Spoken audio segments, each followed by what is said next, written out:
Sure, at this I need point. to confirm that. Yeah, thanks. Member Popel? Just an easy question. Is it possible that I don't have a copy of item 5 because there was no PDF attachment? No, there is a PDF attachment for item 5. Administrator Peterson? Ah. I did not print out the annual report for you. Okay. Is it in the binder for the public today? No, it is available online. Let's see. No, I don't have a copy with me. And there isn't one in the binder. There was not one in the binder. Okay. Can we get one before 5 o'clock? If you can call up to the clerk's office Or 2? or 2? Yeah, we really need 2. One for the binder, one for Member Popel. Okay. Perhaps Mr. Warfield has a copy and I don't. He does? So it seems. That's a better copy. That's a first. Oh, wait, here's the one. I have an older copy. It's okay. Well, But you can see it, or you can't see it online now, and it's not on WebEx, WebEx. Something I changed your site form to make it consistent. anyway, Okay, if I'm the only delay on that, perhaps we could take public comment, see if there's further discussion, and maybe delay action and go back to items 2 and 4. Are you ready for 2 and 4? Yes. Okay. So what I'm going to do with item number 5 is I'm just going to pause that for now. We're going to go back to item 2, 4. Hopefully by then we'll get copies of hard copies down here from the clerk's office since it is before 5, and hopefully someone's up there can bring those down and then we can go back to 5. So we will pause 5. I will take public comment when we come back to item number 5. We will be coming back to 5. Administrator Peterson, when you're ready, we'll go back to number 2. Yes. I know you're talking to the clerk's office. If you need a couple minutes, that's fine. Calling item number 2, approval of the minutes from the Sunshine Ordinance Task Force special meeting of January 21, 2025. It's okay. It's this poll. Yes. Okay. So item number 2's been called. Are there any edits to the meeting minutes? And if not, is there a motion to approve? This is for the January 21st, 2025 special meeting. Member Pilpel. Yes, I only received these last week. I have some, I believe, minor edits. Let me go through them. On page 1, for item 1, initially, members Sugarman and Pilpel were absent. On page 2, it's correct. I was noted present at 6:14, so I was not present at the beginning. That should be fixed. On the top of on the top of page 2, items 2 and 3 list member Wolf twice and should only list him once. The vote count was correct, 8-0. That should indicate 2 absent members. On item 4, I believe there was no public comment. On page 3, in the middle, the Maureen Conifrey paragraph, second line, should state Ms. Conifrey further insert stated that the closed session, blah, blah, blah. Below that, I think DCA should be spelled out to say Deputy City Attorney. Insert section in the action below before 67.21. 2 lines down regarding item 5C rather than matter 5C in the action block. Referring to petitioners as petitioners, not complainants. Jackie Hazelwood is spelled 2 different ways at the bottom of page 5, bottom of page 4, top of page 5. I don't know what's correct, but one or the other. Also bottom of page 4, Administrative Code, Chapter 12L, not Section 12L. On items 8 and 9, insert public comment, none, no action taken. Except the email. Okay. minor rewording on item 10. It's all very non-substantive. That was the best I could do. Okay, With those edits, I'm happy to move approval. okay, just double checking. Does anyone else have any other edits? Doesn't sound like it. Okay. And Member Pilpel, you can I turn will those over in submit. writing? Okay. Yeah. All right, so motion Second. by Member Pilpel, seconded by. Second. Who seconded? Member Wolf. Oh, sorry. Okay, moved by Member Pilpel, seconded by Member Wolf to approve the meeting minutes with those edits. And I will note for the record, 4:29 PM, Member Kumar joined us.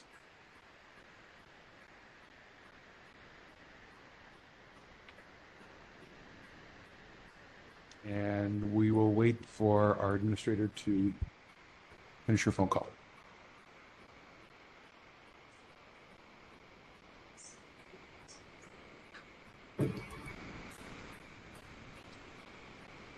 One. Thank you. Bye. Okay, I was Administrator, moved by Member Pilpel. moved by Member Pilpel, seconded by Member Wolf to approve the meeting minutes of January 21st, 2025 with the edits stated by Member Pilpel. Administrator Peterson, Member Pilpel will turn those over to you in writing, but he did read them into the record. Also, at 4:29 PM, Member Kumar joined us, if you could add that. Noting that Member Kumar joined at 4:29 PM. Yes. So we are ready to take public comment now on item number 2. That's where we're at.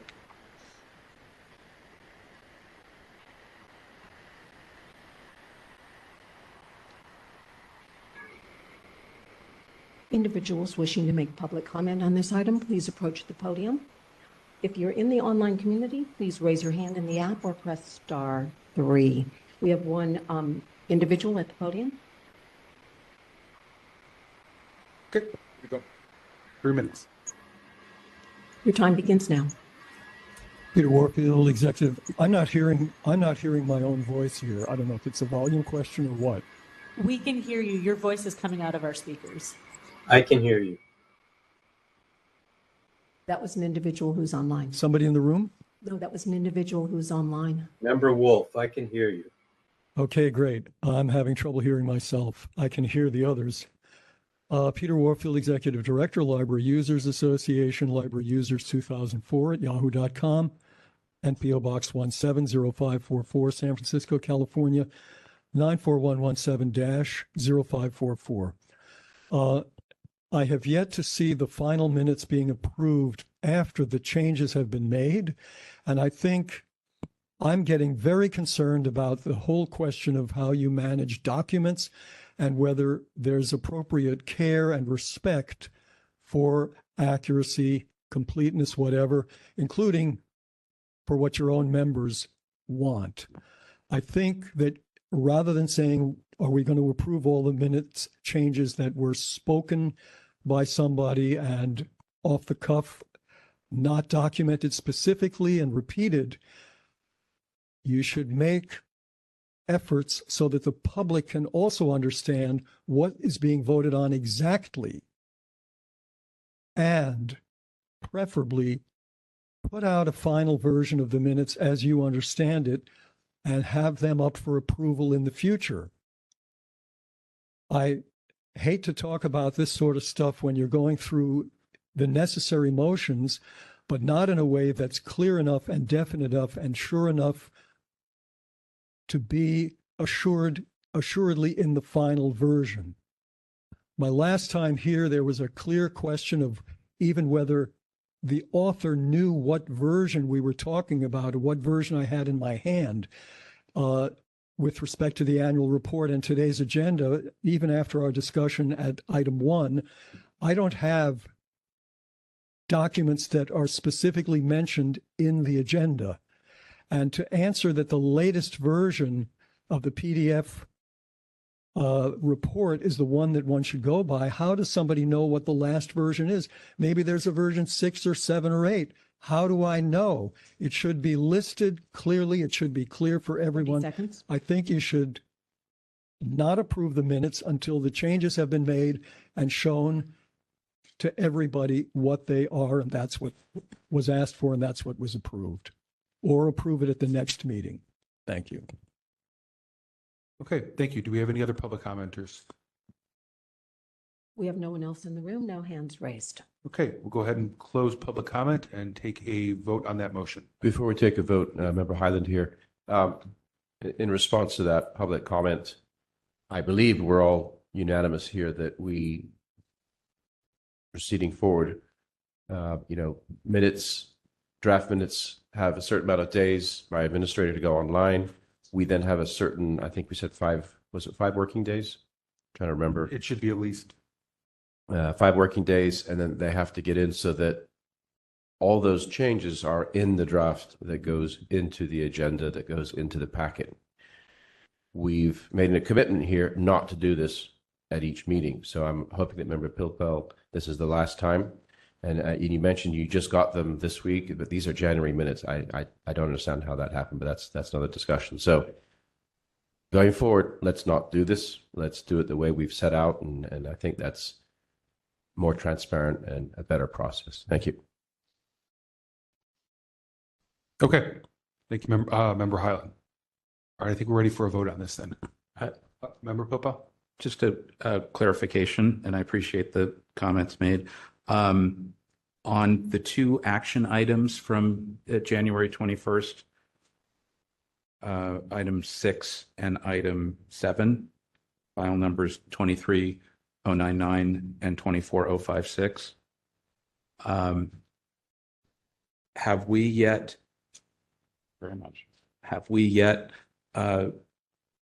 considered or adopted orders of determination in those matters, or are they still hanging? Which ones are these? I'm sorry. From the January 21st meeting? I'd have to look to see. 1 second. Because normally we approve draft minutes and orders from the same meeting. Not always, but usually. So, February.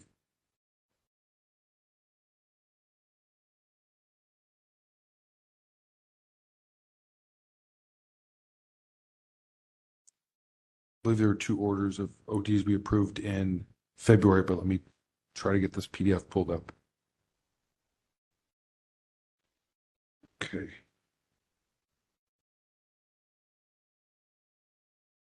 In February, we approved ODs for file 23099 and 24056. Okay, so we already did the orders and now we're catching up with the minutes. That's correct. Okay, all right. That's all I needed to know. Thank you. Yep. Okay. I think you're ready to call the roll now. Taking the vote on item 4, Member Pilpel. Aye. Member Pilpel, aye. Member Wolf.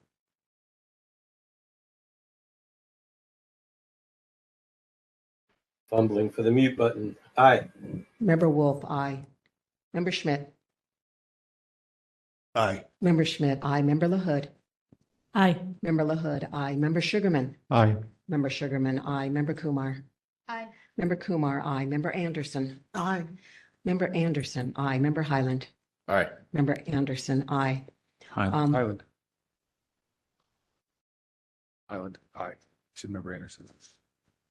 Member Highland, aye. Vice Chair Stein. Aye. Vice Chair Stein, aye. Chair Yankee. Aye. Chair Yankee, aye. 10 ayes. Okay. Let's move on to item number 4.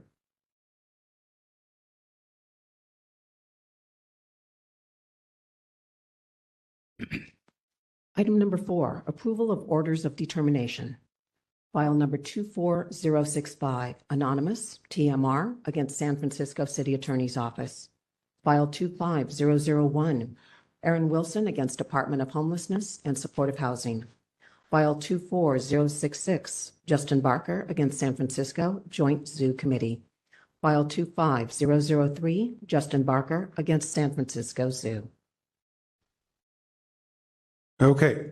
So these would have been the ODs from our February meeting. The minutes, like I stated, were removed. We are going to move forward on approving the ODs so that folks who submitted complaints don't have to wait on those. Are there any edits to those ODs? And if not, do we have approval? Member Pilpel. Again, just some minor edits. I only saw these today to Member Highland.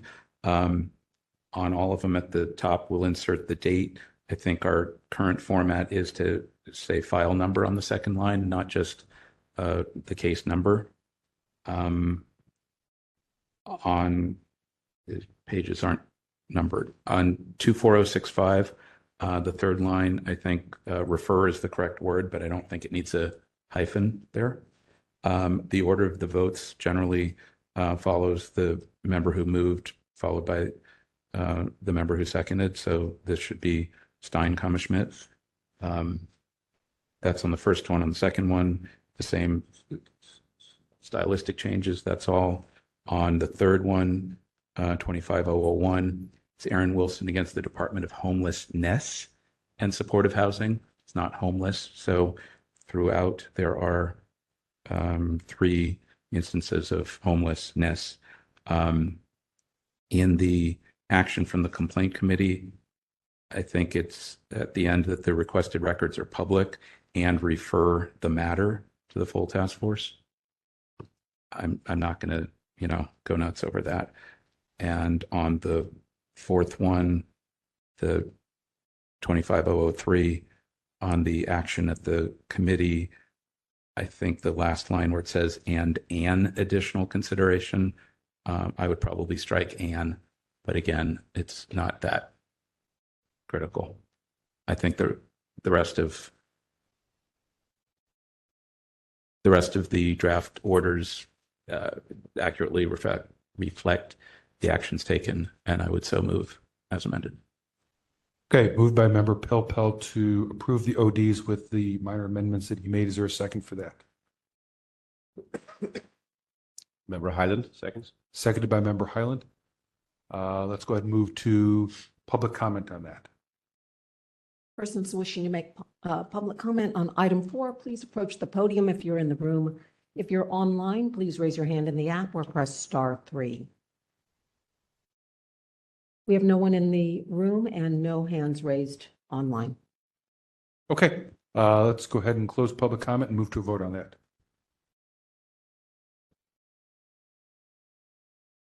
Taking the vote on item 4, member Pilpel. Aye. Member Pilpel, aye. Member Highland. Aye. Member Highland, aye. Member Schmidt. Aye. Member Schmidt, aye. Member LaHood. Aye. Member LaHood, aye. Member Sugarman. Aye. Member Sugarman, aye. Member Kumar. Member Kumar, aye. Member Anderson. Aye. Member Anderson, aye. Member Wolf. Aye. Member Wolf, aye. Vice Chair Stein. Aye. Vice Chair Stein, aye. Chair Yankee. Aye. Chair Yankee, aye. 10 ayes. Okay. That motion passes, and we can move back to item number 5 now. So I believe we now have a hard copy for member Pilpel and one for the binder that's available to members of the public. So I think we had discussions about edits. I think that's where we left off. So I'm just going to ask one more time, are there any additional edits besides ones we already discussed that are necessary for the annual report? And if not, do we have a motion to approve? Motion to approve with edits. Okay, moved by member Highland to approve the annual report with the edits that have been discussed. Is there a second for that motion? Second. Seconded by member Wolf. Let's go ahead and take public comment on that.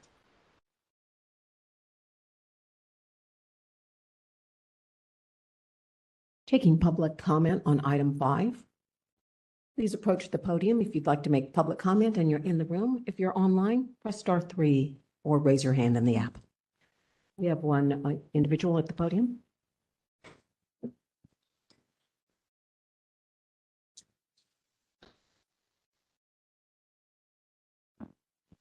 Shall we begin? Yeah, 3 minutes. You have 3 minutes, Mr. Warfield. Your time begins now. Thank you. I'm Peter Warfield, Executive Director, Library Users Association, Library Users 2004 at yahoo.com, and P.O. Box 170544, San Francisco, California, 94117-0544. It pains me to have to go through mechanics of notification and whatnot as part of my comment on the report itself. You have 4 documents, and only some of them are listed on the agenda. The idea that one of your members would only get a copy because you had a copy in PDF format, but he only just got it 15 minutes before approximately before the item is being called, I think is not giving a fair chance to all of your members. The public sees 2024 annual report drive link. I do not have any such in the 4 documents that I got from the clerk before the meeting. I do have a thing called 2024 annual report drive link, and I have 2 drafts. So the second thing, I don't have the drive link or anything that's called drive link or that looks how I'm supposed to know what it is. Then there's a note on the agenda saying, prefer not to use the link, see the annual report in a PDF here. Then further utilized, we have more Google Docs, survey results, complaint resolution data. I don't see anything like that listed here. Maybe it's there, but it's not clearly identified on the cover. And neither is what the last version of your annual report is. Neither are there any change summaries nor change indicators like a change bar or like an election document that clearly shows material taken out, material put in, etc. The last time I spoke with the author, she said it was there were some minor typographical changes, and we weren't able to identify clearly which version of 2 versions I had in my hand that was the right one. One was on your book and one was in my hand. With respect to the report itself, I think it's very important and very valuable to make a report, and I think you have some valuable material here.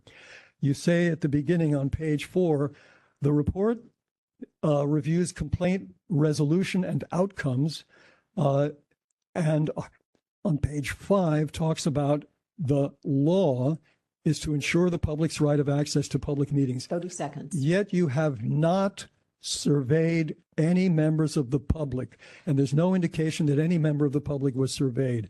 I can certainly tell you that there were very strong weaknesses in follow-up. We got a unanimous verdict in favor of the library commission members having their email addresses available to the public. When we requested it, it was refused. You unanimously agreed. The library said, we're not doing it. There was no effective public Thank you. follow-up. No Thank you. effective Your time follow-up. is ended. Thank you. Okay, any other public comment?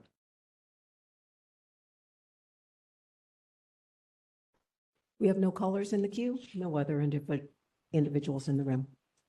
Okay, I think we can move to a vote on that motion. Mr. Chair, Member Pippo? having just reviewed very quickly, I had a couple of brief comments, and I don't know if Vice Chair Stein can respond. On Appendix E, the list of task force members, I'm trying to remember, was Member Hill on the task force for any portion of 2024? I believe he resigned in February, was it? Do not know. I don't need to know right this second. My question is, any members that were on for only part of the year, could we reflect that if that's deemed relevant?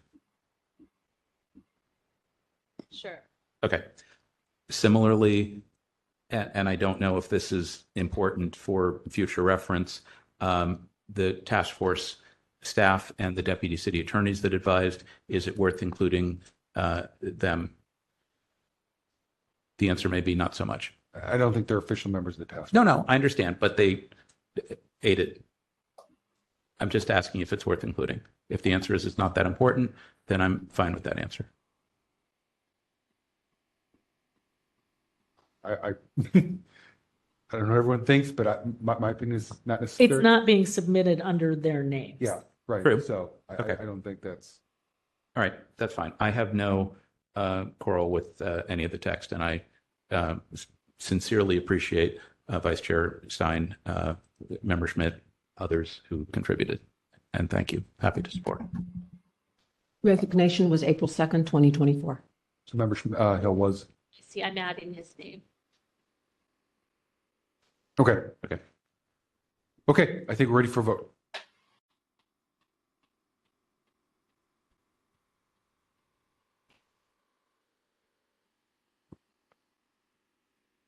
Taking the vote on item 5. Member Highland. Aye. Member Highland. Member Wolf. Aye. Member Wolf, aye. Member Schmidt. Aye. Member Schmidt, aye. Member LaHood. Aye. Member LaHood, aye. Member Sugarman. Aye. Member Sugarman, aye. Member Kumar. Aye. Member Kumar, aye. Member Anderson. Aye. Member Anderson, aye. Member Pilpel. Aye. Member Pilpel, aye. Vice Chair Stein. Aye. Vice Chair Stein, aye. Chair Yankee. Aye. Chair Yankee, aye. 10 ayes. Okay, that motion passes. And thank you again to Vice Chair Stein. This was a ton of work, and I think everyone really appreciates it, and it's, excited to get it out. So, Member Pippa? so since this has now been adopted, this will get dressed up into a final. There may or may not be a cover letter, but this will be sent to the mayor, the board, anybody else that's relevant, and posted on our Yeah, so, website. so Vice Chair Stein, I think you've coordinated the distribution before. Okay. And I know last year for sure it did get out to those people, as I remember talking to supervisors about that. If we can get this up on the website before the next meeting and report back on that, that would be excellent. Thank you. Okay. All right, we still actually have time here, so we can move to item number 6. Okay, one moment, please.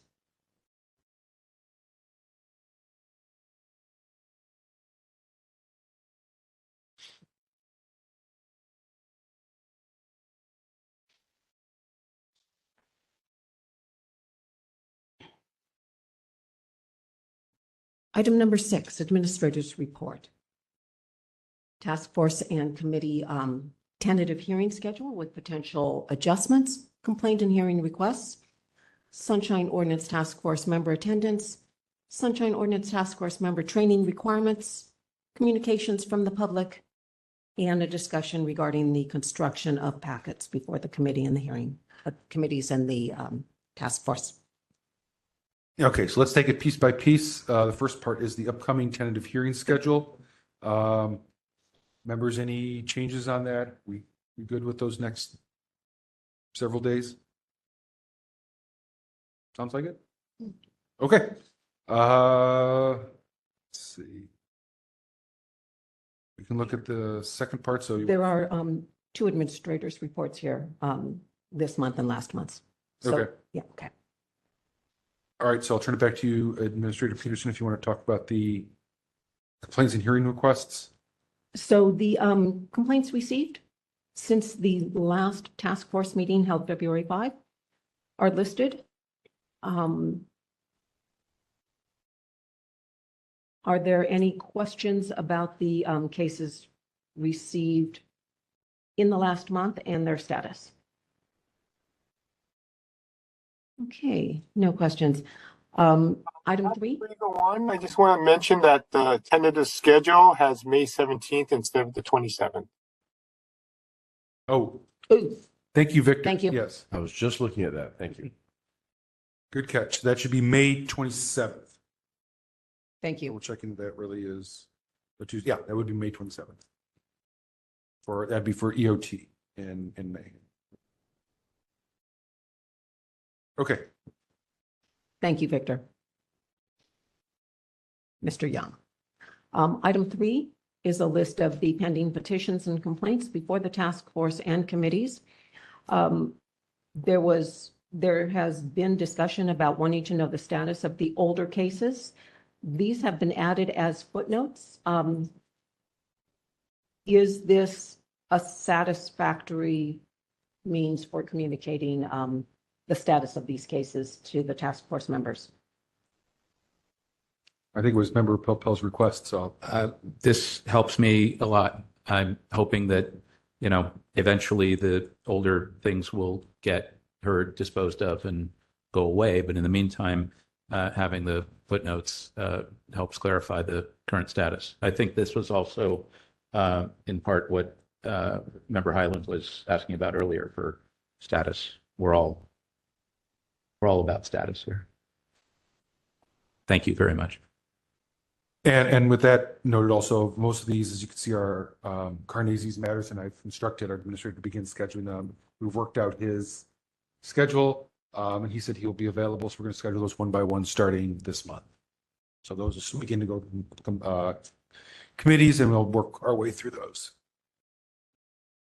The next section is the current attendance roster. I know I have been going back and forth on this. There's been a request to include when a meeting was canceled, for example, January of this year. So what this shows now is 13 or 12 regular meetings. So it does go back in time. But I wanted to capture the number of regular meetings that are pertinent. Yeah, and on this, Administrator Peterson, you cannot include, I would not include anything that's a special meeting. So include canceled, but Yeah, this should only list all the regular meetings. If it's a regular meeting that's been canceled, keep that. But this is only for regular meetings. So anything that's special, for instance, 11/19/2024 and 1/21/2025, those don't need to be listed here since those are special. Member LaHood? Yeah, another thing is the purpose of this, and this is very helpful. Since we're looking at a 12-month period, I think we can drop off the ones at this point from 2023, right? So Yeah, it should be a rolling 12 months. Yeah. Member Pilpel? And further, if we're going to include canceled regular meetings, then the January 1st meeting should be listed as canceled. That's correct. It should Okay. be. Yeah. And I'm not sure that I need to know, Member Wolf or anyone else's status as remote or non-remote. Yeah, I don't think that's necessary either. I think we just do They present. were present or not present. Yeah. Yeah. So anything that's remote, we can just change that to present.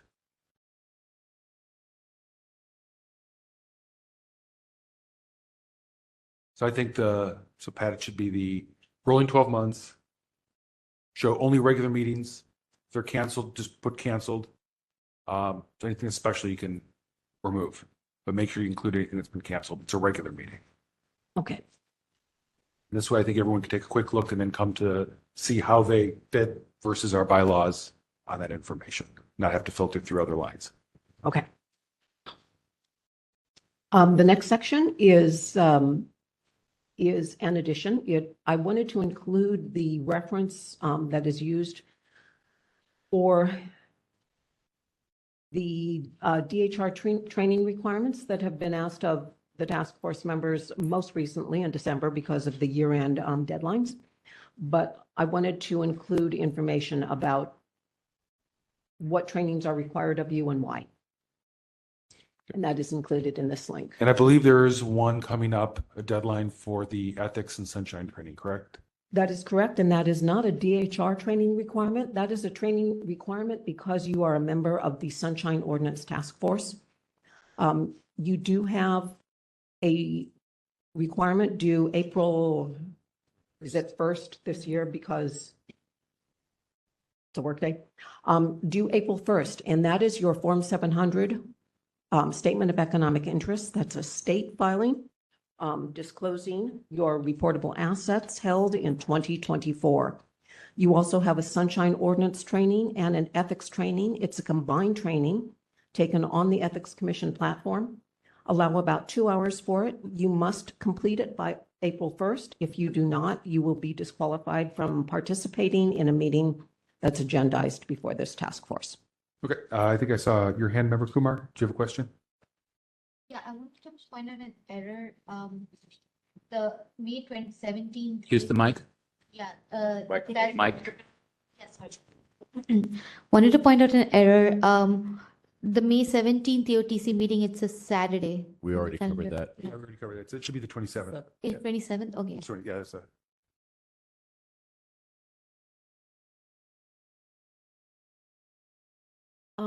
Are there any questions about the training requirements or whether or not you're receiving notifications or information that has to be updated? For example, email addresses on file with the Ethics Commission. Any changes, let me know, and I can get those changes made for you so that you can complete your trainings. okay. Sorry, how many are mandatory? How many trainings? How many trainings are mandatory by April 1st? It's the one by April 1st is just the ethics/sunshine training, and it's done through the net platform. And if you don't have access to that, you can work with Administrator Peterson to make sure that you get access. So having just done that, there are two separate trainings, by the way. It's not one training. It is two separate trainings. They are two separate trainings. They are one module though. So when you go into the Ethics Commission's website, you click on one module. There are two trainings. The Sunshine training portion will be a video and an interactive PDF, and then there will be an ethics training, also interactive. And then the About- other trainings, the DHR ones, which is Department of Human Resources, those are, I think, are end of the year. So the next big deadline would be to get those ethics and sunshine one completed. So if people don't finish that at the next meeting in April, you cannot vote. You can sit here for 8 hours, but you cannot vote. There you go. In fact, I think you have to. And the technology one, right? Did Member Wolf say something? I'm sorry, remember what? Yeah, and the technology one. I didn't see that. Yeah, The member, you all have to take it now. are you referring to the cybersecurity training? Yes. That is due in December 31, 2025. Oh, okay. I thought it was due in May. Oh, is that, one of the 5 is due mid-year. I think that's a good point, Member Wolf, because I think, yes, Yeah, you didn't let us know about the cybersecurity one, and we didn't find out about it until like 6 months afterwards last year. So if Okay. that's something we need to take, can you make sure that notice gets out, because I haven't gotten it? Just add that to our queue. Yeah. Yeah. So Excellent point. Thanks, Member Wolf. thank you. Because Yeah. I don't get notifications of your training requirements. We don't either. And you don't either. So who puts it on our portal though? Who loads it up there? I think So- it comes from someone in the city department. There's an email, I think. Yes, and I believe I had asked the members to let me know if you are receiving the email notifications and whether or not you had logged into your account and checked your email address to I make sure. did, that- and I do not receive emails, and I think a few other people said the Yes, same. you had answered me, Chair Yankee. I do not know the I answer. got it. about- I did get it. Oh, you got it? You, Yes, I did? did. okay. Anyone else receive your notifications? For which one? Yeah, I mean, I did all the stuff in December and I think I received something then. Are you talking about a new No, notice? it should have come out like way earlier. Yeah, things from DHR saying like your sexual harassment. I did get something, but I If everyone could check separately outside the meeting and let our administrator know, because I know I'm not getting them, but it sounds like Member Wolf is getting them. Member Wolf, what was the email address that came from? Can you share that with us so we can check our inboxes? Yeah, one moment. Let me get to my email. Got it. I think I can check Member Pilpel's. Would you like me to? We can do it, not in the meeting, because Okay. we have members of All the right. public waiting. We can, this is administrative, so let's. Moving to the last item of Well, the, Member Paul had a question. So on this item, what I think I was looking for going forward is not just DHR, but city training requirements and just listing, for example, ethics and sunshine training, April 1st, cybersecurity, whatever date, harassment, whatever. Just what's the content of the training and the due date, if we can just list those. I don't think there are that many, and whoever thinks applies to just list them here so that we can be aware. Yeah, I think that's a great point. So I think That's just, all. that would solve the problem if we're not getting emails. At least we're seeing them in the administrator's report. So if you can just list for the year, all the trainings we need to do, and when they're due, I think that kind of solves. However, somebody knows and Right. somebody's sending something and just listing three of them. Some sounds like it's coming maybe from IT for the cybersecurity. Some are coming from ethics. Some are coming from DHR, and we may not be getting all of them.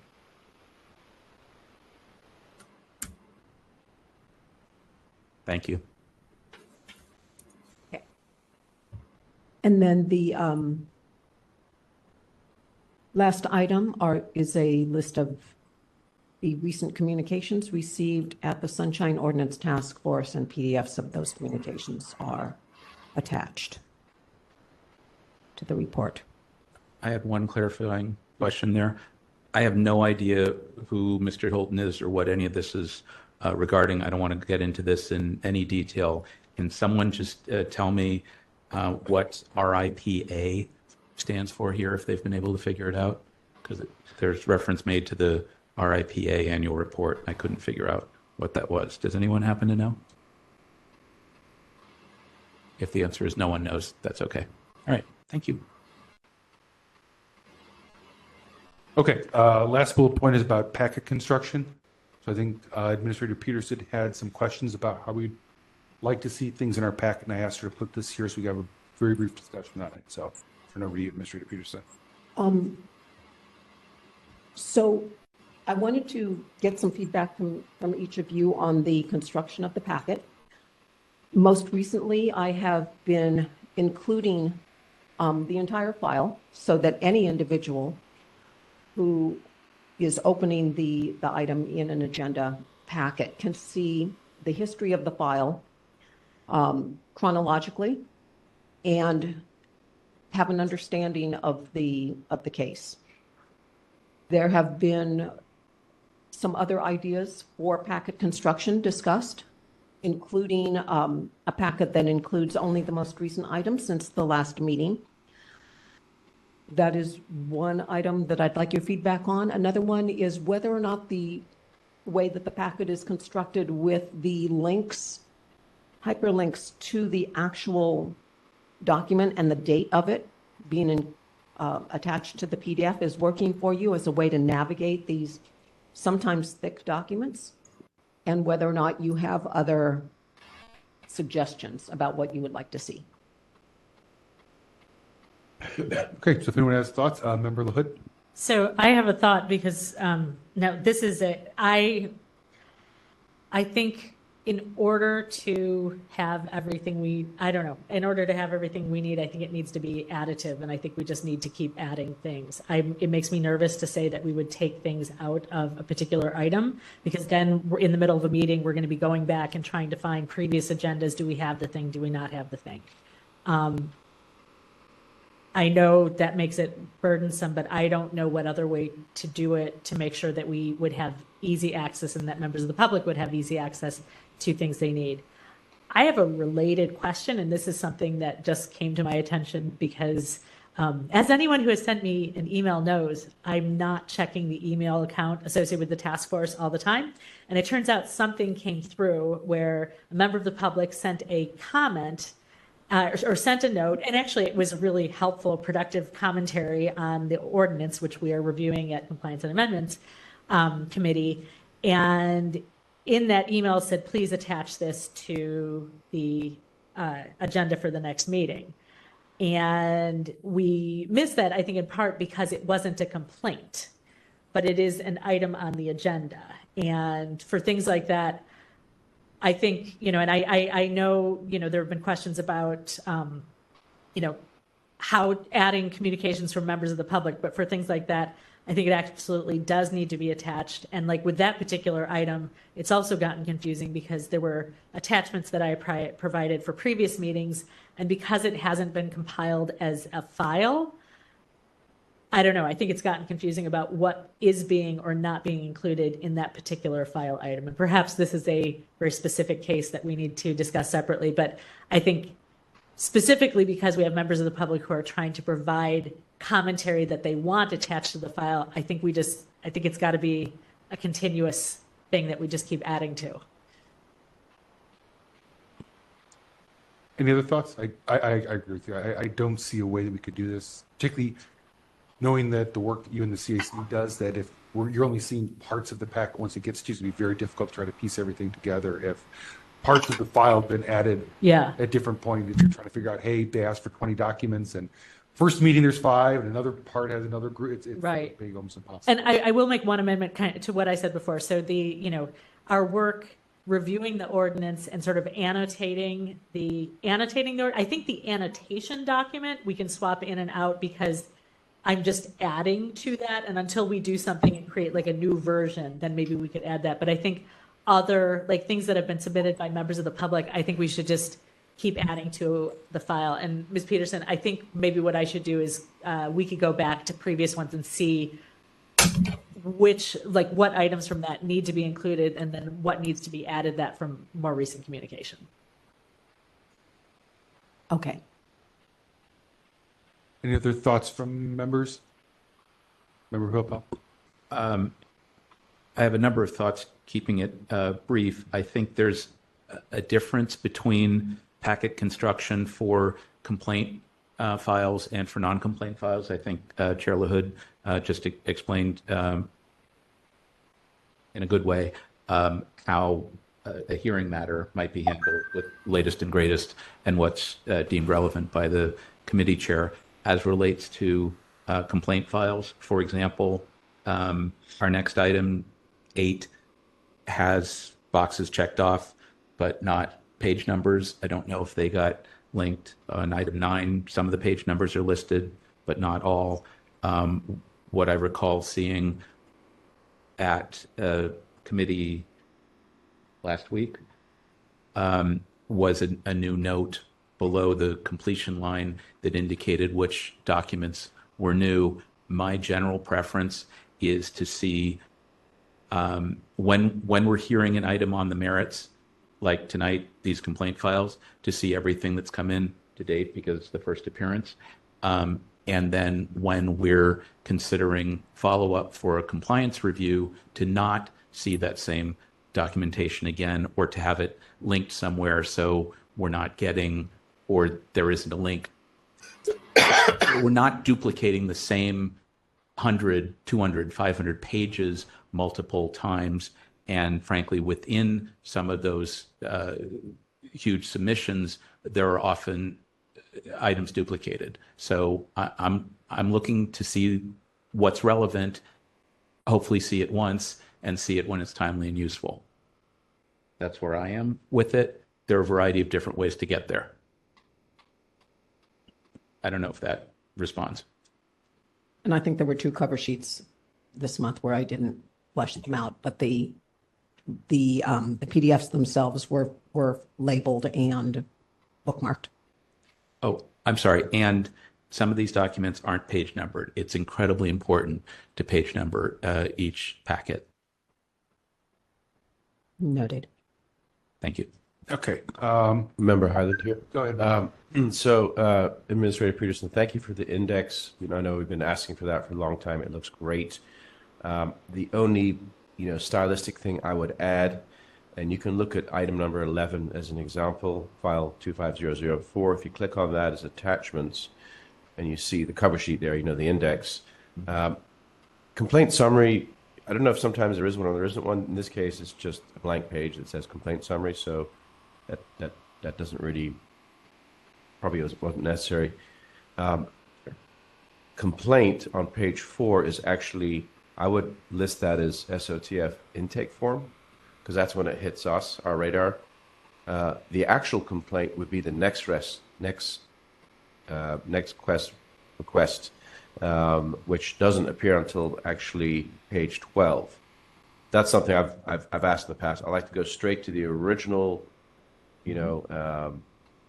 request to the department. In this case, it's lumped within complainant's documents, about halfway through on page 12. So, if you look at item 11, that would make more sense to you right there. So you can say maybe let's call it SOTF intake form, and then original complaint, right? Which would be the, if we go to page 12 here, that would be the, so underlying document request. The actual next request on 12725 24-5534, right? So that, because there's so many matters that we hear that we have to keep referring back to the original, like what was the request, what's included in it. So this is kind of like the holy grail. I'd like to see that index very specifically for me. So stylistically, SOTF intake form is one thing. The original request, that's an entirely different thing. And I'd like to see that specifically page listed, not just as part of a complainant's documents, but that singled out in the index would be very, very helpful. Thank you. Member Highland, I think that's the original request. I think the complaint is still the complaint, right? That's like the intake form is the complaint to us. But I think that's a great point, because I've noticed the same thing. Sometimes it's like buried on page 75. So if we had maybe a line under complaint, like if we're looking at the packet content list, the first page, it says complaint summary, complaint, and then we went next one after complaint, if we put original request, Yeah. that would be Original- super helpful. Could be original IDR, could be original, Yeah. whatever it is, whatever form it took, or it could even say next request. Yeah. It could be that because they come in different formats. But And they always should have one, because I think sometimes we even have them where it's like, we've been in the middle of a hearing and we found out that they never submitted it to you. We really can't have a hearing on something we don't have the original. So it's an absolute excellent exercise to do ahead of time. Yeah, in packet so- instruction. I would even put an index item, list that, and then make sure that you can find it and index it. Because if you can't, then it's not ready for us, basically, right? So Noting that that will only apply to records requests and not meeting related things. Or other agreed, things. But, agreed. yeah, So no, yeah. absolutely, you're right. Yeah. Okay, I don't think we have to take any action on any of these items. So no action taken, but let's go ahead and take public comment before we move on. This is just public comment on item number 6. General public comment will be the next. Individuals wishing to make public comment on item 6, please approach the podium if you're in the room. If you're online, raise your hand in the app or press star 3. We have no one wishing to make public comment. We have someone.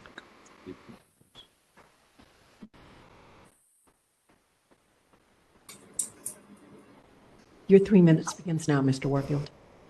Peter Warfield, Executive Director, Library Users Association, Library Users 2004 at yahoo.com, and P.O. Box 170544, San Francisco, California 94117-0544. I was very interested in what Member LaHood mentioned with respect to receiving a good suggestion from somebody.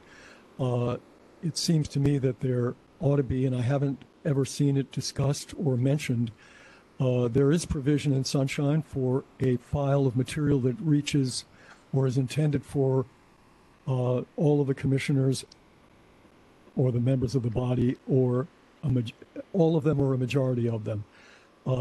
It sounded like you were talking about something sent to you directly, so that doesn't necessarily go there, but I think if you want to send it to everybody else, including for consideration in minutes, that there ought to be some place, and I think Sunshine, as I said, provides for that, for such kind of material to go into a file that's publicly accessible. And that, I think, is something very worthwhile and valuable for yourselves and the public to see what the Sunshine Task Force might be getting in the way of communications that are not complaints. Seems to me, it sounded like only file numbers are saved or stored or accessible, but surely people have other issues besides specifically issues relating to complaints. So whether they have suggestions and so on and so forth, like what you said was worth putting on an agenda, that kind of thing, there ought to be an official place where those things are located so that the public can have access, and the members as well can have access to communications received, not necessarily related to complaints. Thank you. Thank you.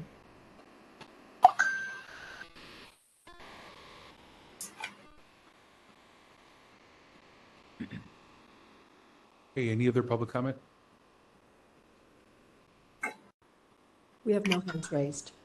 Okay, we'll go ahead and close public comment and move, it's now after 5 o'clock, we can move on to item number 7. Item number 7, public comment. Members of the public may address the Sunshine Ordinance Task Force on matters that are within the Sunshine Ordinance Task Force's jurisdiction, but not on today's agenda. Okay, do we have anyone to provide general public comment for item number 7? Okay, we have someone come up. Start with our in-person folks first. Hello. Hello. You have 3 minutes. Are you ready? Okay, thank you. Your time begins now. All right. I'm Mark LaCroix. I had case 23099 before you January 21st on a 6721 complaint. There was an order issued, and I've been trying to follow up. I still don't have the respondent notified properly or an order of determination that's accurate in that case. I've left 13 phone messages I've talked to Patricia twice, I believe, and I have sent 8 emails about this. And I sent one Thursday because I realized I was asking once again for the fire commission to be notified and confirmation that the order of determination was sent to them. And I reviewed the order of determination and realized that the date had been placed wrong on the final draft. The draft was correct of January 12th meeting, January 12th, 2022, that was supposed to be released. The final said January 22nd. So I just drove 250 miles to talk to you in person about this matter.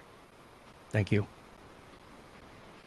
Okay, all right, before we move on, Mr. LaCroix, I believe your order determined, so we're real clear on everything.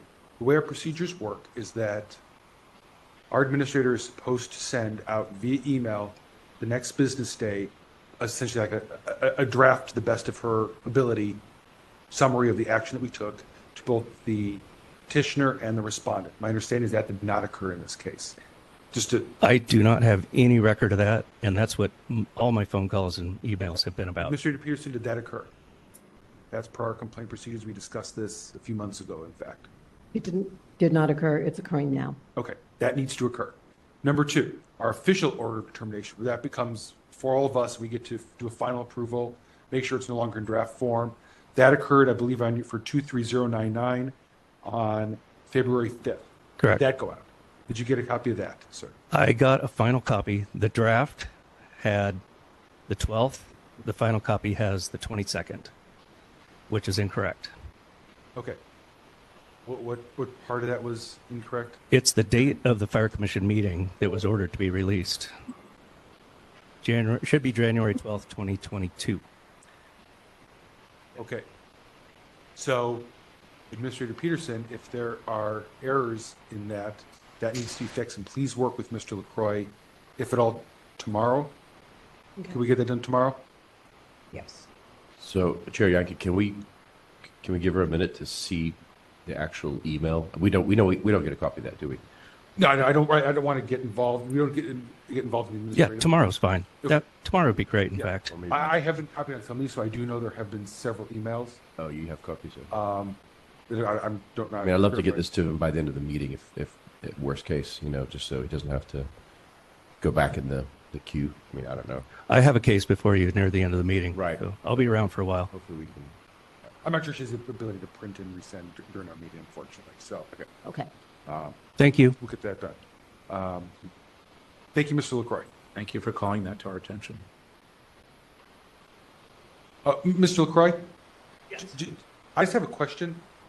Has the fire department said that they're not going to comply with this order because they haven't received it by chance? They communicated that to you? I haven't seen anything from them on that. I'm just curious if that's not in direct words to me. The last correspondence I had from the fire commission, it wasn't the fire department, Maureen Conifrey stated that she did not have an order of determination. That was a few weeks ago, and then it got sent, but then I realized the date's wrong, so I'm sure they have no intention of releasing it. Right. If it's incorrect. And we've discussed this before. This is directed to you, but to any of the respondents, and you could certainly direct anyone. I believe it's either to our bylaws or our complaint procedures. I'm not sure where it is, but our orders affect at the time we make it, not when some subsequent document gets Okay. transmitted. Well, in that case, And I know Ms. Conifrey was present during that hearing, so she would have known our order when we made it. It shouldn't be when Pat gets it to her. Yeah. indeed. So we're way past 5 days. So what happens? Can we send this to the compliance committee? We'll work. Please work with Ms. Peterson. I don't know if there was a order. Okay. I had requested that before, and I got an answer roughly that she doesn't determine what goes to the compliance committee. I don't recall the initial motion. If the motion had a request for us to turn it over to compliance and amendment, then it does. If there wasn't, then There wasn't. That case is closed at this point because we didn't refer it over. Okay, how do I enact what happens in 6721E as far as the task force responsibilities once an order of determination is made and they have not produced the record after 5 business days? I don't want to take up time during this portion. I'll try to talk to you at some point briefly during a break. Okay, thank you. Yeah. On that, if it's timely, if it's helpful, if there's room on an agenda, maybe that's something that we could take up still at EOT. I understand there may be jurisdiction. Possibly, yeah. Well, let's Yes. let's flesh it out a little bit more. But yeah, Whatever's happening. Yeah. Try not to add delay. Yes, I want to connect this back to something I said earlier in the meeting, which is that it seems that we probably don't have within our rules, within our processes, a way that this petitioner can make a request that something be put before the compliance committee. I'm not sure if there should be a process. Also, it seems like there could be some avenue that I don't know if it technically exists for us, whereby the petitioner, after the 5 days pass, comes to us and asks us to confirm that a violation of our order has occurred. And so I think our process doesn't entertain those possibilities, and it may be that it shouldn't, but I would just raise that as possibly something that would be appropriate.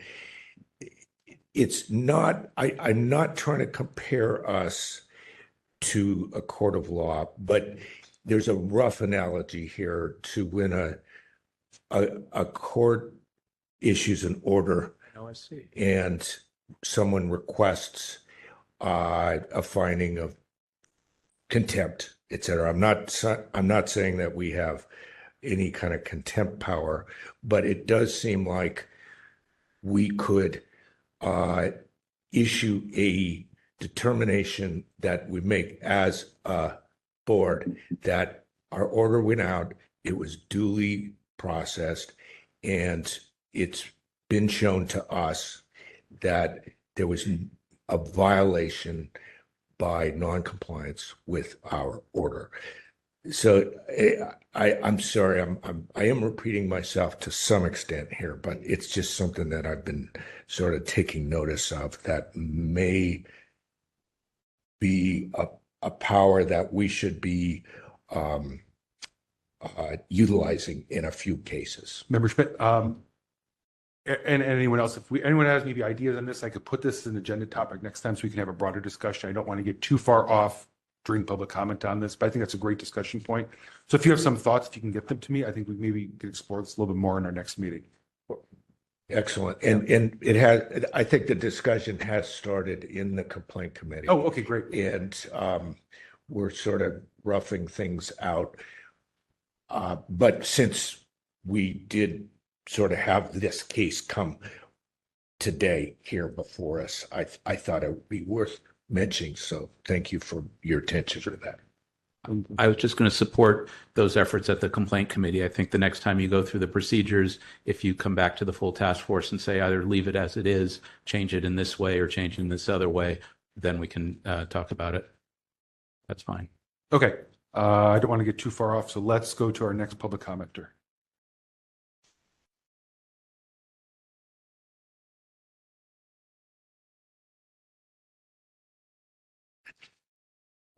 We have Ms. Conifrey and we have Mr. Warfield.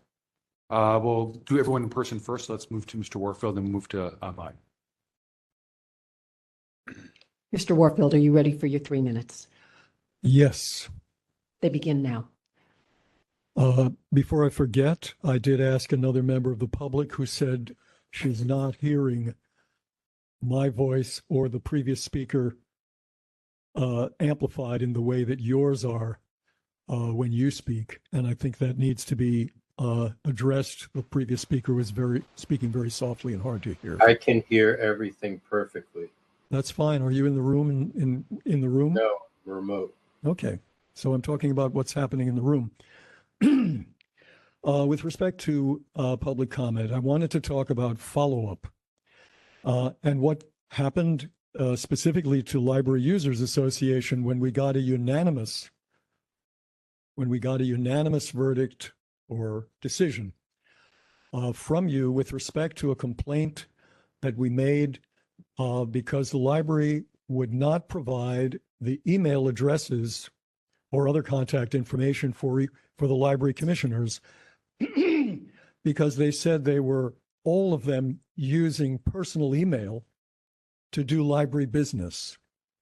There was discussion here with respect to the San Jose case, which was actually litigated in a court, and it was determined that anything you do public comment, public business on is disclosable. The library then sent a letter following up on this order of determination and said, we're not doing it. These are private emails, and we're protecting the privacy of the commissioners. I subsequently asked a number of times afterwards the Library Commission orally at meetings, only place I know how to reach them directly, and the city librarian. And I actually got a response. Instead of having two of the library commissioners having provided their email addresses because they were educators or working in an institution of education, this time none of them had email addresses. So they actually got worse in their response. I repeatedly, without mentioning these subsequent follow-up things, I repeatedly had to go over and over again to the full task force, begging that they follow up. And especially because there's one thing that's required for follow-up in the law, 30 seconds. and that is to send the information for follow-up for enforcement to the Attorney General or the District Attorney. It took many, many, many visits for that to happen. It finally happened in a very unprofessional looking email, no letterhead, no explanation why it was being sent to whatever agency. And as far as I'm concerned, that whole experience basically gave a green light for violation further. That concludes your time. And it has been Thank you, successful. Mr. Warfield.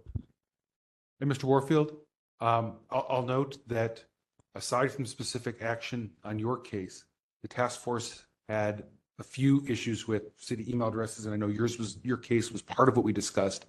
And we sent a communication directly to the Board of Supervisors, suggesting that the Board of Supervisors consider an ordinance to add that all city business by commissioners be done on city email addresses, that all commissioners, board members, task force members be given city email addresses. We put that all in a package. We sent it off to the board. The board has not acted on that.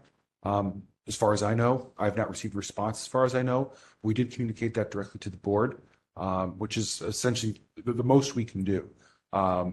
If you need a copy of that letter, we can certainly try to find that for you. But that did go out, that went out months, if not years ago. I would certainly like a letter on that, but I did have a problem with, thank you for responding.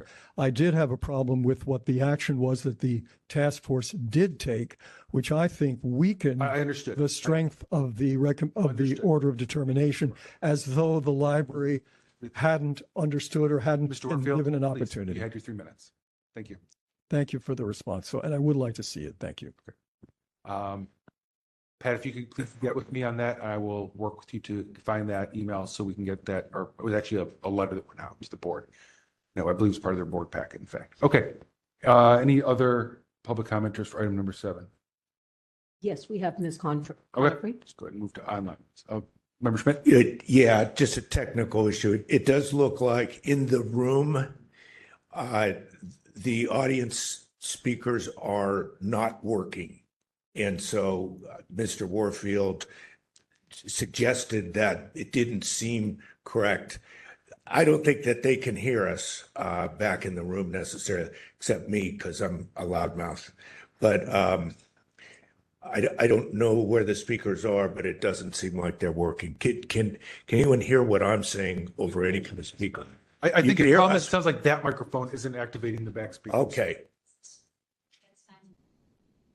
Thank you. Do you know how to get that microphone to hit all the speakers, Pat? Just give Okay. give IT a call, maybe. Our administrator will place a call to IT to see if anyone's available to fix that. None of us know how to do that. Plus, we can encourage people at the mic to speak up as Yeah. much as they can. But rest assured, we are hearing everything you're saying.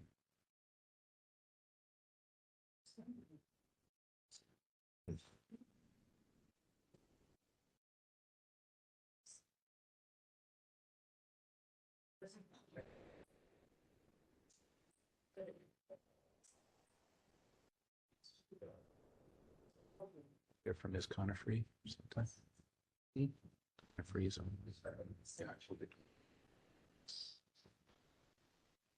Okay, Chair Yankee, someone is coming from Media Services to assist. excellent. Okay, and while we do that, let's move on to our next public commenter.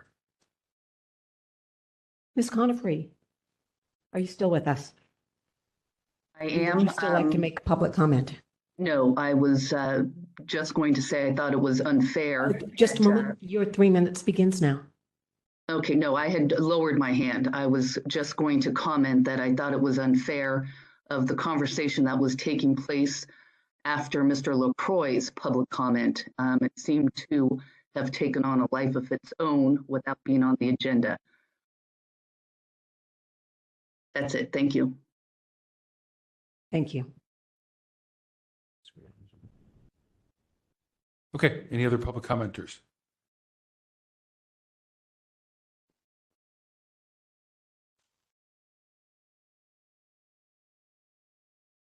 We have individuals who have joined us recently. If you'd like to make public comment on item 7, please raise your hand in the app or press *3. I'll give you a moment.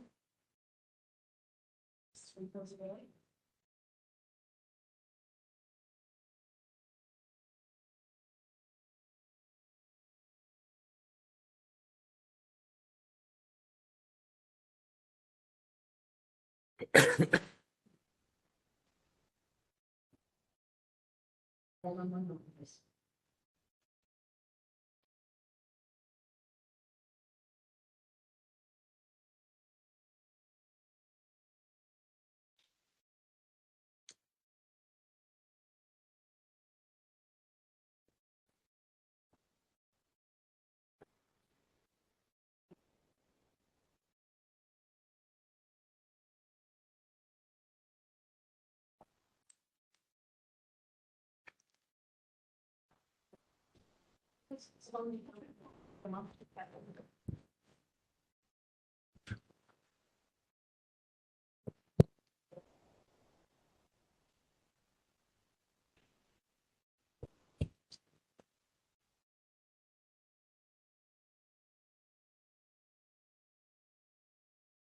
Testing, testing.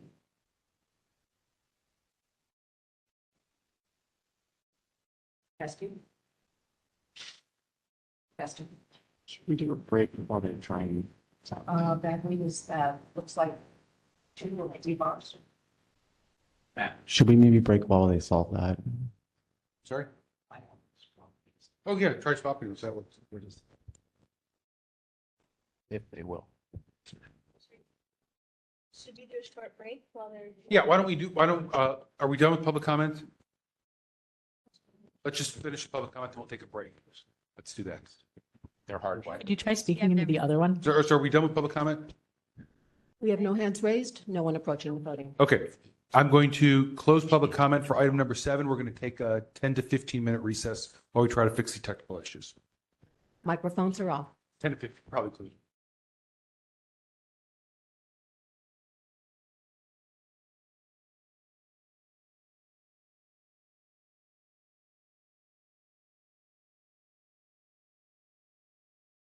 Test, test, test, test, No. test. Keeps asking me that.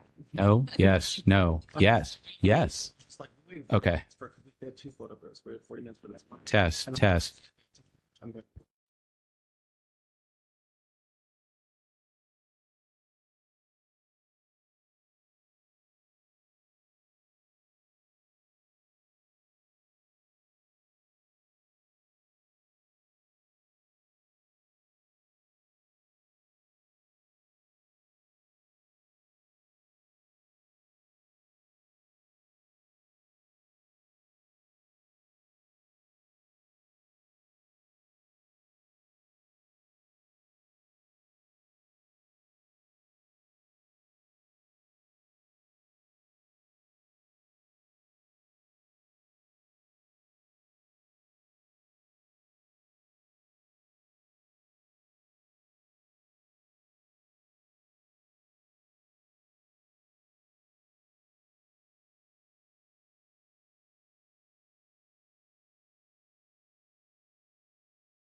Check, check, check.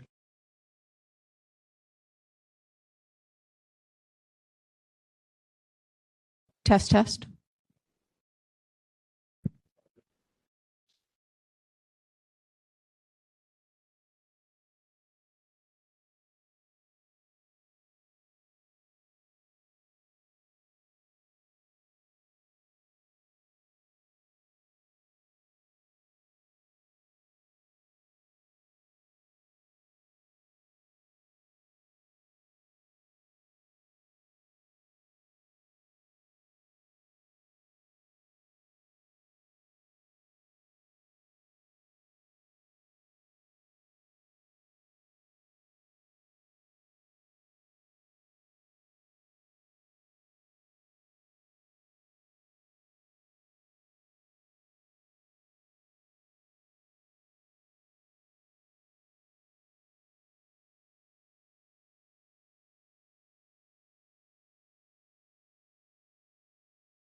It's not like, you're right, it's not like, it's still more expensive than. Microphones that are on, the time is 5:56. Okay, and we, I'm here. okay, Member Wolf is here, so we are missing currently Member Schmidt and Member Kumar, but we still have a quorum, so we can continue. I believe we are on item number 8 and 9, the consent agenda. And Member Schmidt's back in the room.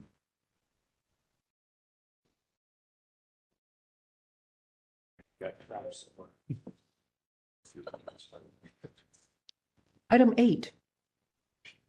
Oh, read the consent agenda. Yeah, the whole consent and 8 and 9 together. Consent agenda, items 8 through 9. The Sunshine Ordinance Task Force shall review file 25012 and file 25014 to affirm the committee's findings regarding the Sunshine Ordinance Task Force's jurisdiction, violations of the Sunshine Ordinance, Brown Act, or California Public Records Act, and if applicable, to issue an order of determination and refer matters to a committee for monitoring. The complainant and respondent are not required to attend tonight's meeting, the March 5, 2025 Sunshine Ordinance Task Force meeting, but may attend to provide testimony during the public comment period for this item related to the determinations listed below. Beginning with file number 8, file 25012. Complaint filed by Barclay Sanders against SF311 for allegedly violating Administrative Code Sunshine Ordinance Section 67.21 by failing to respond to a public records request in a timely and/or complete manner. On February 25, 2025, respondent responded to a notice to respondent and stated that SF311 declared no contest to all allegations in the complaint. It had reassessed its processes and would be adding the functionality for submitting written records requests to its website. Item 9, file 25014. Complaint filed by Anne Marie against the Fine Arts Museums of San Francisco for allegedly violating Administrative Code Sunshine Ordinance Section 67.5 by failing to hold open meetings, 67.7 by failing to post an agenda, and 67.16 by failing to record and post minutes of regular and special meetings of the Board or Commission. On February 25, 2025, respondent responded to a notice to respondent and stated that the Fine Arts Museums of San Francisco declared no contest to all allegations. Okay, and for the record, at 5:58, Member Kumar rejoined us, so everyone is now here. So members, if you may recall back when we started first discussing the consent agenda idea, we had contemplated sending out notices, when they have gone out every time, asking the respondents whether or not they wanted to declare no contest or guilty or to allegations. Months, if not years, have gone by and we haven't seen anyone do that. And then lo and behold, within the last week or two, we had 2 people who actually responded and said, yep, we're going to go ahead and in writing declare no contest, which is essentially a default admission to the allegations. So I would recommend on these, they didn't have to go to committee. There's nothing really to dispute here. I would recommend that we make a motion to adopt the consent agenda with the findings and to affirm the finding of violations put forth or declared by the petitioners in both instances. So moved. Okay, so that's moved by Member Wolf. Do we have a second on that? Second. Seconded by Member Anderson. Do we have any comments on these? Member Schmidt and then Vice Chair Stein. Go ahead. No.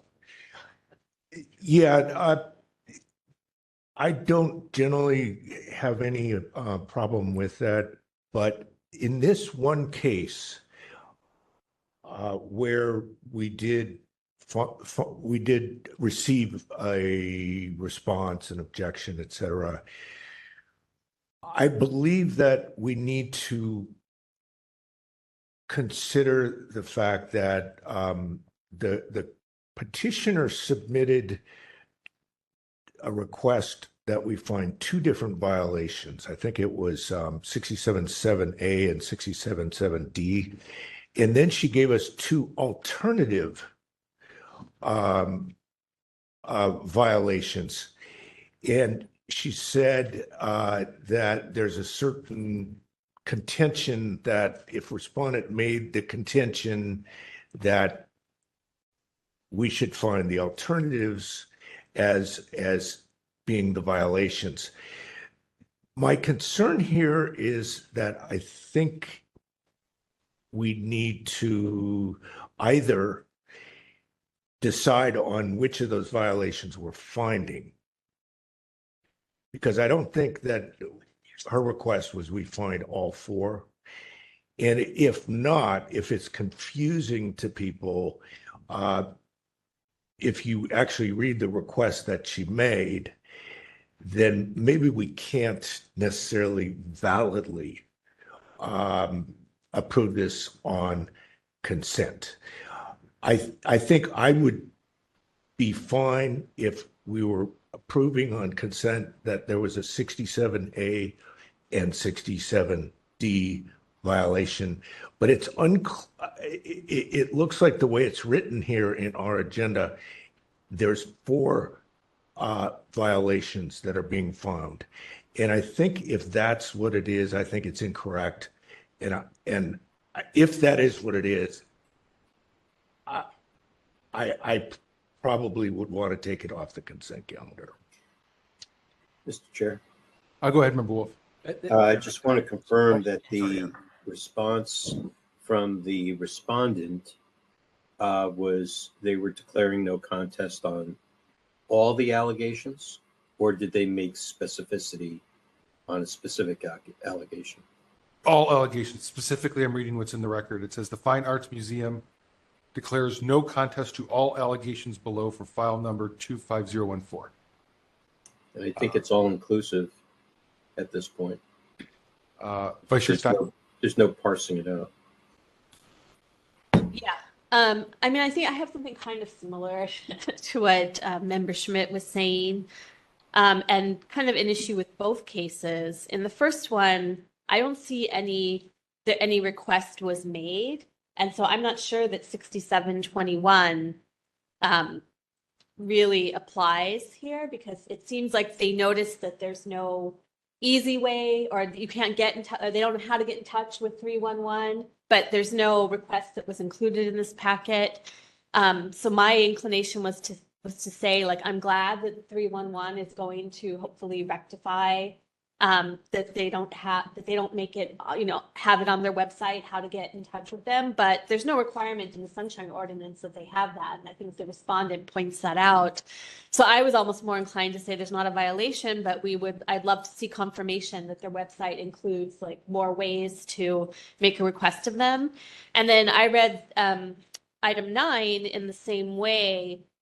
Not that every violation was being asked for. And in fact, I felt like, okay, I can see 67.7A failing to include an item in a posted agenda, because they make a pretty strong case that this item wasn't in the agenda. 67.7D, taking action on an item not appearing on the posted agenda. And maybe even 67.5, failing to hold an open meeting on something that an open meeting should have been held on, although not the fourth one that they again said, like, oh, well, if you don't find this violation, maybe you can find these ones.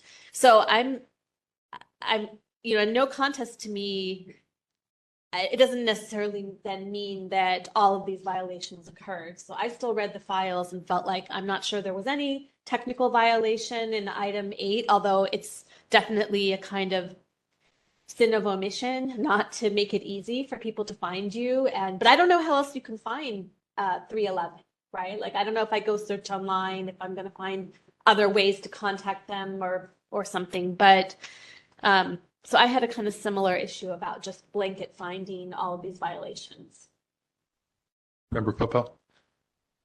Thank you. I agree largely with members Schmidt and Stein. I think I'm inclined to sever the two items and vote on them separately. I think at this point, my inclination is to vote against item 8. because I agree very much with Vice Chair Stein that I don't see any requirement in the ordinance that they have this process. I think it's great that they're doing it. I want to support that. That's excellent. But it's not required, and I don't want to start reading in things that aren't there just because they said we're going to fix it. Fine, fix it. That's cool, but it's not a requirement. And this, just because they go no contest, doesn't, for me, resolve the matter. That's on item 8. And on item 9, wow, if they're not contesting the allegations and saying that these people served as acting directors weren't properly appointed, I might want to hear from the city attorney on what other implications there are from this. I don't think it's a simple, okay, they violated the ordinance 14 years ago. This may have other ramifications, and I'm not ready to say, yep, they went no contest. Let's just affirm that on either the original theory or the alternate theory, and we're done here. I'm not sure where I am on item 9. So I think that these, at a minimum, I want to vote separately, and more likely, I need to hear more about this. Although no contest and consent calendar are supposed to make our procedures faster and easier, I agree, and I'm not trying to slow things down. I think in these cases, it's not a simple, we were 5 minutes late and the guy got the stuff. I think both of these implicate other issues. Item 9, for me, much more so than item 8. Member Highland here. I was going to make a motion to call both these items off the consent agenda and hear them separately. How about I just rescind the motion? Okay. Withdraw. All right. So the motion is withdrawn. Let me just put some of this into context just so we can work through this. There should be a motion to sever. After the motion to withdraw. I think any member can ask for it to be severed. I so did. Okay. Yeah. So let the record show that both files, Member Pilpel? Yes, to hear them separately. They're different issues. Okay. So Member Pilpel's asked that 8 and 9 be heard separately. So we have that. 8 and 9 be severed, or just 9? If there are two things and you sever them, Well, yeah. We're not severing. right. I mean, That's the wrong terminology. We're not severing. We're calling them off the consent to be heard individually. That's what we're- A consent agenda would not necessarily require us to have discussion about anything. right. All right. That's what I'm saying. Are you asking that both be removed from consent? Yes. Yes, and that we vote on them separately. Okay. Yeah. We have to decide if we even want to do that, because we have to decide, do we want to have a hearing or not? Now, okay, so that's That they be handled separately, however they're Okay. supposed to. Yes. So, okay, so for the record, both 8 and 9 have been removed from the consent per the request of Member Pilpel. That's step. Did someone need to second that? Any member can No, let a anyone consent. Well, I see. I can pull something. Okay, so that's where we're at on that. So now what we need to decide is, do we want, without a hearing, we don't have to have a hearing. We could just look at the body of evidence that exists and vote on 8 and 9 separately right now. Or we could say that there's more here that we need to do and refer them back to a committee for a hearing, where the people get to come and give testimony and all that. Because obviously, we tell people if it's on consent, they don't have to come.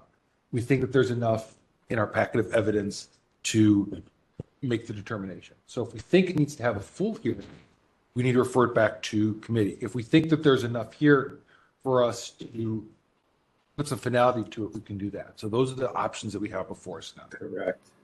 Yeah, I'll just say I don't personally feel that they need to have a full hearing, but I'm not going, I mean, I thought of consent agenda is like there's a recommendation from a committee and then we agree or we don't. Here we're seemingly being asked to consent to the violations that petitioners are alleging.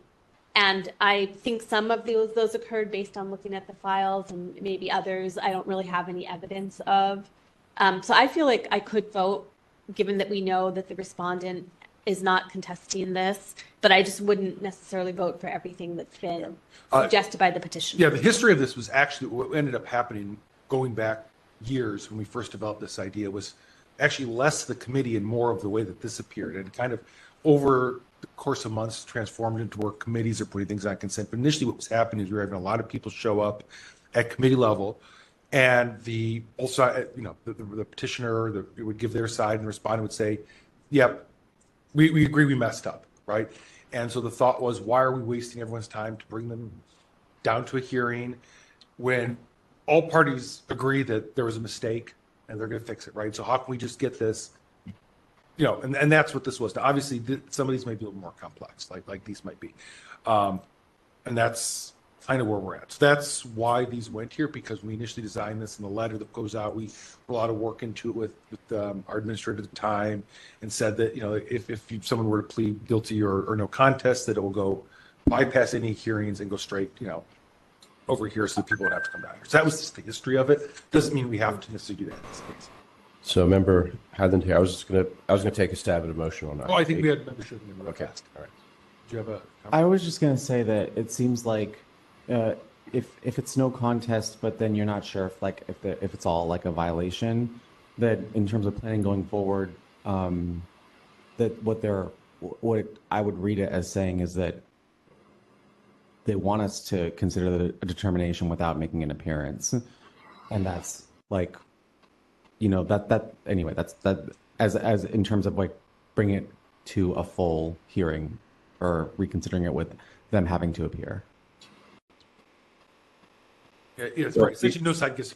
We just look at what's written in the packet, and that kind of ends. And I guess the only thing I would say, because typically when we do have like something like that comes up, and a party doesn't appear, then we postpone it. Whereas what they're saying is, what it sounds like they're saying is like, well, please consider this without us like present. They're essentially saying that we admit to the violation, or we're not going to say that we didn't violate it. Well, sort of, but it seems like, I mean, it almost seems like if there are pieces in here that we're not sure that they violated, it's like saying, well, we admit that there was a mistake, not necessarily to all the violations. Maybe it wasn't considered in that way. The question is whether it's up to us to fix it or not. Yeah, I'm kind of with Member Wolf. Parties are bringing this forward. If one party throws up their hands, they say either I don't want to deal with it, or yeah, we messed up on some or all of it, and we admit it and we declare no contest, then so be it. But a consent calendar is not meant for any discussion. It's meant for you just vote on it, because there's already been either enough evidence or somebody has conceded.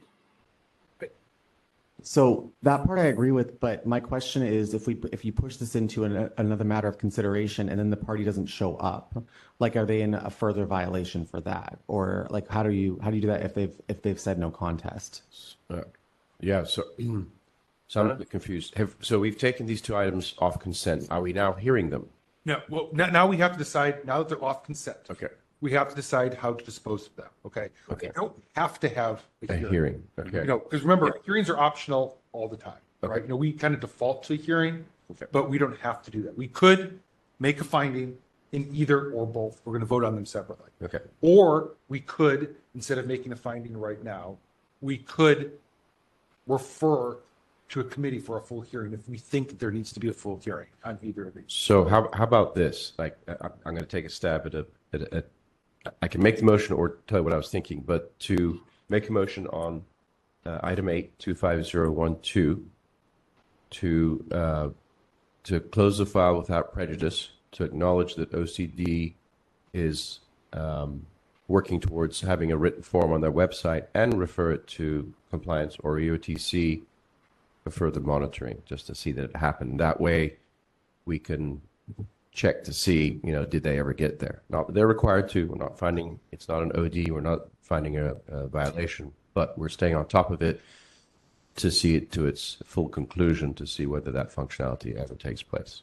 Does that satisfy everyone's requirements? I think I could live with that. Vice Chair Stein, are you good with that? I could definitely. That. My only question would be, should we, if we're not thinking it's worthy of an OD, should we even refer it for follow-up? I'm not sure how we would get involved if it's not something. Yeah, if it's something they are voluntarily doing and they didn't have to do it in the first place, why are we seeing if we're complying with a regulation that doesn't exist? Yeah, I would be fine with it up until that point, but I think if we just want to close the file and say we appreciate their efforts, I would be okay with that. So how about this? I make a motion to closed without prejudice, file number 25012, period. And we further acknowledge the efforts of the OCD to provide written forms on their website.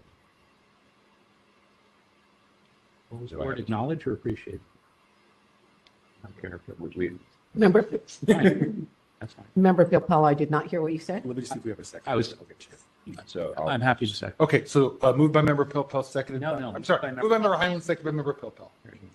I think there was a request from Administrator Peterson to have that repeated because I don't think she caught everything. Okay, before I do that, did Member Schmidt had something to add go ahead. to the chair?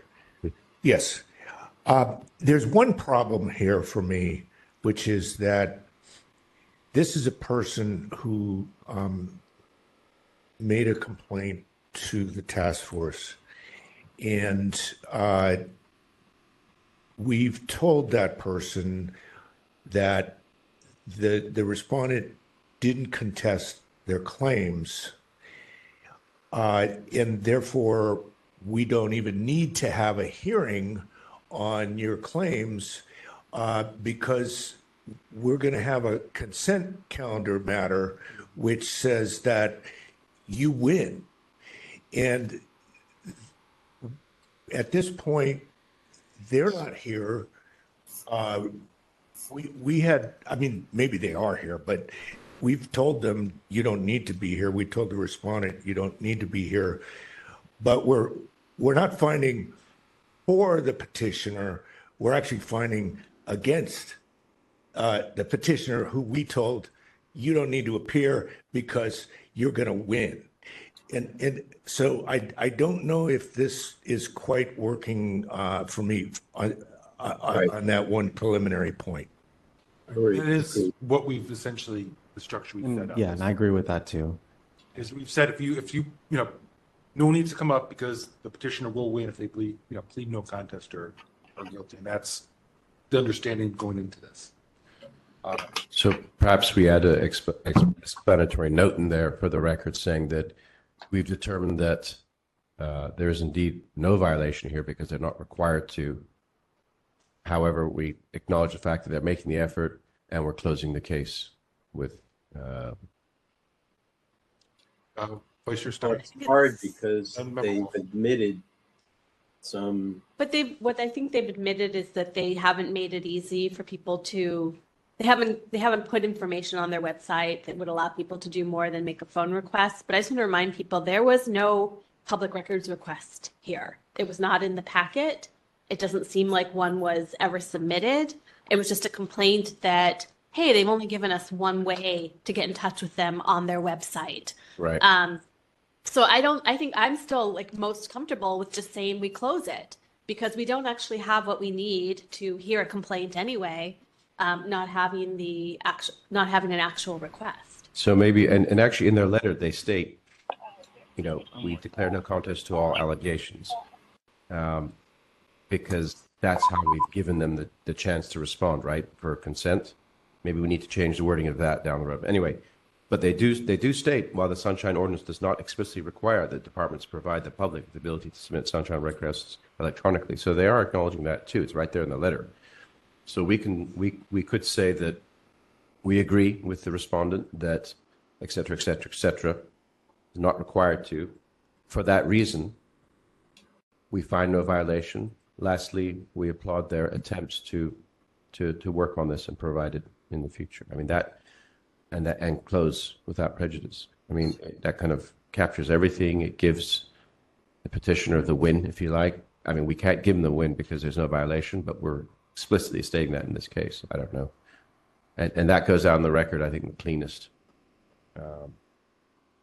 Any thoughts, Member Schmidt? I mean, Member Wolf, did you have your hand up? No, I'm sorry, I take that down. So basically, there was no request for a record, only a request that the information be posted in such a manner that people could find it. So can we just say that, thank you for your submission. This matter is not, since no public records request was made, we don't have jurisdiction over what the department does, although the department has voluntarily decided to put this matter in. and closure. It's no finding of violation of any kind. I would say that one way we could deal with this, because it does appear, I agree with everyone that it does appear that the preliminary fact that task force received a complaint,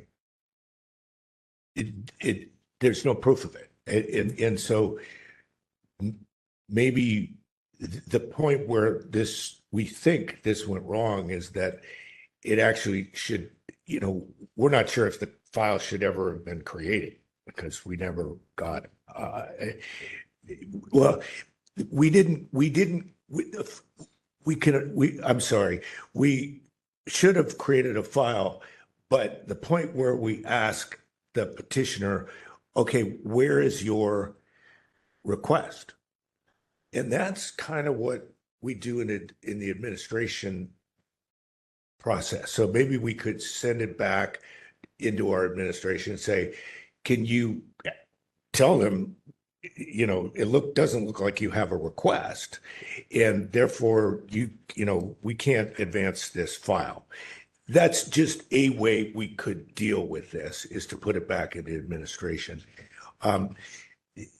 I still am bothered by the fact that we told the person they don't have to show up because we're going to decide that they're going to get a violation if we approve on the consent calendar. And because we told them you don't have to appear, I don't know if we can rule against them today, but that's how I think that. So, Chair, I think we're past the point of trying to look for the original records request, because he's stating, I can't make a records request. The only way I can do it is by phone, right? So that's not the issue of going back and finding the records request. There ain't one, right? I'd also like to see what we sent them saying, we're going to find you a violation based on consent calendar. Is that language available to us? Question. It's in the packet. On page. Checking the last page. They're not numbered. I have a question.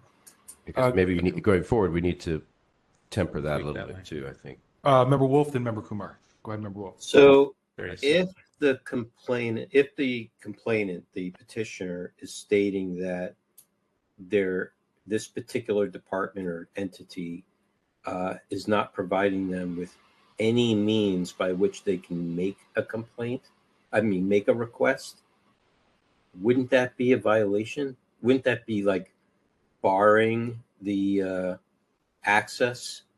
Well, they can make it by phone. Can I just say, all they're saying is that there's nothing listed on the website besides a phone number. That doesn't mean that if they called and said, can I have an email address to send a request to, they might be given one. So all we know is that there is only a phone number available on the website. That's the only fact thing presented in the complaint. Member Kumar. Member Kumar.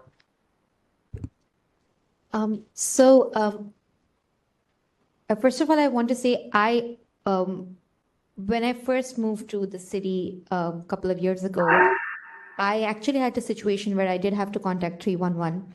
Nobody picked up the phone. And for me, it was a genuine problem that there's no other way to contact them. But then this is a question of, can they, will they, should they? Can they put up, will they put up information on their site? I don't know. Can they put up information on the site? I don't know. Should they do it? Probably. But the point is I feel this is more like veering into the philosophical space and not really into the space that we deal in. And while I have myself been in the situation and asked this question, I feel that this does not fall within the purview of our work. And I feel probably we can get back to this person and the petitioner and state that if there's any particular, we can sort of make it clear to them that maybe these are the XYZ reasons why we cannot proceed with it, but there are certain measures you can take to come back to us and let us know if there is a violation, and sort of help the petitioner, because a lot of times the petitioners also may not be aware of how to ask for a sunshine request, because I wanted to file a request against 311 2 years ago, but I was in a situation where I had to call the cops on 311, and I didn't get any help. So I've been there. So just wanted to say that it might be a better idea to tell the petitioner, give the petitioner some guidance on how to file a sunshine request. Okay, we are nearly 30 and we haven't even gotten a finding on the first consent agenda item. So I think I'm going to cut off discussion. We need to actually start. There's a lot of ideas. I think we need to start voting on things to see where we all fall. Member Pill, if I give it to you, it's like 15 seconds. I mean, because really, I'm just trying to figure out where to proceed. I understand there are people here. We've got other real hearings. So the question is, under our procedures legally, can we do anything other than find the violation that wasn't contested tonight? And if we want to do anything other than that, do we need to put this off either to the call of the chair to next month or farm this off to committee? And it seems like we may want to do something else. If that something else is not to affirm the no contest, can we do that tonight, or do we need to put this off somewhere some other way? That's what I'm asking. We can do any of those things if that's what the task force decides to do. I mean, none of this is, in my opinion.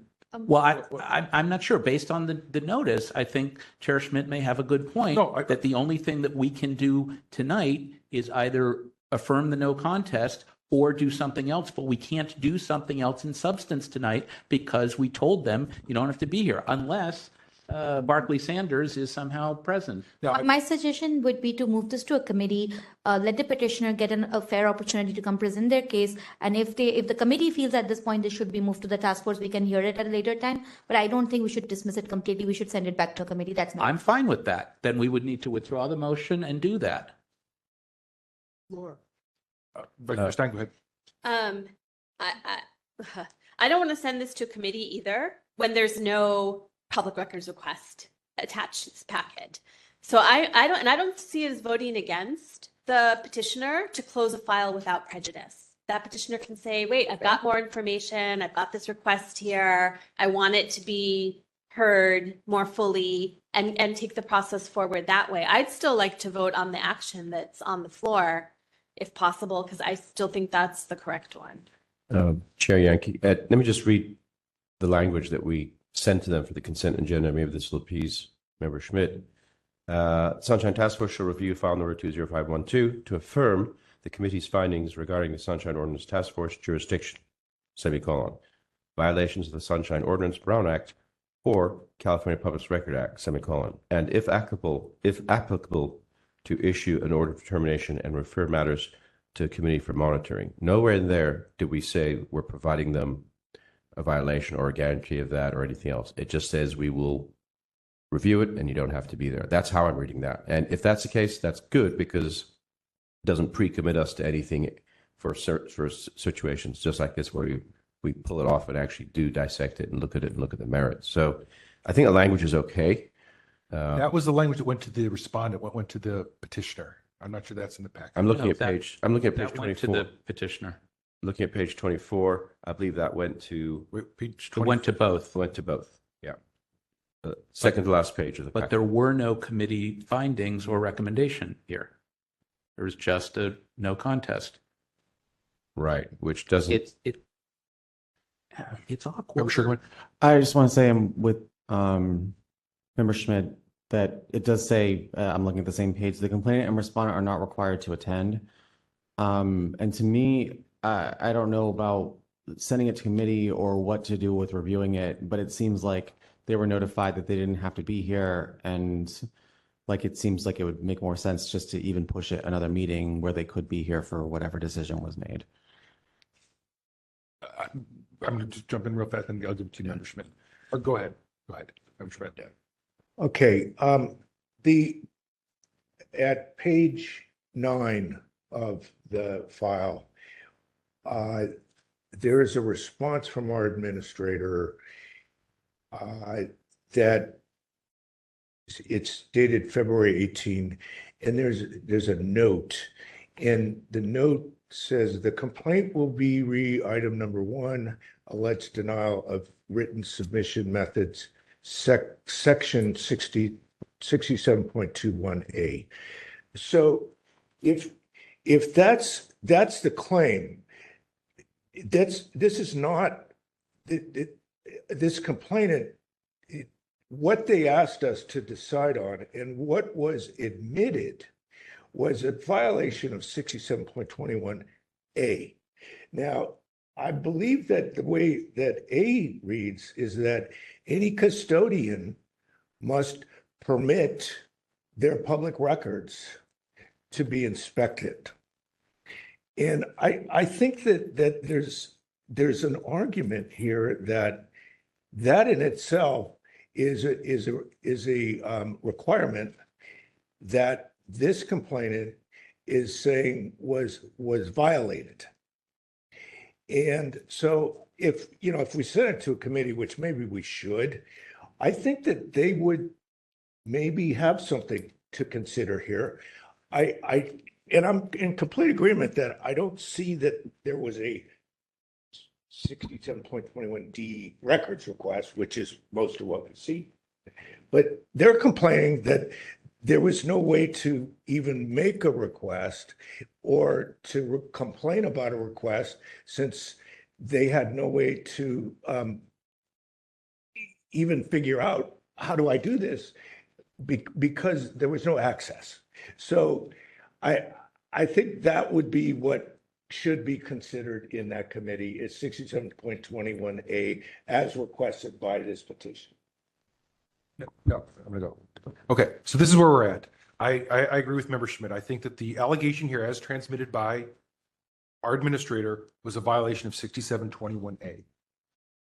In response to that, the respondent pled no contest to that. I'm not sure, personally speaking, that it's our position to second guess the respondents saying that and then somehow say, no, you really should have defended yourself and said, no, you didn't violate the Sunshine Ordinance. They essentially admitted that they did. I'm not sure that us second guessing when a department essentially admits guilt and sending it to committee for administrative hearings is in the best interest of all the audience members who are sitting here waiting for other complaints to be heard. We have a situation here where the petitioner said, you didn't give me adequate access. And the respondent said, I'm going to plead no contest to that. We're going to fix our process. And it seemed like we were all good on that until some folks feel that maybe they should have defended themselves a little bit more vigorously. I don't think it's our place to tell the respondent they should have defended themselves more vigorously.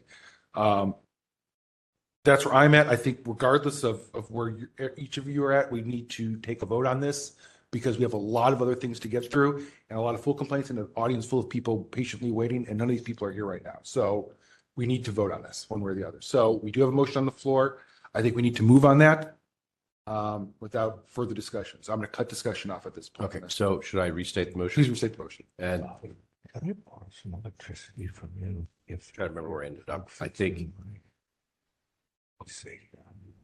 Yeah. basically motion to close file 25012 without prejudice, period, and acknowledge the efforts of the OCD to provide written records requests. It's actually 311/city administrator. So removing the statement, we find no violation, remove that. I never said that. Right. I'm saying, I'll say it again. I just make a motion to close 25012 with no prejudice, period, and we acknowledge the efforts of 311/OCD to provide written records requests capabilities. City administrator. Okay, so that's the motion. Sorry, Moved by Member Highland, second by Member Pilpel. to provide motion, to provide. To provide written records requests capabilities in the future. Capabilities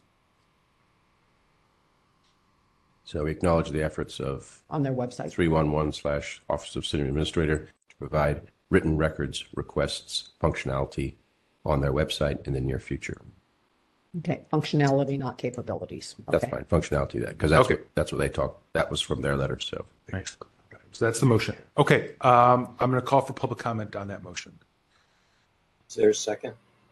Member Popel seconded that. I'll stay with that. Individuals in the room wishing to make public comment on item 8, please approach the podium. Members in the online community, please raise your hand in the app or press star 3. We have no one wishing to make public comment. Okay, I'm going to close public comment and call for a vote on that motion. Mr. Chair. I have one quick comment. Go ahead, quick. Go ahead, Member Wolf. Just, I would use a little more directive and ask and urge them to provide other means than just telephone to make records requests. Well, we're not doing that. That's already covered. Yeah. Mr. Chair. How's that covered? That's covered in their response, saying that they're going to, and it's covered in our acknowledging that they're going Member to. Popel, I mean, like 15 seconds is a I vote. just want to ask, Madam Deputy City Attorney, given the notice that we provided, is this motion an action that you think we can take tonight, right now?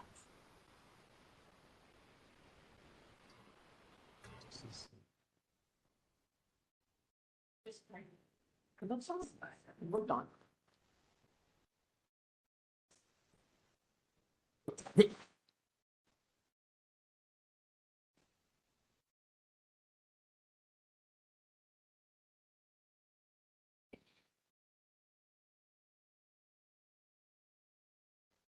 Deputy City Attorney Valerie Lopez, just want to clarify is if the task force is planning to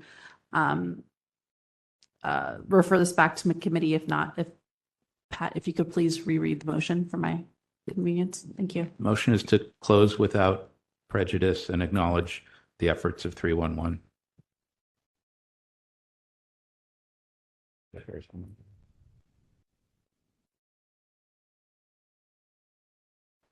Provide written records requests functionalities on their website.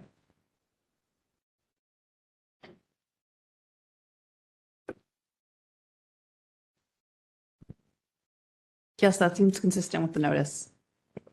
I mean, I could change that to say to provide additional records requests functionality on their website. I think, yeah. All right, I'm going to call for a vote on this. All right, thank you. Let's go. Taking the vote on item 8, Member Highland. Aye. Member Highland, aye. Member Pilpel. Aye. Member Pilpel, aye. Member Schmidt. Nay. Member Schmidt, no. Member LaHood. Aye. Member LaHood, aye. Member Sugarman. No. Member Sugarman, no.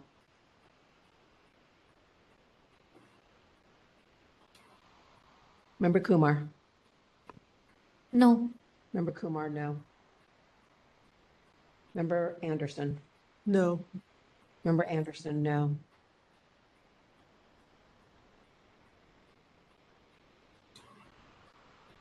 Member Wolf. No.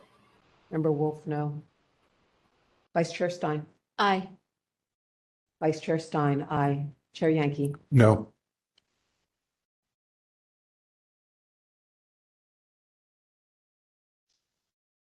Chair Yankee, no.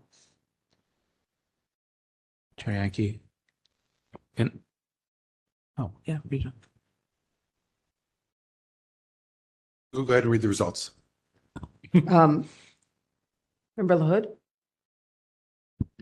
I was stopping Member Pilpel from not letting you read the vote. We need to read the vote totals. See how that motion was. 1 aye, 9 noes. No. No. No. No? Oh, I'm positive it wasn't that. 6 no's. No. 4 ayes, 6 noes. 6 no's. Well, there's at least 1, the 2, maker and the 3, seconder. 4, 5. There were at least 4 Yeah. ayes. LaHood, may I, Member LaHood, may I have your vote again, please? Aye. Member LaHood, aye. Please read please read the entire thing back into the record.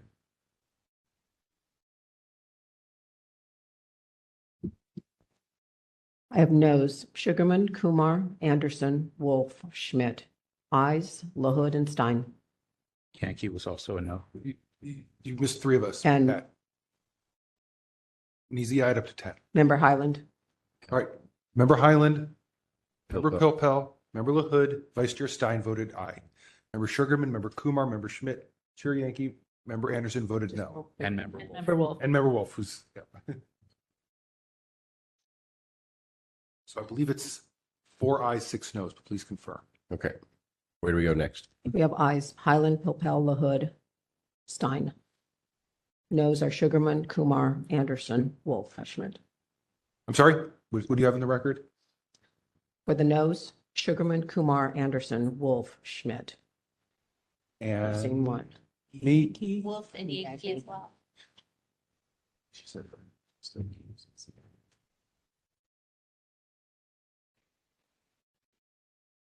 Okay. are you sure you got it this time? Don't be wrong. 4 ayes, 6 noes. Who are the ayes? The ayes are Highland, Pilpel, LaHood, Stein. Okay. I'm confident now. Okay. Now, Member Pilpel, go ahead. I was going to propose that we continue the matter to the call of the chair and let Chair Yankee decide whether to send it to committee, hear it back next month, or do whatever, that we're not together on doing something on this tonight, and that we should do that. I have a motion, but I have a go motion ahead. too. All right. That was my suggestion, but I'm happy to defer. I'm going to make a motion first, and then you can make yours afterwards. I'm going to move to accept the affirmation of no contest and fire violation for 6721. I will second. Okay. So that's essentially accepting what was on the consent agenda. Just clarification, 67.21, the whole. 21A, I'm sorry, 21A. Hey, 21A. Yeah, that was what was put, 21A, yeah. And you seconded? Sorry. Second, You did, okay. said A. Okay, yeah, okay. Or did you second? I'm sorry. It was you seconded, I'm sorry. Okay. So, okay, so moved by me, seconded by Member Sugarman. To accept the affirmation, No no contest and find a regarding violation for 21A. Okay. Let's take public comment on that motion.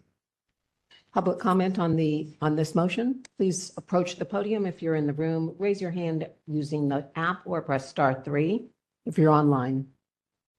We have no public comment? Okay, no public comment. Let's go ahead and take a vote on that. Taking the vote, Chair Yankee. Aye. Chair Yankee, aye. Member Sugarman. Aye. No, Oh, I'm sorry. I was just making. Okay. Sorry. Member Schmidt. Aye. Member Schmidt, aye. Member LaHood. Yes. She still has to come back. Oh, okay. So just come back to Member LaHood and continue on. Member Sugarman. Oops. Member Kumar. I'm gonna pass later.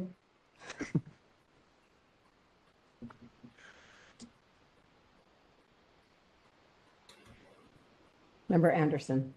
Aye. Member Anderson, aye. Member Highland. No.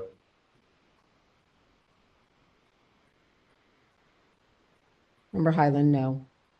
Member Pilpel. No. Member Pilpel, no. Member Wolf. Aye. Member Wolf. Aye.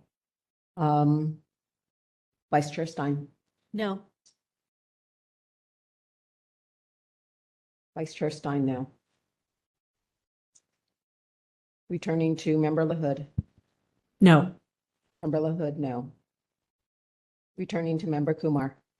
No. Member Kumar, no. For ayes, we have Yankee, Sugarman, Schmidt, Anderson, Wolf. For noes, we have Highland, Pilpel, Stein, and LaHood. I believe that was And Kumar. And Kumar. I believe that was 5-5. So that does not get us a 6-vote majority. Okay, Next motion. this is supposed to be the consent. These are the easy part, folks. Is the consent. Shall I try again to continue to the call of the chair? Yeah. Unless there's a motion, you can make that motion. I mean, you're just throwing it back in my, from my, you gotta give me more than that. With the understanding that Chair Yankee would either send this to committee or bring this back at a future meeting, that we're not getting to consensus. There are other things to deal with, and frankly, this is not the most important thing in the world. I'll do this. I would second that if you make that. How about- Second that motion. How about we do this? Why don't we move it to the end of, after everyone who's actually here, and we'll deal with the end of the meeting. Okay, 'cause I don't think bringing it back next week or next month is going to be more productive. Let's just have more discussion. So I'm going to make a motion to continue this item until after item 14. Actually, I'm going to do this. I'm going to make a motion to continue both items 8 and 9, files 25012 and 25014, to continue discussion on both those items until after item 14, file 25009. This allows us to get to the people who are in the audience. Second, Member Highland.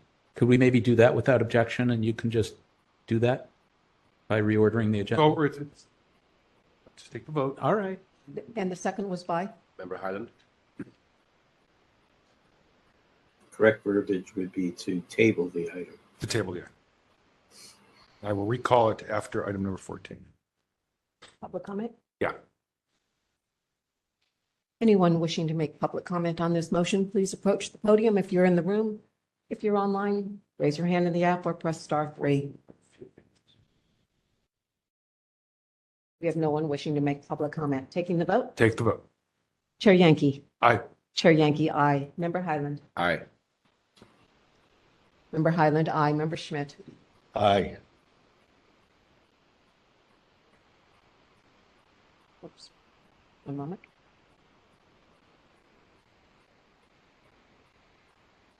Member Schmidt, aye. Member LaHood. Aye. Member LaHood, aye. Member Sugarman. Aye. Member Sugarman, aye. Member Kumar. Aye. Member Kumar, aye. Member Anderson. Aye. Member Anderson, aye. Member Pilpel. Aye. Member Pilpel, aye. Member Wolf. Aye. Member Wolf. Aye. Vice Chair Stein? Aye. Vice Chair Stein, aye. 10 ayes, motion passes. Okay, so we're going to continue that. We're going to move on to item number 10.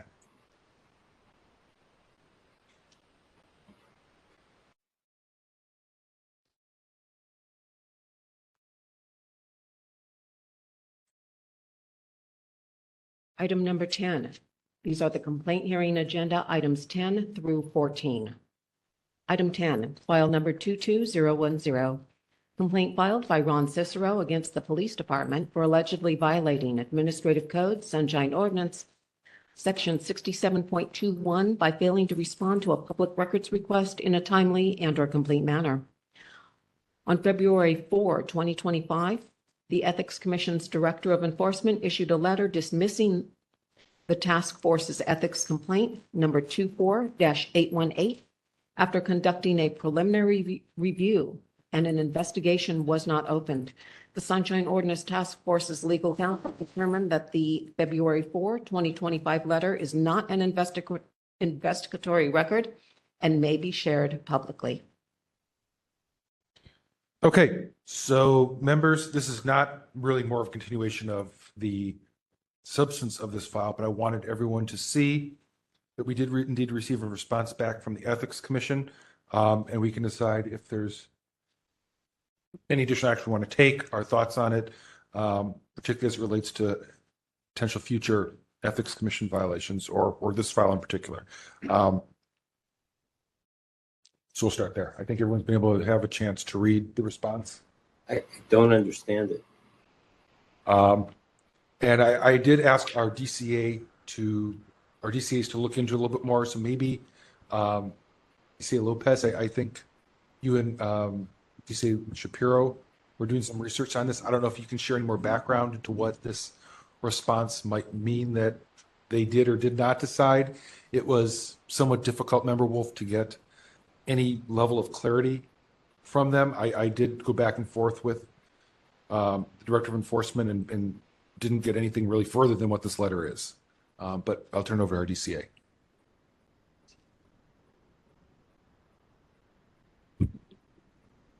Good evening, DC, Valerie Lopez. Yes, so what this letter says is that they conducted a preliminary review, and during this review, they basically determined that even if the allegations were true, they would not have found a violation of the law. Therefore, they're not going to proceed forward with opening an investigation, and therefore they're closing the matter out. And under the enforcement regulations, this is the final action of this agency. Question. Go ahead, Member Wolf. So it says that it did not constitute a violation of law within the commission's jurisdiction. So they're basically saying, are they basically saying that our findings of willful failure does not constitute a violation of or official misconduct under their rules? DC Lopez, they're basically saying that they're not disputing that an allegation like this would come under their jurisdiction. They're just disputing the fact that based on the documents presented to them, they didn't find a violation if the facts are in fact true.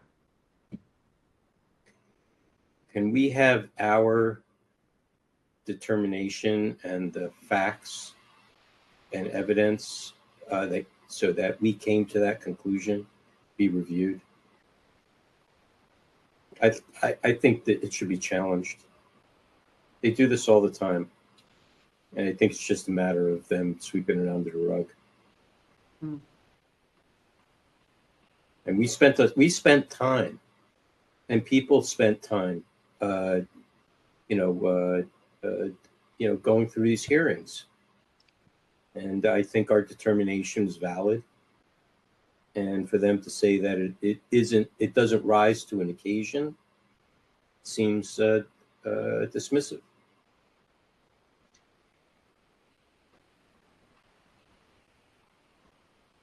DC Lopez, do you know if there's, it sounds like there's no appeal process, but do you know, is there? When I reviewed the regulation, it said that when the Ethics Commission fails to open up an investigation, therefore dismisses a complaint, it's the final action of the agency. So a person who wants to dispute that would have to basically file a writ in court. Wait, what, I'm sorry? A writ of mandate in the court of law. In the court. Mhm. Writ of mandamus. It's my understanding that this, Member Wolf, to your point, and I find this very troubling as well, that this never even made its way enough through the process to even be seen or heard by any of the ethics commissioners. This is essentially a staff member who put an end to this, which I find troubling that our work here can be stopped by a single staff member. But go ahead, Member Pilpel, you had your hand raised. Thank you.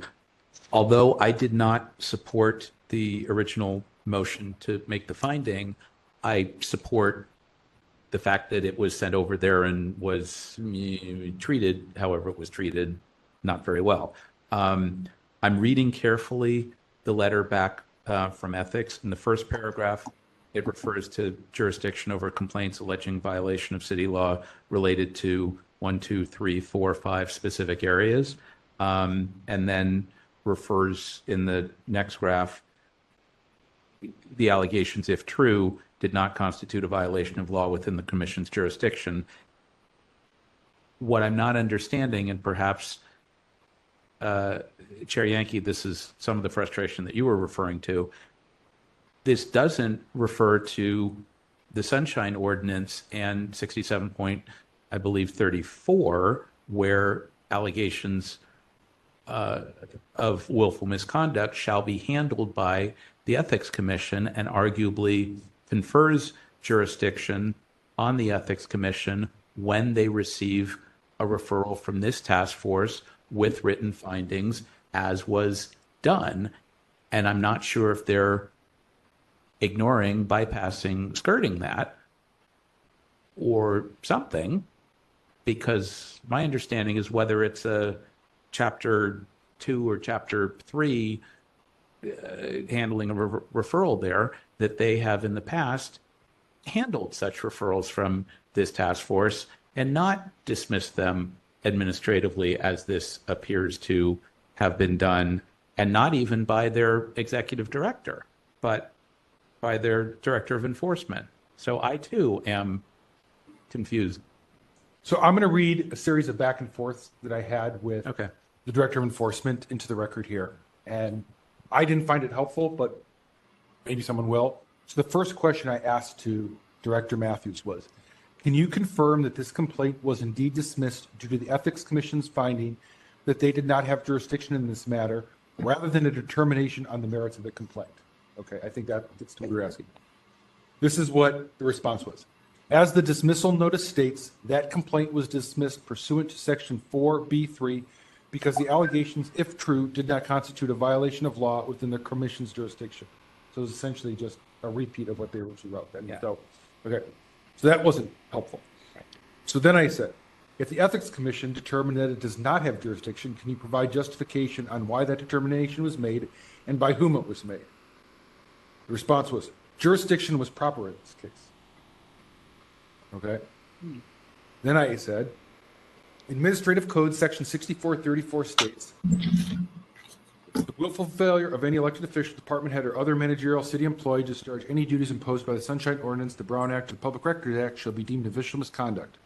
Complaints involving allegations of willful violations of this ordinance, the Brown Act, or the Public Records Act by elected officials or department heads of the city and county of San Francisco shall be handled by the Ethics Commission. Further, Administrative Code 6735D states any person may institute proceedings for enforcement and penalties under this act in any court of competent jurisdiction or before the Ethics Commission if enforcement action is not taken by a city or state official within 40 days after complaint is filed. Then I said, it's the current position of the Ethics Commission that these provisions of the Administrative Code are not applicable and the Ethics Commission does not have jurisdiction over sunshine matters, Administrative Code 67 complaints under these sections. And the response I got back was, same as number 2 above. And so that was that. So I'm not sure that was any. In fact, I was actually more confused after receiving that. So I just let the initial letter stand and put that into the record. But I did try to get additional information. I actually thought that it was more.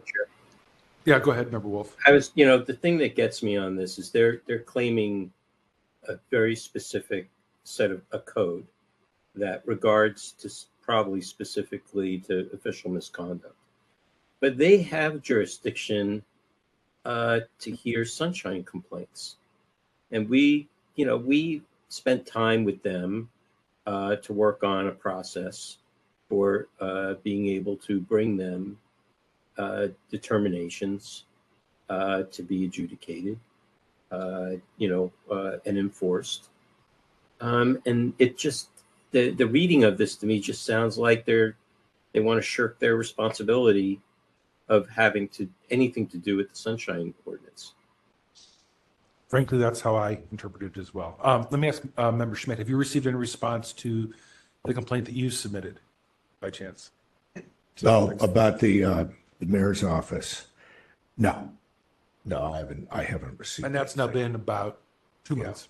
And this one, I had to follow up on this one before I even got this response, even after close to 6 months or so.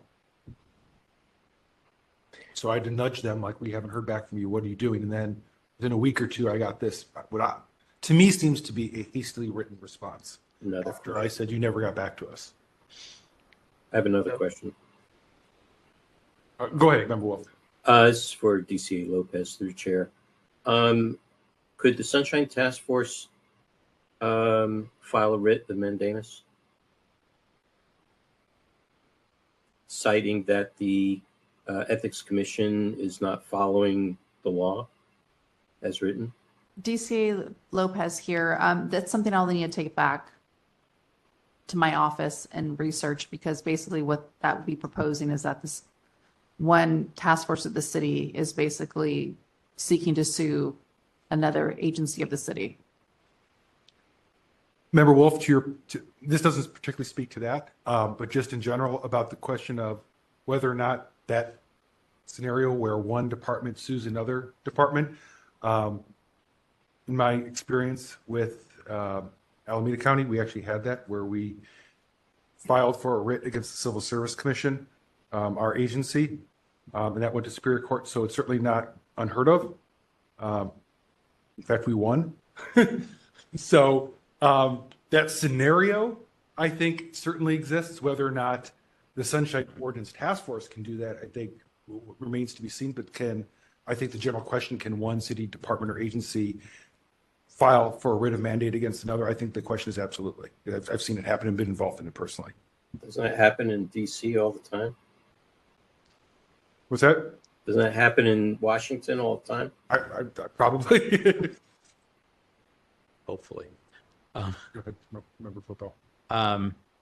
Yeah, and in my experience, it has happened around here. It is pretty rare. And I don't think we've ever tested whether this task force, I don't believe this task force has ever been a party to an action, and I'm not sure that's ever been tested, and that could raise all kinds of other issues. I think the choices before us are to eat it and do nothing, ramp it up to the Ethics Commission. I think they meet either this Friday or next Friday. They're usually first or second Friday mornings, or do something else. And I'm unsure about how to proceed, but I don't like this sort of kiss-off letter without responding to follow-ups. It's not even clear to me that the enforcement regs that they're referring to are the specific enforcement regs with regard to the Sunshine Ordinance, which we spent a lot of time promulgating, working on, revising, etc. Member Wolf will remember that. Member Highland may remember that. This was years ago, over several iterations of the Ethics Commission and its staff. So, and this doesn't, portend well for the other referral or.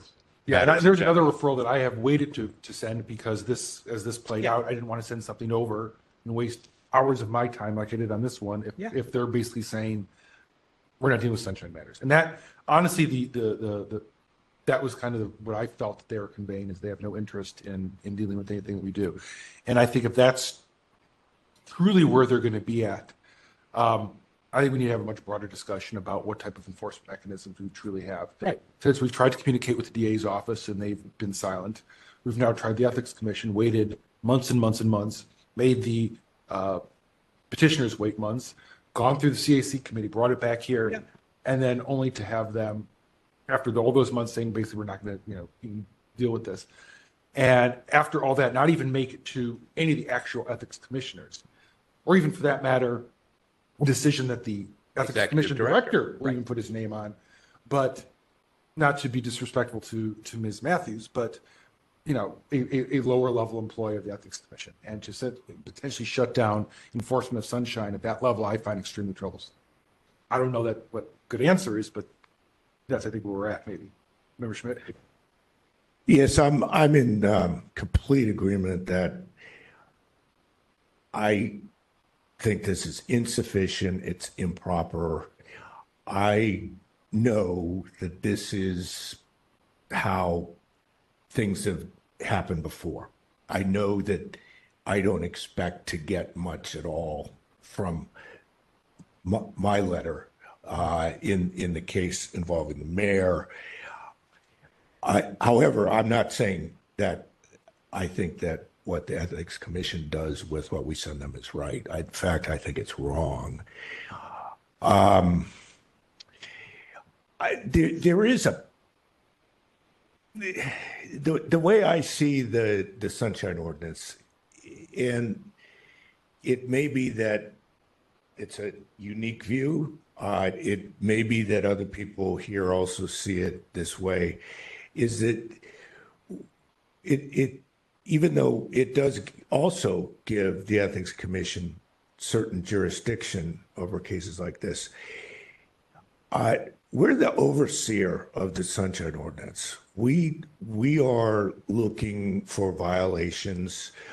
The last case, Chair Yankee made a motion based on a claim of I know the motion did not succeed, but it was a claim of that there was a provision in this ordinance, 21A, that was violated. Now, that, I believe, is within our power to find when people, when agencies violate provisions anywhere in the ordinance. And that, where I'm going with this is that I'm going to actually make a motion. I may be the only one who votes for it, which would mean it doesn't get seconded. But I think that if you look at 67.34, it says that this complaint, which is, we saw this complaint, we saw it many times, the Cicero. I mean, we don't send things to ethics that are weak. We send them really compelling cases. Everyone here knows that. So we're sending the Cicero case over to them where he was looking for boxes of documents that exist somewhere, and he got absolutely shunned by the police department. So his complaint is under 6734. It's a complaint involving allegations of willful violations of this ordinance, and we sent it over under 6734, and it is required that that complaint shall be handled by the Ethics Commission, and I don't think it was. I think that they have decided that they can simply send these things back without giving any proper handling. And so I make a motion that we find that the Ethics Commission failed to act properly and to actually handle the matter as required under 67.34. I'll second that and would like to add that we invoke the last sentence of 6730 C. And I'll read it. It's just a short sentence. Task force shall, from time to time as it sees fit, issue public reports evaluating compliance with this ordinance and related California laws by the city or any department, office, or official thereof.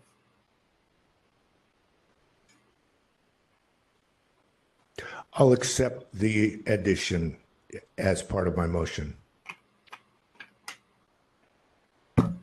Okay, so we have a motion by Member Schmidt, seconded by Member Wolf. Pat, do you have that all on the record? Member Wolf, can you read the language that you want to append? Yeah, it's the last sentence of 6730C. The task force shall, comma, from time to time as it sees fit, comma, issue public reports evaluating compliance with this ordinance and related California laws by the city or any department, office, or official thereof. Just a moment. Related California laws. By the city or any department, office, or official thereof. 6730C. Last sentence. The task force shall, comma, from time to time as it sees fit, comma, issue public reports evaluating compliance with this ordinance and related California laws by the city or any department, office, or official thereof, period. Yep, as it's written. Public comment? Yep, let's go to public comment. Anyone wishing to make public comment on this item, please approach the podium. If you're in the room, if you're online, raise your hand in the app or press *3. We have one individual at the podium. Good evening. Would you please turn on the microphone, please? Thank you. Can you hear me? It says it's on. Is this one better? No, no. All right, I'll speak loudly. All right, Mark LaCroix again. I was hoping maybe in the future to bring a case to the Ethics Commission, so I'm rather interested in this one. I've got two comments. One is to the Deputy City Attorney for the task force here.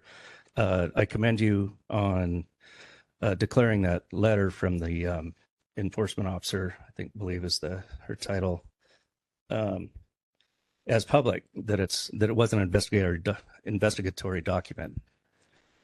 Two is maybe I can shed a little light on what this letter is saying is the director cites the charter's jurisdiction verbiage. Now, their jurisdiction was expanded after 1999. There's several updates, and I'll read you their enforcement regulations. But if you want to read that first paragraph of her letter and follow along as I read their actual enforcement regulations, their enforcement authority. These regulations are applicable to potential violations of city laws relating to campaign finance, lobbying, campaign consulting, conflicts of interest, governmental ethics, the San Francisco Sunshine Ordinance, and the Whistleblower Protection Ordinance, as well as state laws relating to campaign finance, conflicts of interest, government ethics, including but not limited to some other things, but it includes Chapter 67 at C. So their enforcement authority was enhanced, and it includes the Sunshine Ordinance. She omitted that, misstated the law in her letter in the first paragraph, and then the second paragraph says, since we don't have jurisdiction, we're not going to hear this case. So there might be some implications. I don't think lawyers are allowed to misstate the law. So that might affect your decisions here today. I'm not a lawyer, but hope to shed a little light on the law there. Thank you. Thank you. Thank you, Mr. LaCroix. We have no other hands raised. Member Popo? I'm inclined to support the motion. I just wanted to understand if this passes, would it be our intent to craft a short letter to the Ethics Commission members, copy to the director, that could be presented at their next meeting, and one of us could articulate our concerns and suggest that there be some follow-up, that this not just, be an action tonight and that's the end of it. I mean, I think this, if we're going to do something with it, then I think we got to do something with it. I have no problem with you doing that if the motion passes. Well, or that a letter be, yeah. Well, Yeah. I think that's a good point. I think we need to figure out what this will be and who will do it. Yeah. I mean, I also am inclined to support. Let's try Member Schmidt, but I think we're looking at you or Chair Yankee, I would think would be appropriate. Yeah. I'm not suggesting a long letter. I think we can do a short cover to this thing so that I'm just not sure that any of this has gotten to the 5 members of the commission, and I have no idea what level of involvement the department head has, and that's the concern. I mean, if they're making a broad statement that they're blowing us off, that's one thing. If they're all on the same page with that, that's a different thing. I don't know who's in on this. Well, that's a great point. I mean, do we even know that the Ethics Commission, as a commission, even knows this is going on, right? Versus mid-level managers or higher level, some level manager within the department who's not the commission itself. I second that emotion. I think DCA Lopez has. Thank you. Chair Yankee, this is DCA Lopez. There's just 2 points I want to make before the task force votes on this. Is it appropriate now or should I hold them? Go for it. So just 2 points I want to make that I think it's a reoccurring theme in this discussion. I think there's been a lot of conversation about whether or not the Ethics Commission is stating they lack jurisdiction based on the first few sentences of their letter. And I want to clarify for the group, as you mentioned, Chair Yankee, there was a lot of back and forth discussion with you and folks, the Ethics Commission. You read the correspondence, and they clearly said it in their internal correspondence that jurisdiction was appropriate here. So they're not denying that they lack jurisdiction. Yes, their letter that we have here is not the picture of clarity, but I will just want to remind the group, in their correspondence to you, Chair Yankee, they clarified that they had jurisdiction. So I just wanted to clarify that point. The second point is there's been a lot of discussion about who at the Ethics Commission actually saw this complaint. And I'll refer the group to the Ethics Commission enforcement regulations. And in section 4, it discusses the process to review, to conduct preliminary reviews of complaints. And in the first sentence, it gives that authority in the Director of Enforcement. They're the ones who provide the first review. And it's on them to make the first review and determine whether or not it's going to go further. So I just want to clarify that for the group. And I'm happy to read the sentence here. It says, upon receipt of a sworn complaint, the Director of Enforcement will conduct a preliminary review of the complaint to determine whether there is reason to believe a violation of law may have occurred.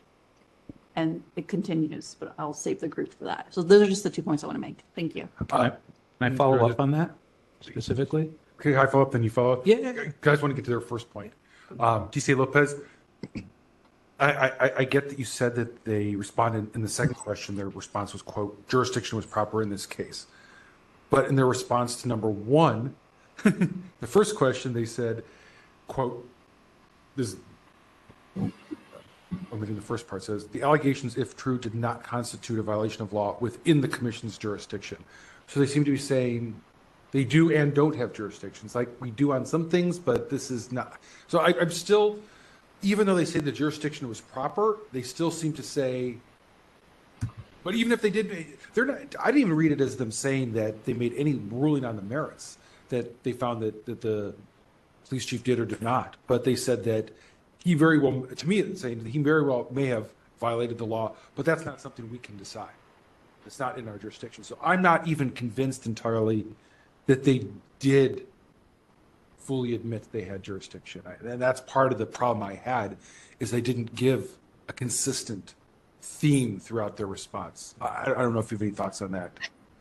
I don't know how they can say that it does not constitute a violation of law within the commission's jurisdiction and then say jurisdiction was proper. I mean, clearly those are two opposite things to say, at least is how I'm understanding it. DCA Lopez, Cherokee, I agree. I think the original letter that we have in the packet here is not the vision of clarity again. But I think that the way I interpret it is that they're saying they have jurisdiction. Again, it's not the clearest, but I think that's what they're saying. But in review, in light of whatever documents were submitted to them in the complaint, even if those facts are true on its face, they do not find a violation of law. So I think that's the second point that I think this task force obviously has issue with. I agree. The jurisdiction thing, I think on its face, it seems like they're saying they don't have jurisdiction, but my interpretation of the internal correspondence, they're saying, yes, we have jurisdiction, but we're just not finding a violation here. That's my perspective. Yeah, I get it, but they actually, the actual quote in her response to me was, did not constitute a violation of law within the commission's jurisdiction, right? Which means, doesn't seem to me like they made an actual ruling on, hey, we make a ruling on whether or not the law was violated, and we decided, after that review that there wasn't a violation of the law. To me, it says more of, we don't really have to make a ruling on whether or not the law is violated because that question is not within our jurisdiction. But I don't want to belabor the point. I know Member Popo wants to go. This is similar to what they've always written to us. To DCA Lopez, I'm sorry, I happen to remember a lot of this stuff. The enforcement regs that you were referring to, they have, as I recall, 2 sets of enforcement regs, one that are general enforcement regs and one set that are specific to referrals and handling of complaints under the Sunshine Ordinance. Can you tell me if I'm remembering that correctly, and if so, which thing you were reading from? DCA Lopez, yes, I'm referring to the enforcement regulations that the Ethics Commission has posted on their website. Okay. I don't see. I don't know if they're posted, but they have a separate set that was, I think, 10 pages long that had like a chapter 2 versus chapter 3 or article 2 versus article 3 that talked at great length about whether the task force sent a referral and how much deference to give to task force findings. There was a lot of history on that. And if they were only processing this referral under their general enforcement regs and not under their regs for handling a sunshine referral, then they totally botched it. So this is not on you. Have you found the other regs? So I'm on their website now. And Yep. as I mentioned, I only see one set of regs. I don't know when these were, if these were maybe a newer version that were published. I think I have it. I will tell you this, the one set that I see online that's live now, in section 1, the preamble that discusses the purpose of the regulations in paragraph B for enforcement authority, they specifically say that these regulations are applicable to potential violations of city laws relating to a host of things, Right. including the Sunshine Ordinance, the San Francisco Sunshine Ordinance. So these would be applicable to this task force. Okay, but again, I think those are related to complaints directly filed with the commission as opposed to referrals. Chair Yankee, if you've got Okay, something so on. it's section 10. This is Okay. entitled Enforcement Referrals Under the Sunshine Ordinance. Okay. It's several paragraphs. I'm going to read it though, because I think it's helpful for the discussion. If anyone wants to cut me off, feel free to do so. Section A is willful violations of elected officials and department heads. And it says, as identified in section 3E of these regulations, complaints involving allegations of willful violations of the Sunshine Ordinance, the Brown Act, or the California Public Records Act by elected officials or department heads of the city and county of San Francisco will be handled by the Ethics Commission pursuant to sections 1 through 9, 12, and 13. However, complaints alleging willful violations by elected officials and department heads are public documents pursuant to Sunshine Ordinance section 6735. Okay, so that's section A. Section B says referrals. If a city officer or employee fails to comply with an order of determination by the Sunshine Ordinance or supervisor records, and those agencies may refer the matter to the Ethics Commission for enforcement pursuant to its authority under the San Francisco Charter, section C3.699-13 and San Francisco Administrative Code, section 6735D. And then it goes through about a show cause hearing, this, that, and the other thing. I'm not going to read all that.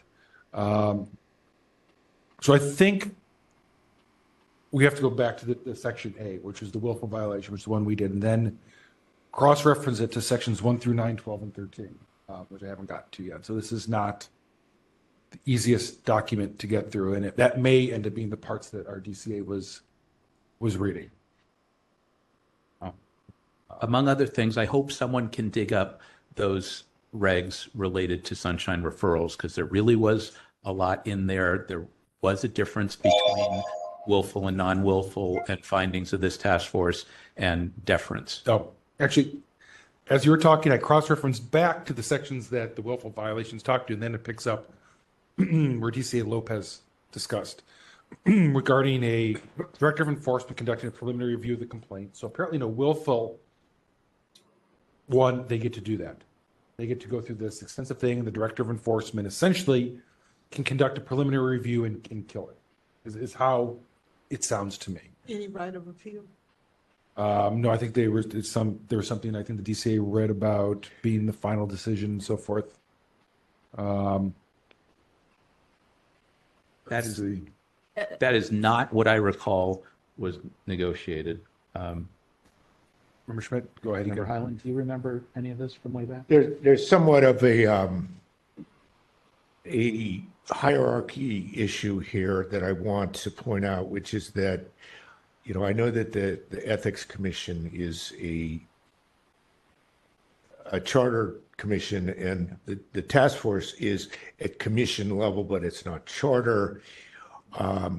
That's not necessarily relevant to what I'm about to say, which is that it's the law in San Francisco to 6734 is the law, and the Ethics Commission is bound by 6734.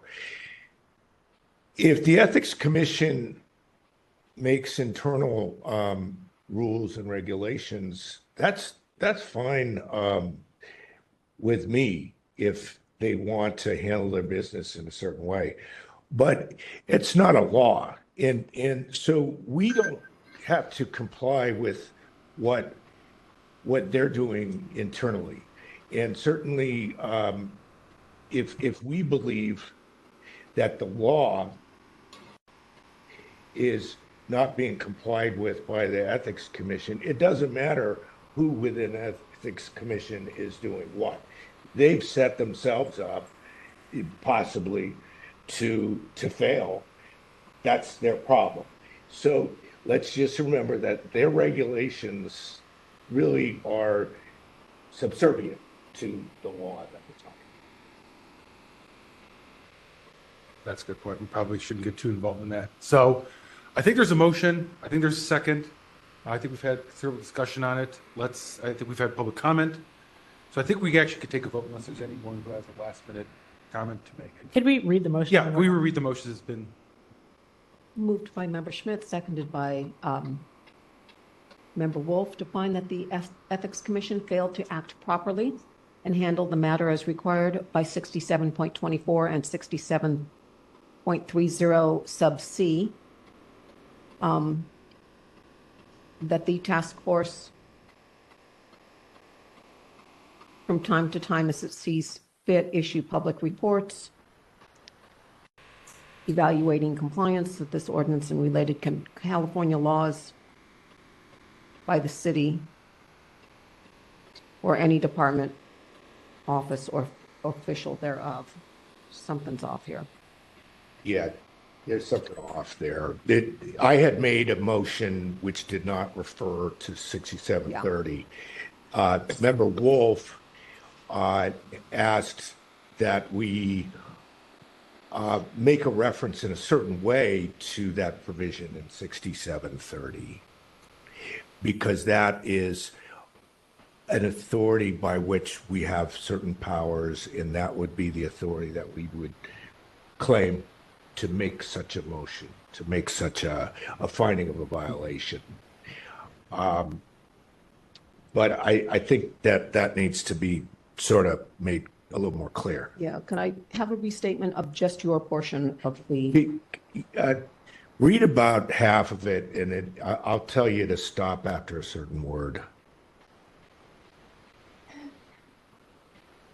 Moved by Member Schmidt, seconded by Member Wolf, to find that the Ethics Commission failed to act properly and handle the matter as required by 67.24. 34.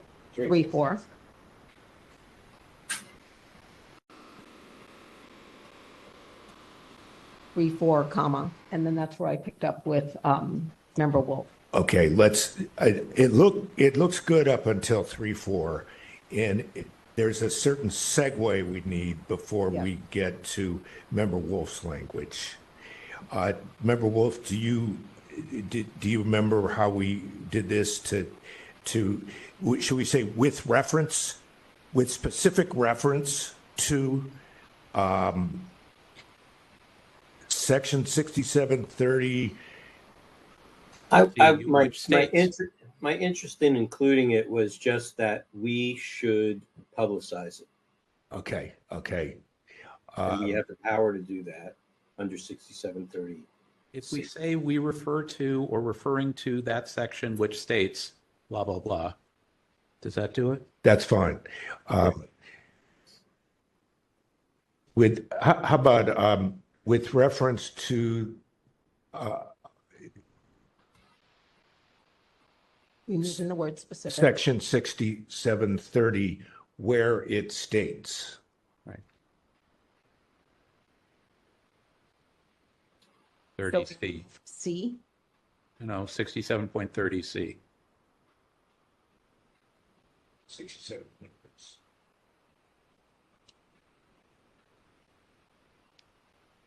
So the second half reads, with reference to Section 67.30C, where it states that the task force shall, from time to time, as it sees fit, issue public reports, evaluating compliance, that this ordinance and related California laws by the city or any department, office or official thereof.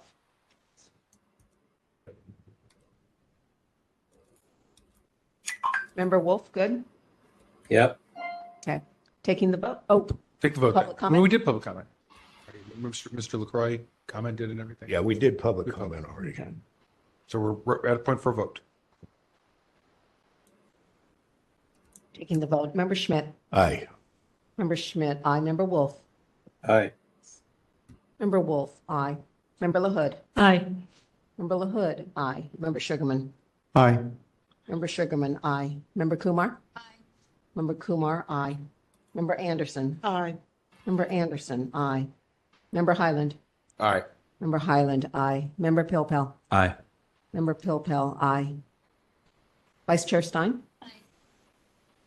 Vice Chair Stein, aye. Chair Yankee. Aye. Chair Yankee, aye. 10 ayes. Okay, we had some discussion about, does anyone want to, based on this, have any discussion with Ethics Commission, write a short communication? Do they want to go to an Ethics Commission meeting, call in? I don't know if they do remote public comment. I think this authorizes us to do all of that, to issue any report. We could put this on our website. I think there's a lot that we could do if we want to publicize this. I don't know if there's any thoughts about that now that we have an actual finding. I would suggest, Chair Yankee, that you draft or sign a short letter containing the text. We try to get that out within the next week. I will find out if there is an Ethics Commission meeting either this Friday or next Friday. It may well be next Friday. Probably It's next Friday. Next Friday. Okay. And maybe you or I or somebody can be authorized to either represent the letter or just refer to the letter in their meeting and suggest that there be follow-up and that the commissioners show interest.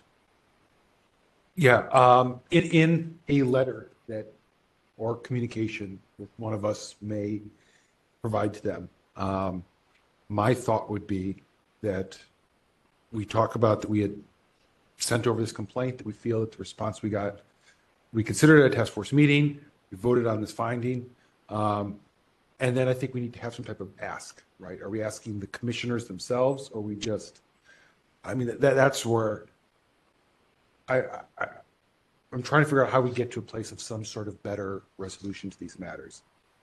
Do we ask for a meeting with them? Do we ask the commissioners to re-review the process? I think we have to have some type of ask to get some type of action going. Just saying, you guys did this wrong, but then not follow through, I'm not sure it gets us any closer. Maybe chair to chair, a meeting with their chair and bringing it to their attention. I mean, yeah, I mean, that's not a bad idea. Or I could send it, do we know, does anyone know if do they have direct emails on the commissioners themselves? They do on their website. Versus. Under staff. At minimum, we convey it over to them just so they know. Anything else is sort of on top of that minimum, but I think that if they want to do this with it, if they want to do that with it, that's their decision. I mean, I think the most would be that they take this either specific referral or the larger question of how referrals are handled as an item in a future meeting. The minimum would be either a chair-to-chair meeting or the commission ask their director to meet with our chair and see how to proceed. I mean, it would be good to get something out of it. Right. That's, I'm trying to think, how do we get something out of it, right? Yeah. And I don't know which way everyone feels is the best way to go about this. I mean, I can't seem to find. Oh, you're asking about the commissioner's email address. Yes, like, is there a way that I could actually contact the commissioners directly versus going through? I'm not seeing their email addresses, but You should be able to make a public records request for their email addresses. I suppose I could. Do we think that sending this type of thing, right? I mean, I don't know. Should we send it to, just put it on like their agenda as a public communications, like we had communications in the administrator's report? My concern would be it's going to get lost there. I mean, so my recommendation is to resend your letter outlining the case with a new letter saying, we think this was handled improperly. We would like this to be considered by the we would like the commission to consider this, and I would like a meeting with the chair or the chair, maybe the chair and the executive director, to discuss how these will be handled in the future. It seems pretty straightforward. Member Schmidt? But my thought is that maybe slightly different, which is, I don't think we're trying to appeal this. I don't think we're trying to ask them, please look at this again. I don't know if they would really take that very seriously. I think what we've gotten is final, and we can only do what we can do over here. And so I think that basically we made the referral, they gave it short shrift, they didn't tell us any details about what they did. And so we here today did what we could, which is to make a decision that we believe the Ethics Commission failed to comply with their duties under the Sunshine Ordinance, under Administrative Code 67.34. Our decision in itself has significance. It should have significance. And I don't know if, in my mind, it's something that we necessarily have to march around with, to say, please do something about this, please do something about this. It should be something that in itself is a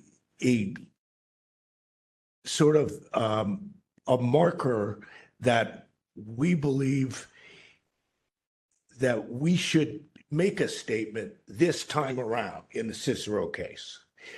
And we would hope, and this is not like what I am saying, we have to do it this way, et cetera, but we would hope that maybe they get this and they say, well, maybe that's not good. And maybe the next time around, they spend a little more time on this and give us a little more detail. We would hope. I don't have a lot of confidence about that, but at least we're taking a further step with them here, which is pretty much the max on what we have the ability to do in this task force. So I mean, I don't have any problem with someone here or anyone here taking it, doing whatever you want with it. But I don't know if we necessarily need to take the attitude of, we have to get them to agree with us. We have to ask them to please agree with us. We told them this happened. We told them you didn't do it right. We have 10 people here who believe that you didn't do it right. And that's supposed to have some authority here. And so that's just sort of my view of how this thing stands. Sorry that took so long. I can say this pretty quickly. So you may have a point. I guess the one thing, since we have other matters that we've sent to them that we haven't heard back on, and perhaps the one involving the disappearing text messages might be one that would be more meaningful. I do think, though, if we are asking ethics to change the way it handles things that we send over there, I think it is more helpful to do it in the context of a specific example rather than just hey, let's talk about how we're going to do these things generally. So if we don't do it with this particular one, I would recommend that we do it with that one if we get a similar response, just because I think dealing with specifics is likely to result in policy changes rather than saying, hypothetically, will you consider things when we send them over to you? Thank you. Good. Yeah, I've listened to the discussions on this, and one thing I found in working with organizations and governmental organizations, that the first answer is not actually the answer you should accept. And that I would go back and say, please give me a further explanation on this. We're not asking them to pat us on the back and say, oh, you did a good job. We're asking them to do the job they're supposed to do when we send over an order of determination. if it is their position that they will not look at any requests we send over and do anything with them, then please send us a letter and say, don't bother sending us anything. Fine. That's your decision. Okay, we know we can't send anything to you. But to dismiss it as if we're over here just making up things to send to them to make work is very insulting.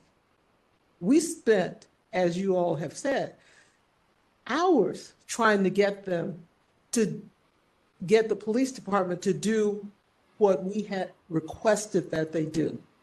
We went to our next level of appeal and they just said, whatever.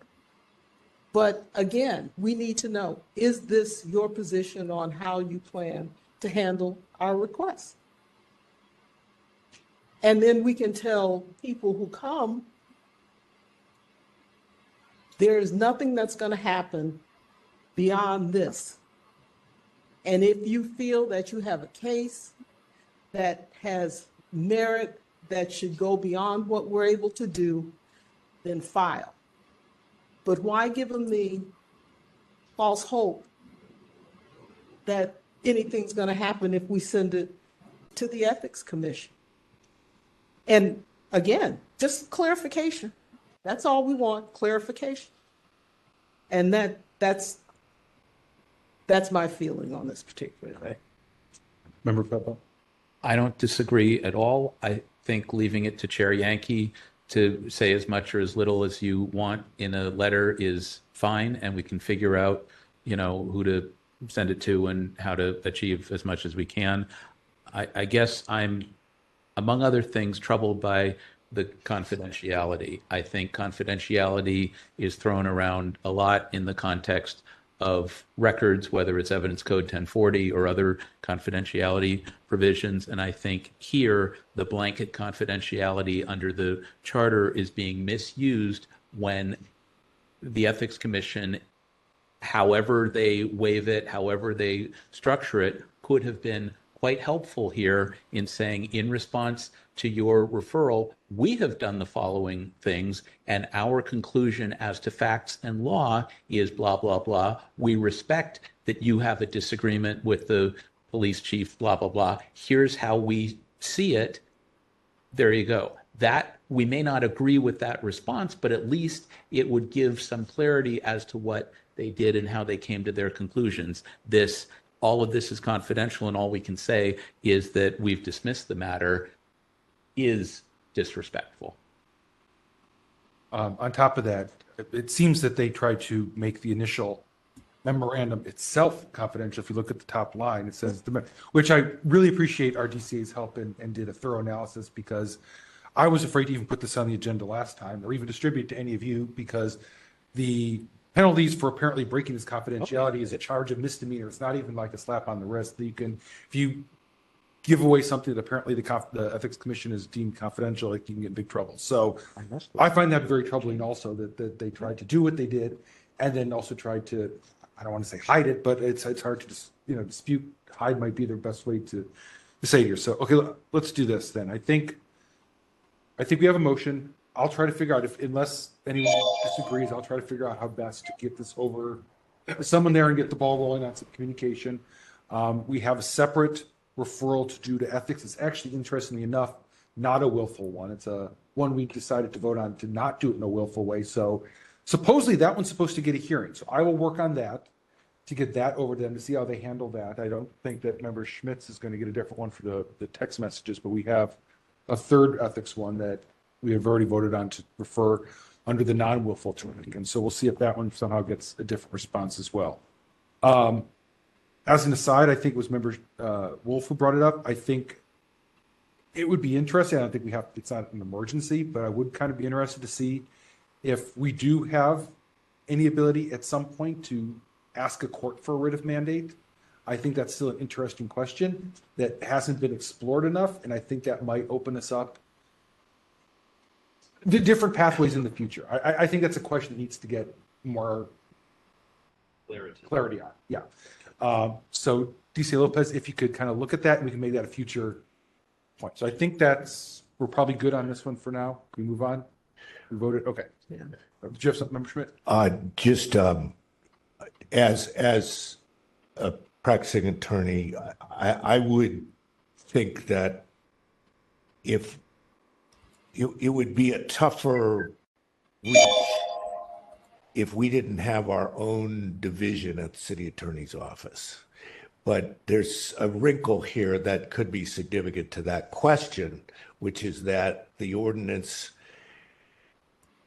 puts an ethical wall within the city attorney's office and puts a certain group as being our representatives, partly because I think in this hypothetical idea of a writ of mandamus, I think it's what's called administrative mandamus.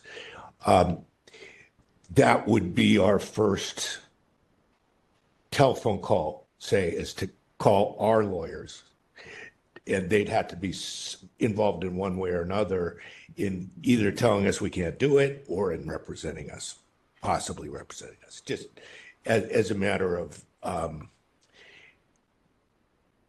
kind of trying to set it up if we were able to do that. Yeah, that's a good point.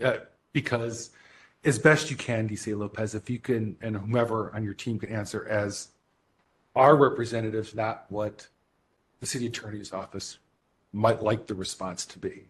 Because I'm sure the city attorney's office doesn't want, as a general practice, the city to go around suing itself, right? But in certain situations, it happens, right? And so it would be interesting, and in the case, that I was personally involved in, yes, there were colleagues in the same office who had to essentially now litigate against each other. In fact, one was the other one's supervisor, so one attorney had to litigate against their supervisor and won.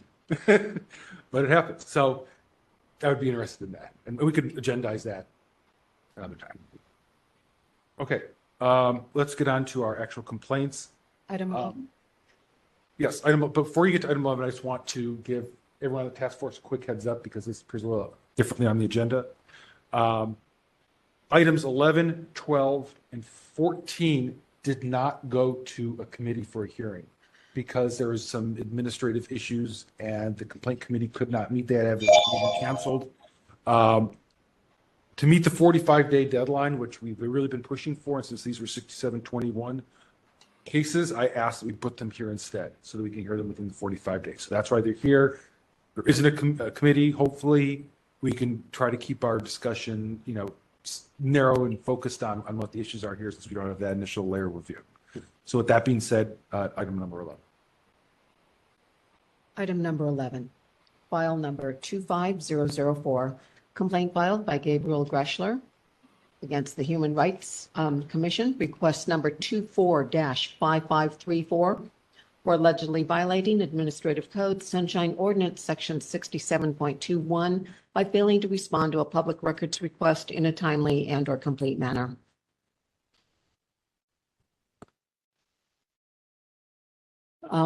We have Mr. Greschler in the room. Let me see if we have someone from the Human Rights Commission. They're in the room.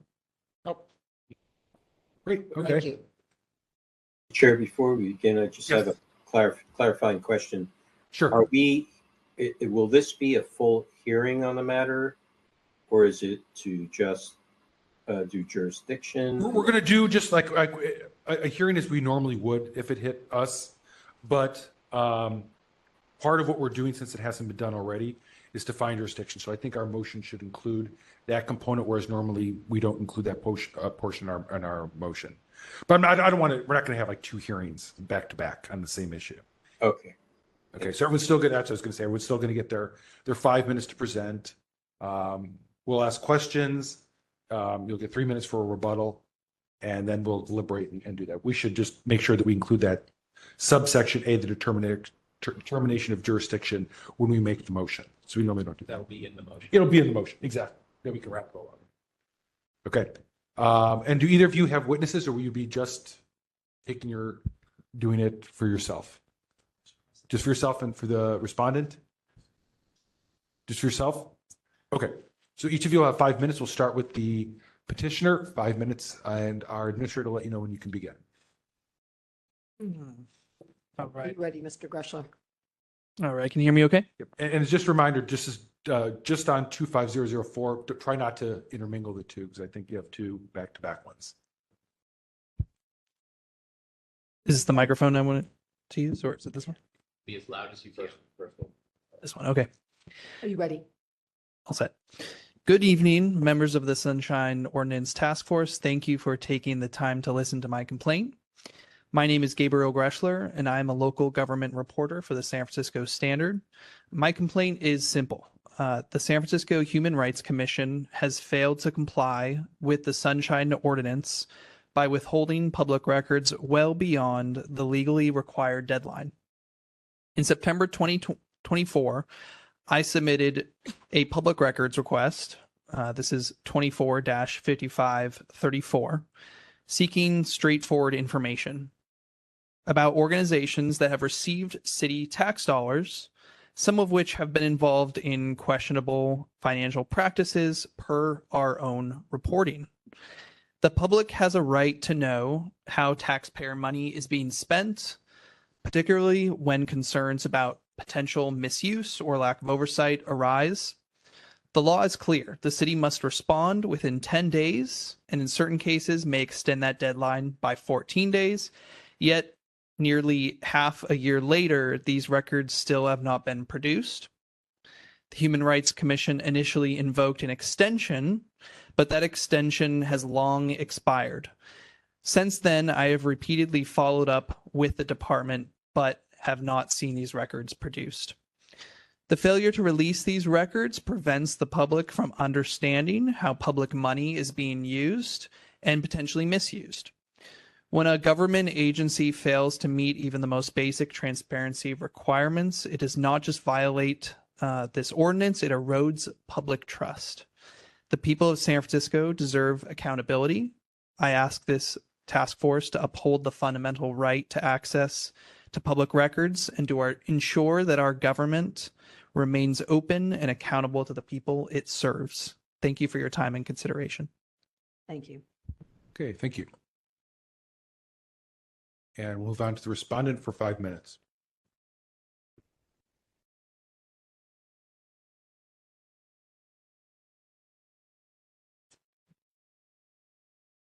Good evening, Chair, Vice Chair Mauli Tubeno, Acting Director of the Human Rights Commission. Thanks for having us here this evening. I'll just say that the Human Rights Commission is dedicated and committed to transparency. I hope that is demonstrated by my presence here this evening and also by the dozens and dozens and dozens of records that we have produced to in the last 6 months.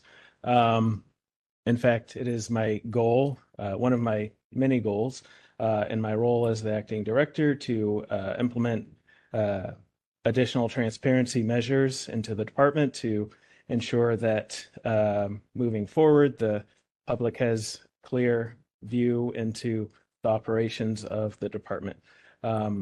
We have every intention on complying with the request, as demonstrated again by the many records and hundreds of pages and documents that we have already produced.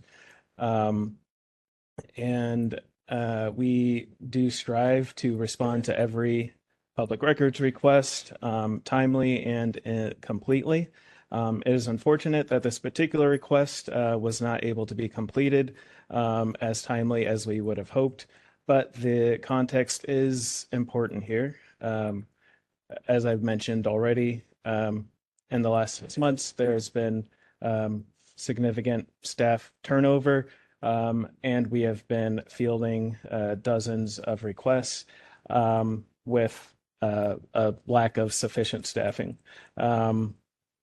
It is very much public knowledge that there are multiple investigations and audits that are being conducted into our department and the former director's actions and decisions, which led to her untimely resignation, but also led to significant impacts on our staff. These multiple investigations have added a layer of complexity into our response to some records, leading us to have to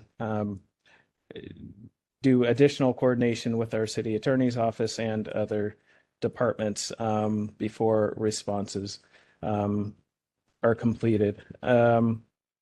Relatedly, our main point person on staff was unexpectedly out of the office, and that added an additional layer of complexity in responding to this particular record. And I'm happy to answer any questions that you all may have. Okay, thank you. All right, members, any questions? Go ahead, Member Kumar. I just wanted to understand, was it communicated to the petitioner that that you're understaffed and maybe have folks out of office? Yes. Was it communicated? Okay. Yes. Okay, I have a question. How many records have been turned over to date, and how many do you still feel need to go through whatever review process before you can say that you've turned over everything? I mean, literally dozens. We did not prepare a number. Roughly. Yeah, I mean, like, are we like 75% of the way there, 50%, 20%? In response to this particular request? Just this one. Just this one. So we, for this particular request, we have not been able to turn over any records. So this came in September 17th of 2024. So by March 5th, 2025, you haven't been able to turn over one record. I was made aware of the request sometime in early January. So, and as I mentioned, our main staff person was unexpectedly out for a couple of months. So there was work that was done prior to that leave, but okay, we can stop there. Second question then. So it sounds like it's taking some time because there needs to be some type of review process. For some of these, the requests seem to be pretty straightforward. I'm not understanding what level of review. So if I'm reading this right, it was 3 bullet points, and they wanted first, all records related to travel for former Human Rights Commission Secretary Cheryl Davis in February 2024 in Las Vegas. I'm not sure that there's a lot of confidential stuff there. It talks about reimbursements for hotel, food, entertainment, and tickets. I mean, that doesn't sound like a bunch of attorney-client privileged or any highly redacted type of documents that we would see. Second one is emails and text messages sent or received by former HRC executive Cheryl Davis that include the words Super Bowl and Las Vegas between February 1st, 2024 and February 20th, 2024. So this is a 20-day period for emails about Super Bowl and Las Vegas. Again, this isn't like, sensitive HR documents or something. It's Super Bowl in Las Vegas. And then invoice, travel records, and receipts submitted by nonprofit Collective Impact between January 1st, 2024 and April 1st, 2024, including documents regarding travel to Las Vegas. Again, this is about a 3-month period, and it just talks about invoice, travel records, and receipts. So I guess I'm not seeing why this level of extension would be necessary. Typically, that's for like voluminous requests or. Correct. I don't see. I would consider this a voluminous request. Yeah. Most of these time periods are very short. You're probably not going to get a lot of emails, for instance, from Cheryl Davis for a 20-day period with the word Super Bowl and Las Vegas in them. I mean, so I guess I'm just failing to see why this amount of time is necessary to complete the request. That's my question. The question, is that a statement or a question? That was a question. So why is it taking? Why have you invoked so many? I'm not going to go line by line through all the details, but I already said that there was staff transitions, staff leaves. And in addition to this particular request, there were dozens of other requests that we were fielding and had responded to. Okay. Member Hood? You were fielding this request and other requests. How did you decide what order to respond to the request? I don't have the details of that. I don't respond to the. Is there a general policy that it's first come, first served, or the easiest ones, or? I would say it is not necessarily first come, first served, but of course we monitor the deadlines and the timelines and do our best to meet those as much as possible. But there are easier requests that we are able to respond to. And I think it just is a matter of the difficulty level and the communication we have to have with the city attorney's office and other departments in some cases, and whether we have to redact records. There's a lot that goes into it that probably this body does not have a full view into. Question. Member Wolf, is that you? Yeah. Go ahead. Who manages the requests in your office? We have a public information officer who manages those requests. Member Highland here. Is that person in the room? She is in the room, yes. Could we talk to her?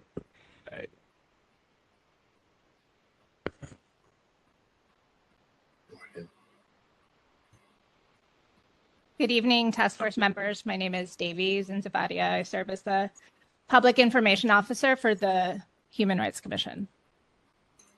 Thank you for joining us as well. Maybe you could do a better job explaining why. Well, Member LaHood's question was more of how do you prioritize? Yeah, I would echo. Why was this one kind of low on the priority list, so it seems? Certainly. I think my question was, what's the sensitive nature of the, or voluminous nature of this request, and why would it justify taking so long to respond? So I'll take the chair's question first. So relative to the 4 bullet points, the 4th bullet point would be just the greatest amount of, the largest volume and the greatest amount of both records and coordination to manage. And so that would answer the chair's question relative to that piece.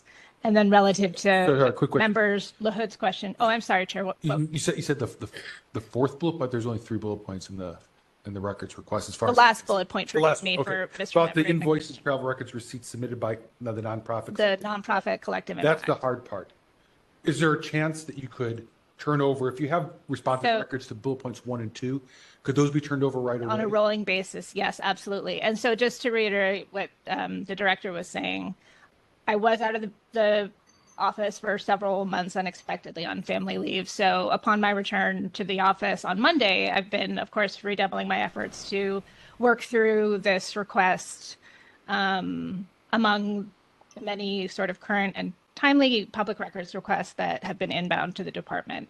So within that September, October time period, to say nothing of November, December, and since, there were several dozen varying levels of complexity, but several dozen PRAs that the office received. And I am the person who, for the entire department, manages them, coordinates them, and deals with all matters related to them. So it's a pretty substantial responsibility for a relatively small department that was thrust into a high amount of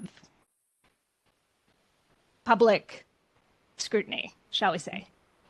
And then Member LaHood, would you mind to repeat your question, please? My question was about how you prioritize which ones to tackle, whether it's the order they come in or like easy ones that you can handle if those get handled right away, or Yeah, absolutely. So to echo what the director was saying, I was absolutely right. So it is it's certainly order of deadline, order of timeline. There's, as they come in and everything has a timeline, as we all know, attached to them. And then from there, it's just sort of working on multiple requests simultaneously also. Thanks for the question. Member Pilpel here. I don't know you, Ms. Intavidia. Am I? Nice to see you. Right? Okay. Let me speak to Director Tibeno for a moment. Wooly, nice to see you. It's been a while.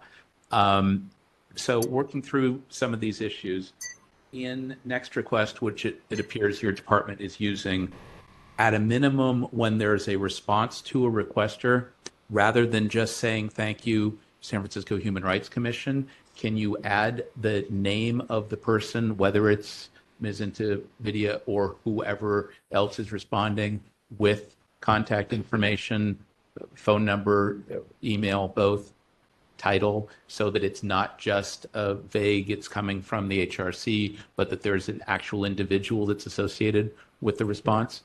Sure. That would be great. Can you tell me just generally, I get that there's stuff going on and it's not the first time and it's your first time dealing directly, and good luck, all of that. Knowing that a member of staff was going to be on leave or was on leave for a period of time, how did you as the director with a small staff address that, either knowing in advance or coming in one day and finding that the person wasn't there, and knowing that there was some amount of records requests that were in the queue?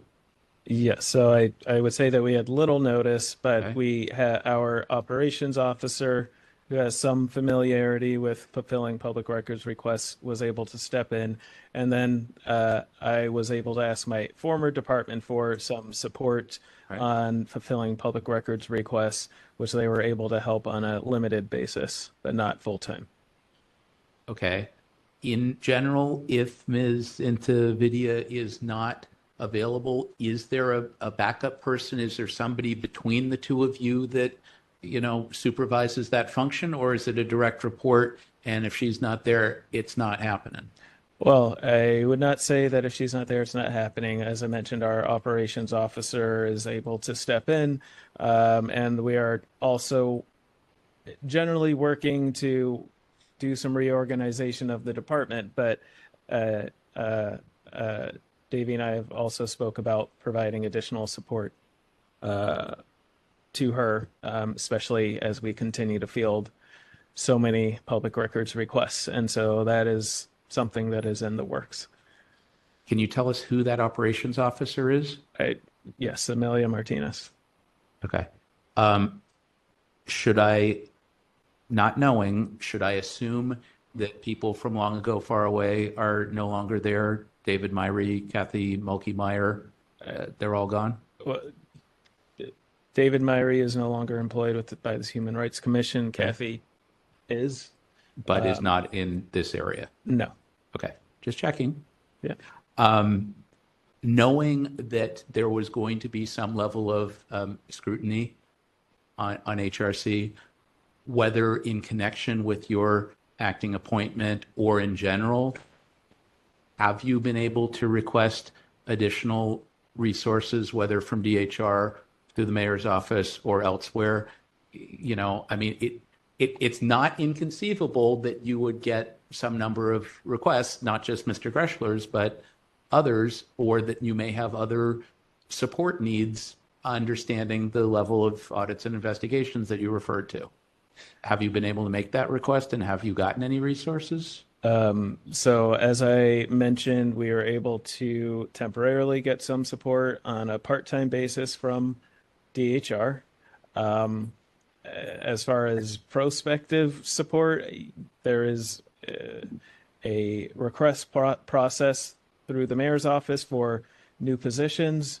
We submitted a number of positions that we consider to be a priority for our department, and we received one, which was not, you know, to support our communications. More a program person than.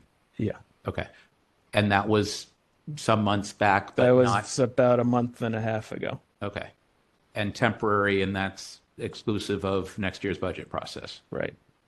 But the mayor's office, whether it's the prior mayor, the current mayor, any old mayor, they are well aware of your backlog and need, and through the whole city family, as we like to call it. We haven't found anybody else in any general fund or non-general fund department that could, come help a little bit, a few hours a day, a few hours a week to get you through this?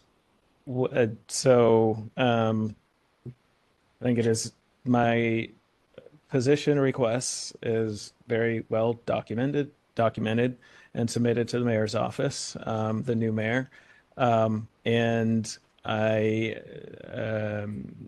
as I mentioned, we have not made additional requests outside of the one to DHR for support. That you're still benefiting from? No longer benefiting from that. That was temporarily. Yeah. Okay. Let me wrap up shortly. Other than Mr. Greshler's request, are there others that are also out there that you're aware of in the queue that are still sitting, waiting, partially responded, not responded? Not that 6 I'm months, less than aware 6 of. months? Yeah. Okay. Can you? Not they're aware of, but we can report back. Okay. I mean, it is both. I'll save comments for later. Is there anything else that you can think of in a public setting that would help facilitate as early and complete a response to Mr. Greshler as possible, knowing that others, may have requested records since he did and may have gotten records earlier, and he may still be sitting in the queue asking about last year's Super Bowl? Well, I mean, I think, have provided many documents to Mr. Greshler. Okay. So I think, I don't know. Well, I don't want to speak for him, so I won't. But so we have a practice of responding to taking these records requests seriously. That is well documented, and including requests for Mr. Greshler. So what I can say is that we can and will provide the documents that he has requested as soon as possible. We spoke recently with the city attorney's office about that request and fully intend to comply and give him the documents he's requesting. Okay. Sorry. Just to be clear, the records request, Chair Yankee read it off. I think it's pretty clear. Has your department already identified the records, and are they just, sitting waiting to be redacted and released, or have you not even pulled them as part of the I think search? we were able to pull some of the documents. So yes, we're able to pull some of the documents. I don't know if it is a complete response to everything as requested. Can you provide whatever's available on a rolling basis? Absolutely. With whatever level of redaction? Yes. I mean, just to be clear, part of me is interested in dealing with Mr. Greshler's request. Part of me is interested in the level of resources that you need to deal with whatever the thing is. And part of me is interested in, going forward, if you've got, a sufficient system in place all the way around. And I'm not yet clear on all three of them. So let's move to another. I think I'm good right now. Thanks. Bring the point up. Any other questions from members? So, Member Anderson, just my quick question is, have you developed a schedule for how you're going to roll these things out? Would you be prepared to provide Mr. Greshler with that schedule of how you're going to roll these documents out? And are we talking about soon as in being within the next 10 days? I think we can, yes, meet a 10-day timeline for some amount of documents. I have not seen them, so I don't want to speak to what the level of redaction that needs to happen, if any, but I think that we can commit to producing some documents within the next 10 days, if not everything. But thank you. Anyone else? Okay, ready for rebuttals? Let's do rebuttals. Okay. We'll let you go first. You have rebuttals, so you can make a 3-minute statement, and then we'll followed by the petitioner for 3 minutes.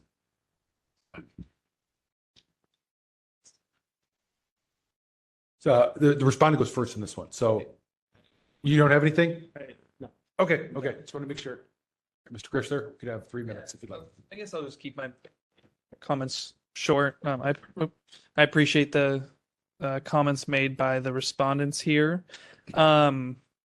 I guess I would just say that it's my belief that when it comes to staffing issues, and it sounds like there was an understandable situation that came about, I still think it's necessary for a department to create an infrastructure that you can respond to public records requests in a timely manner. So that's all I would have to say in this instance. Thank you. Thank you. Okay. How do we want to proceed on this one? Jurisdiction first and then. Well, it'll be part of the motion, but put it in the motion. yeah, I mean, I think, or just to, There's no anyone don't think we have jurisdiction? Okay, I think we're all good. Okay, so that'll be part of the motion we get to it. Chair Yankee? Go ahead.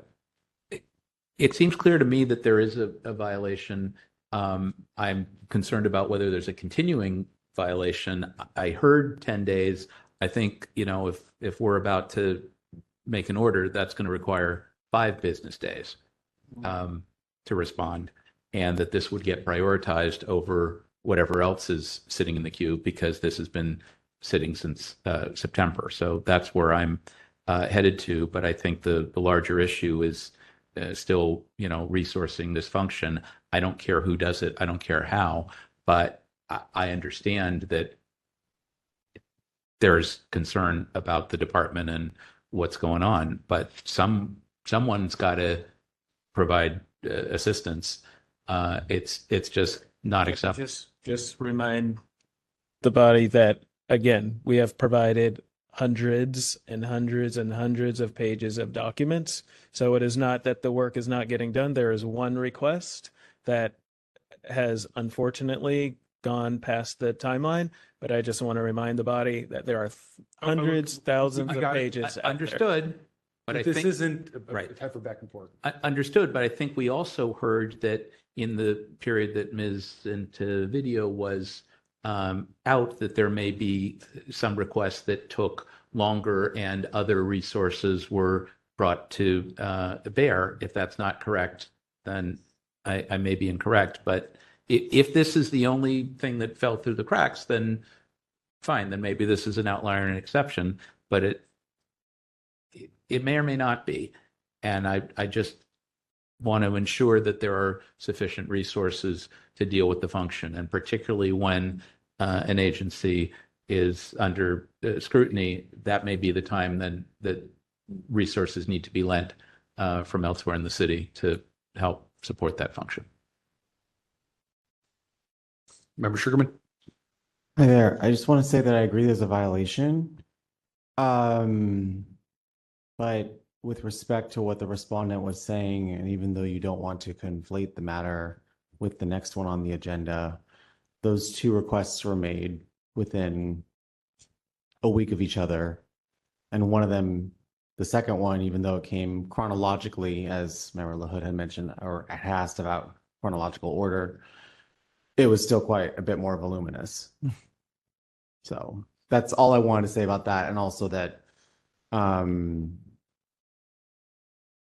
it seems like it would be there is some part of it that I understand in terms of an organizational malfunction or that's been going on with this organization specifically, which isn't to say that there isn't a violation. It does seem like there is one. And I also agree with Member Pilpel about a 5 business day thing in terms of turning around, especially for this request being as brief as it is.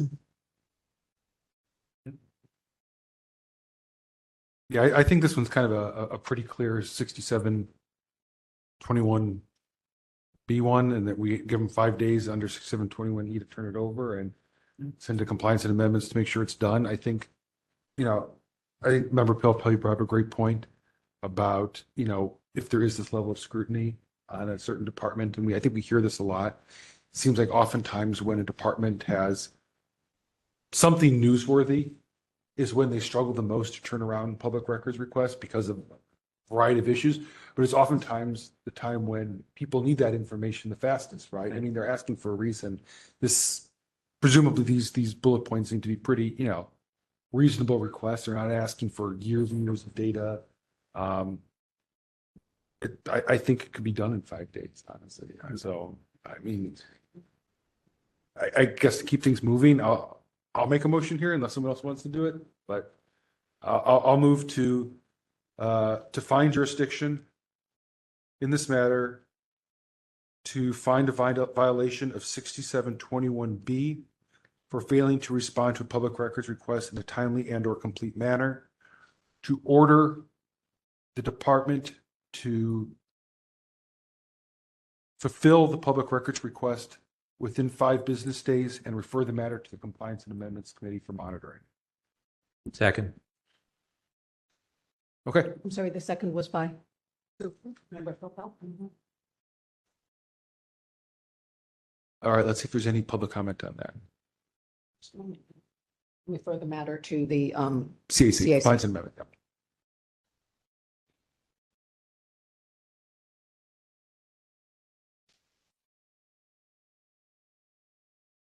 Okay, if anyone has public comment, they can come up to the podium. Hello. 3 minutes. Yeah. 1 moment, please. Oh, okay. Are you ready for your 3 minutes? Yes, ma'am. Go ahead. Hello, my name is Charlie Obermeyer. I'd just like to start by thanking all of you for your service on this body. I think there's no question that it's essential for the proper and honest operation of a democratic society. I would go as far as to say it's even a holy obligation in some sense. I didn't come here to speak on this item, but I felt compelled to share, given what I witnessed. I've spent enough time in this city to I grew up here, enough time in this city to see kind of patterns related to city departments closing rank, and protecting vested interests. There really is no excuse to not release the documents in contention here. The acting director even mentioned that they have provided hundreds of documents related to other requests. It's highly suspect in my belief that the ones pertaining to, as the chair mentioned, financial impropriety, potential corruption are the ones where there seem to be issues. I may be mistaken, but it's my understanding that cases against city officials do not supersede the obligation of the city and county of San Francisco to comply with public records requests. And it just really seems to me like to be frank, an insult to all of your intelligence. If the department has managed to comply with other requests, I don't see any reason, kind of vague generalities being offered, references to process or redaction, necessary, complications, with an absence of specific cited evidence to those specific issues. 30 seconds. Really doesn't smell right to me. I do what you have to do, but just as a concerned resident of San Francisco here for something else, this really does not strengthen my perception of city government, and I would just appeal to all of you to move in that direction. Thank you very much. Thank you. Okay, do we have any other public commenters? We have no one in the queue with their hand raised. If you'd like to make public comment on this item, Please raise your hand in the app or press star 3. We have no hands raised. Okay, we'll go ahead and close public comment, and I think we're ready for a vote on that.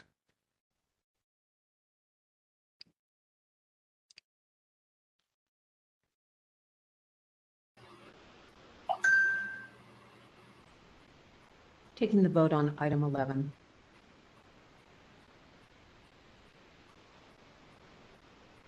Chair Yankee. Aye. Chair Yankee, aye. Member Pilpel. Aye. Member Pilpel, aye. Member Schmidt. Aye. Member Schmidt, aye. Member LaHood. Aye. Member LaHood, aye.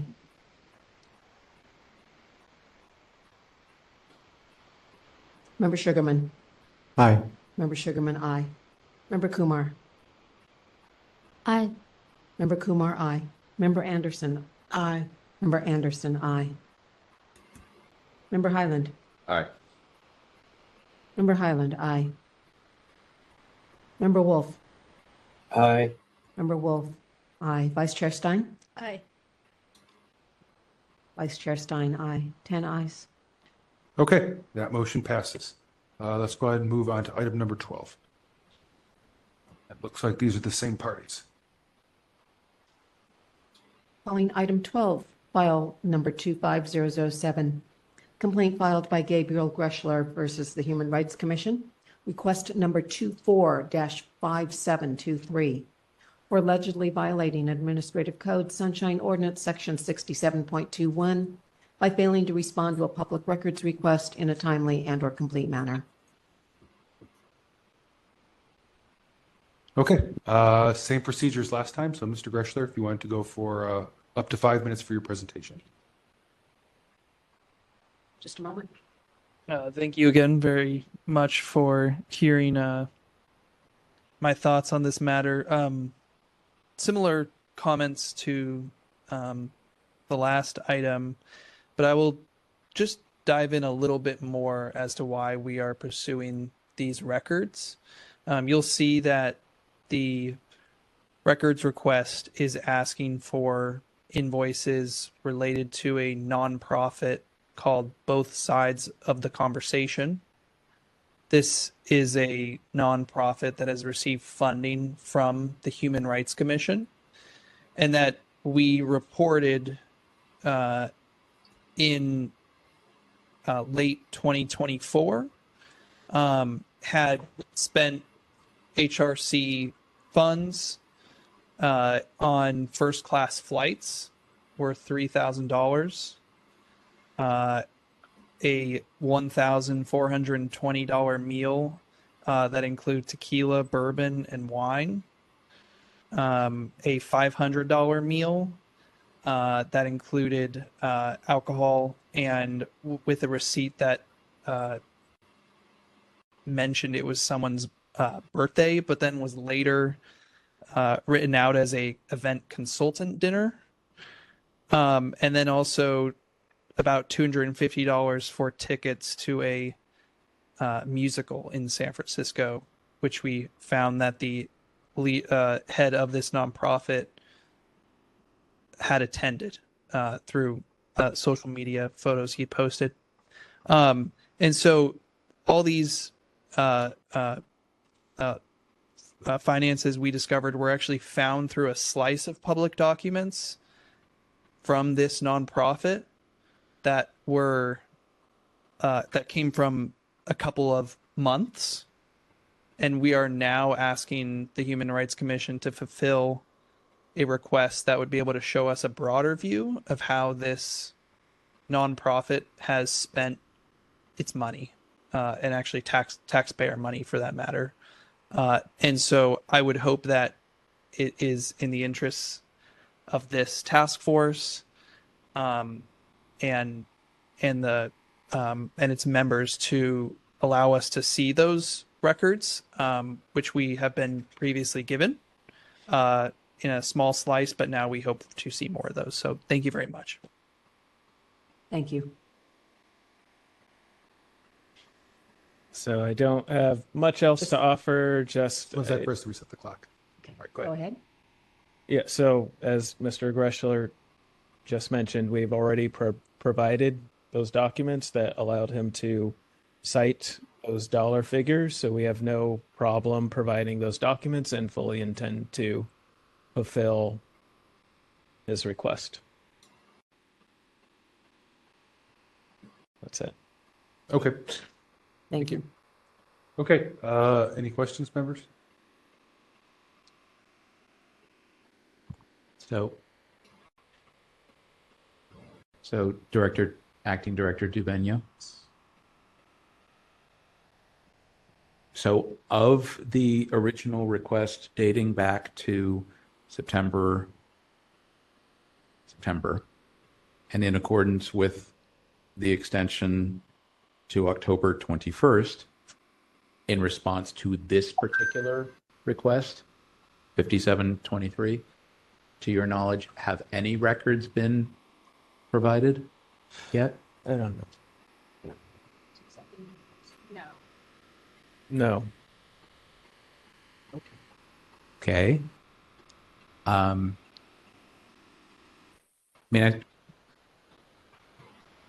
Is there, other than the reasons that you gave earlier, is there any specific hold up on this one? There's no conspiracy to withhold these records. Not suggesting. As I stated earlier, we intend to comply with the request. I gave all the reasons for the delay earlier. I don't have much else to offer. I'll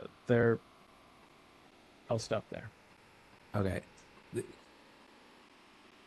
Trying not to repeat, but can you assure me that these are the only two that have been hanging since September, or are there others potentially out there? As I said earlier, I believe these are the only outstanding records, but we will go back and confirm. Okay.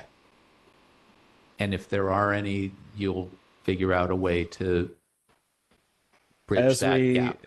As our history and practice demonstrates, yes, we will ensure that we are complying with all public records requests as we have responded to all of the many public records requests from Mr. Gressler.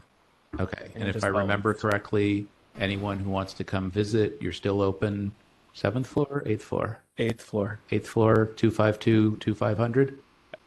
A 25 NS. Right. But the main number is still 252, 2500. I could not tell you. I'm sorry. The correct answer is yes. Yes. Thank you. Thank you. Okay. Any other questions? All right, I think we can make up some time on this one. So let's move to rebuttals. Do you have a rebuttal, sir? Nope. Okay. Mr. Gressler, 3 minutes if you like it. No rebuttal. Appreciate you hearing my thoughts and appreciate these folks coming as well. Thank you. Member Hood? Yeah, I do have a question regarding, even though the request is very specific, it does cover a large range of time. Is this something that, how long do you think it might take to fulfill this request?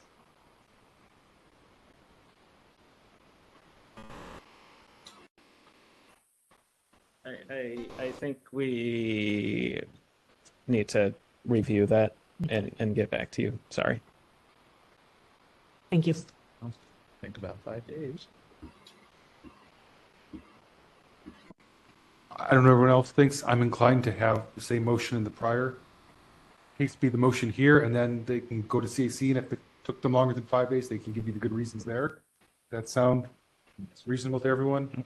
Okay, so Pat, if you could literally just copy or reread the motion I made in the last one, so word for word, it's the exact same on this one. Hold on just a moment, though. Actually, you said 5 business days for this one as well. Yeah, And that's I mean, that's out of 6721E. okay. They can at least demonstrate that they've started turning over something. Okay. And if they need to go beyond that, then they can go to Yeah. CAC. I was because it is a larger request. It is a larger one. It may not. Yeah. Some production would help. Yeah. Rolling basis. Yeah, that sounds fine. Just have to make some progress within 5 days. Yeah. So, Pat, if you could just reread the motion from the prior one, I'll make it again. Moved by Chair Yankee, seconded by Member Pilpel, to find that the Sunshine Ordinance Task Force has jurisdiction, comma, that the requested records are public, comma, and finds a violation of Section 67.21B for failure to respond in a timely and complete manner, and to order the department to fulfill the request within 5 business days and refer the matter to the Compliance and Amendments Committee for compliance monitoring. So that's my motion again. I don't know if Member Pilpel still wants to second it. I'm good. Okay, so he's going to second that one again, and we can take public comment and move from there. So let's go ahead and do that. Anyone wishing to make public comment, if you're in the room, please approach the podium. If you're online, raise your hand in the app or press *3. We have no one requesting to make public comment. Okay, public comment is closed, and let's go ahead and move to a vote on that.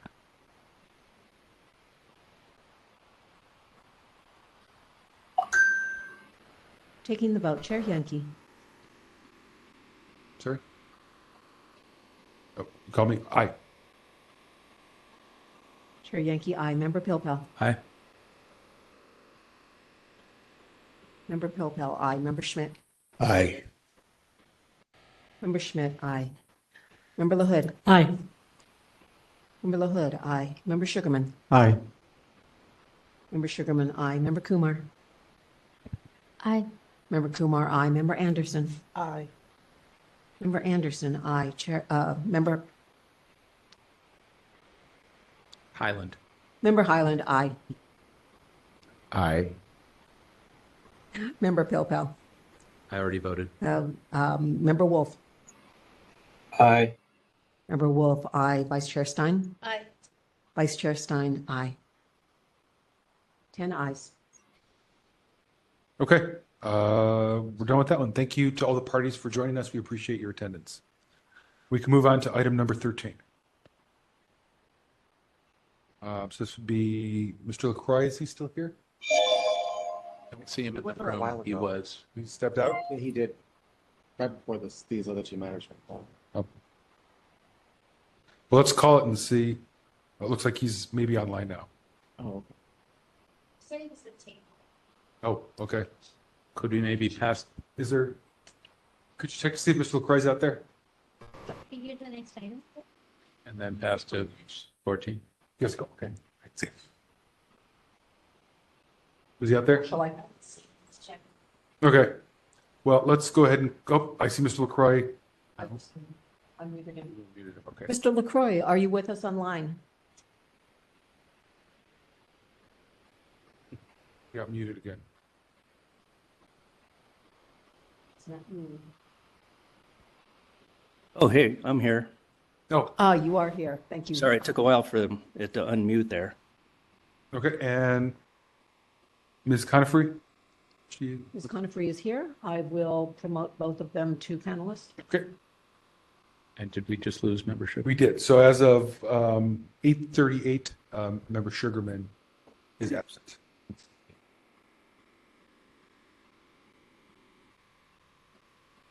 Mr. LaCroix and Ms. Conifrey have been promoted to panelists, noting Mr. Sugarman, or Member Sugarman absent at the time again, please. 8:38 p.m. Thank you.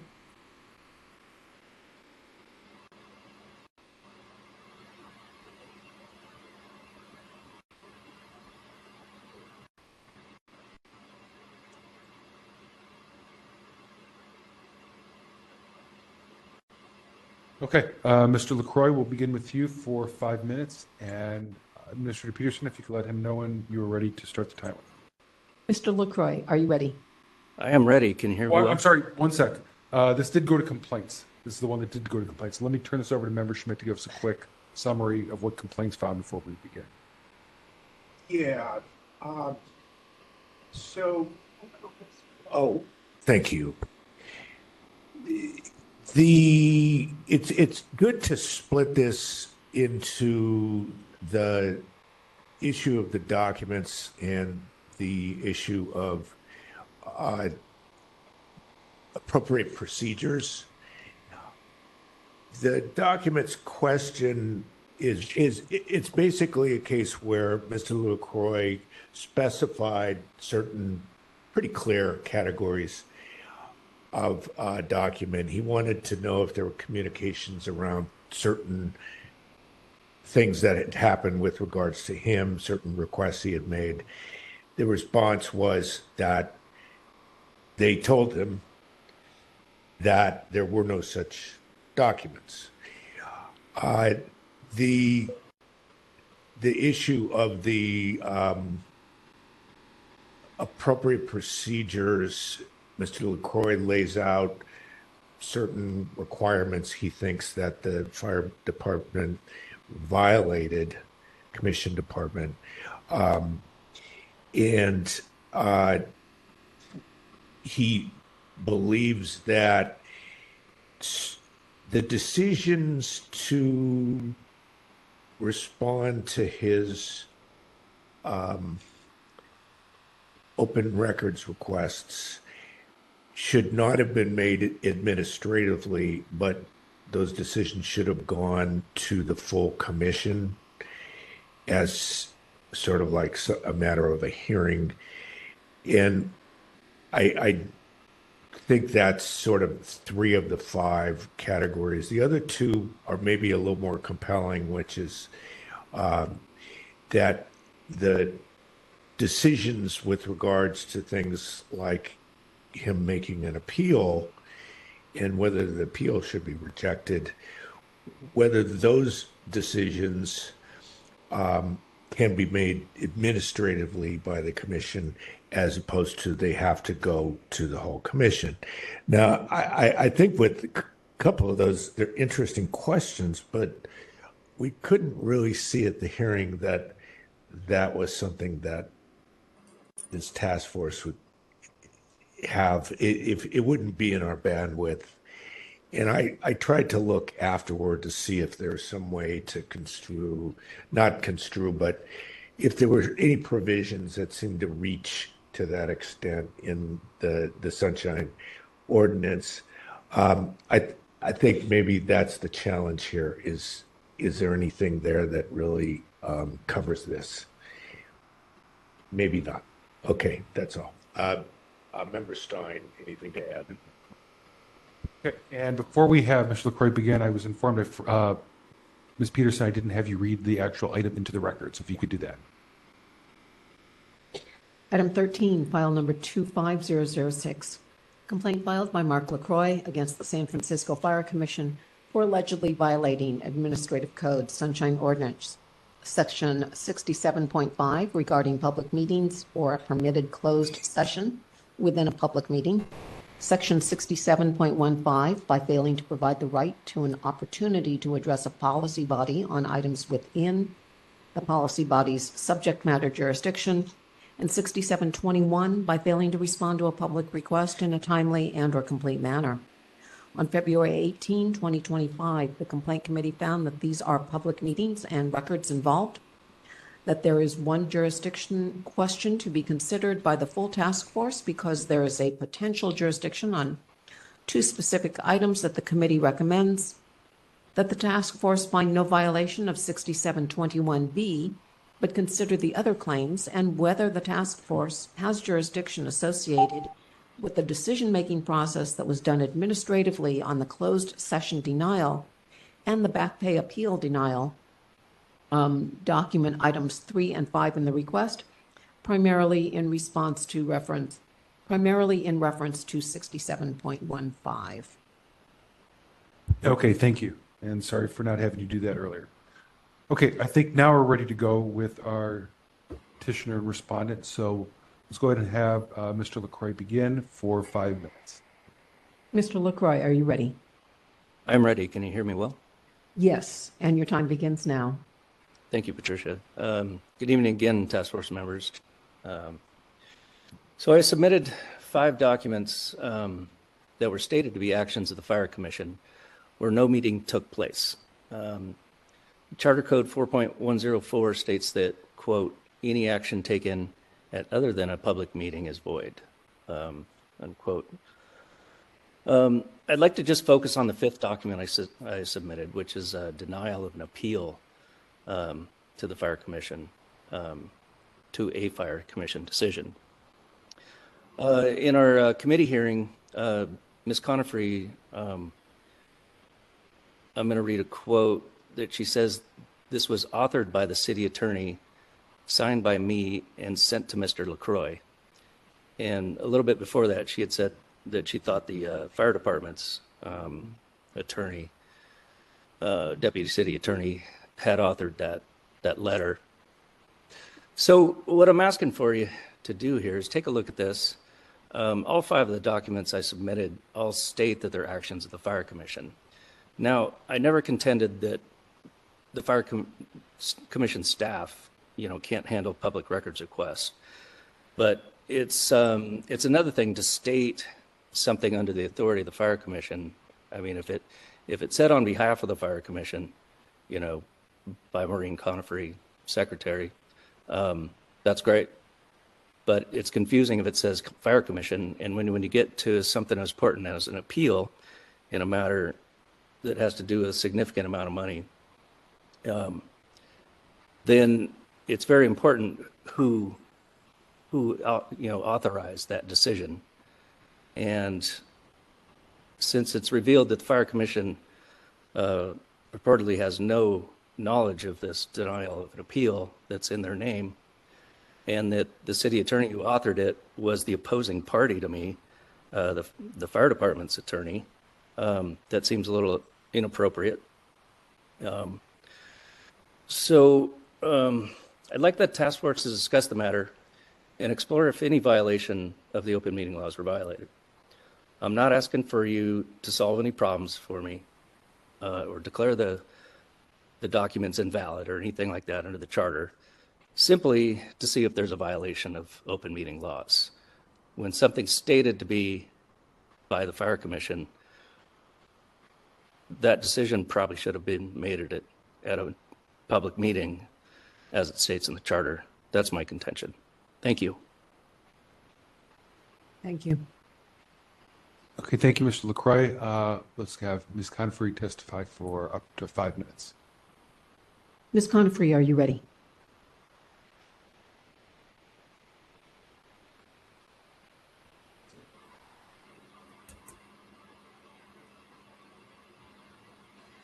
Yes, I Ms. am. Conifrey, I've unmuted you. Okay, thank you. Are you ready for your 5 minutes? I am, thank you. They begin now. Yes. Good evening, task force. It's been a long evening waiting for this complaint to come before you. And on November 25th, 2024, Mr. LaCroix had sent a public records request asking for he referenced 5 different communications, and he was requesting records of all communications among the fire commissioners and staff that occurred to inform, deliberate, and take action in order to issue each of the aforementioned documents to him. I did a thorough search and timely responded to Mr. LaCroix that no, we did not communicate to the commissioner or president or the other 4 commissioners in order to send out these communications to him. That is the crux of this complaint. And we had also submitted a letter on 2/14/25, which I believe is in your packet, explaining on how the Fire Commission responds to public records requests. So we responded timely. There were no records to produce, and that is my response. Thank you. Okay, thank you. Members, do we have questions? Thank you.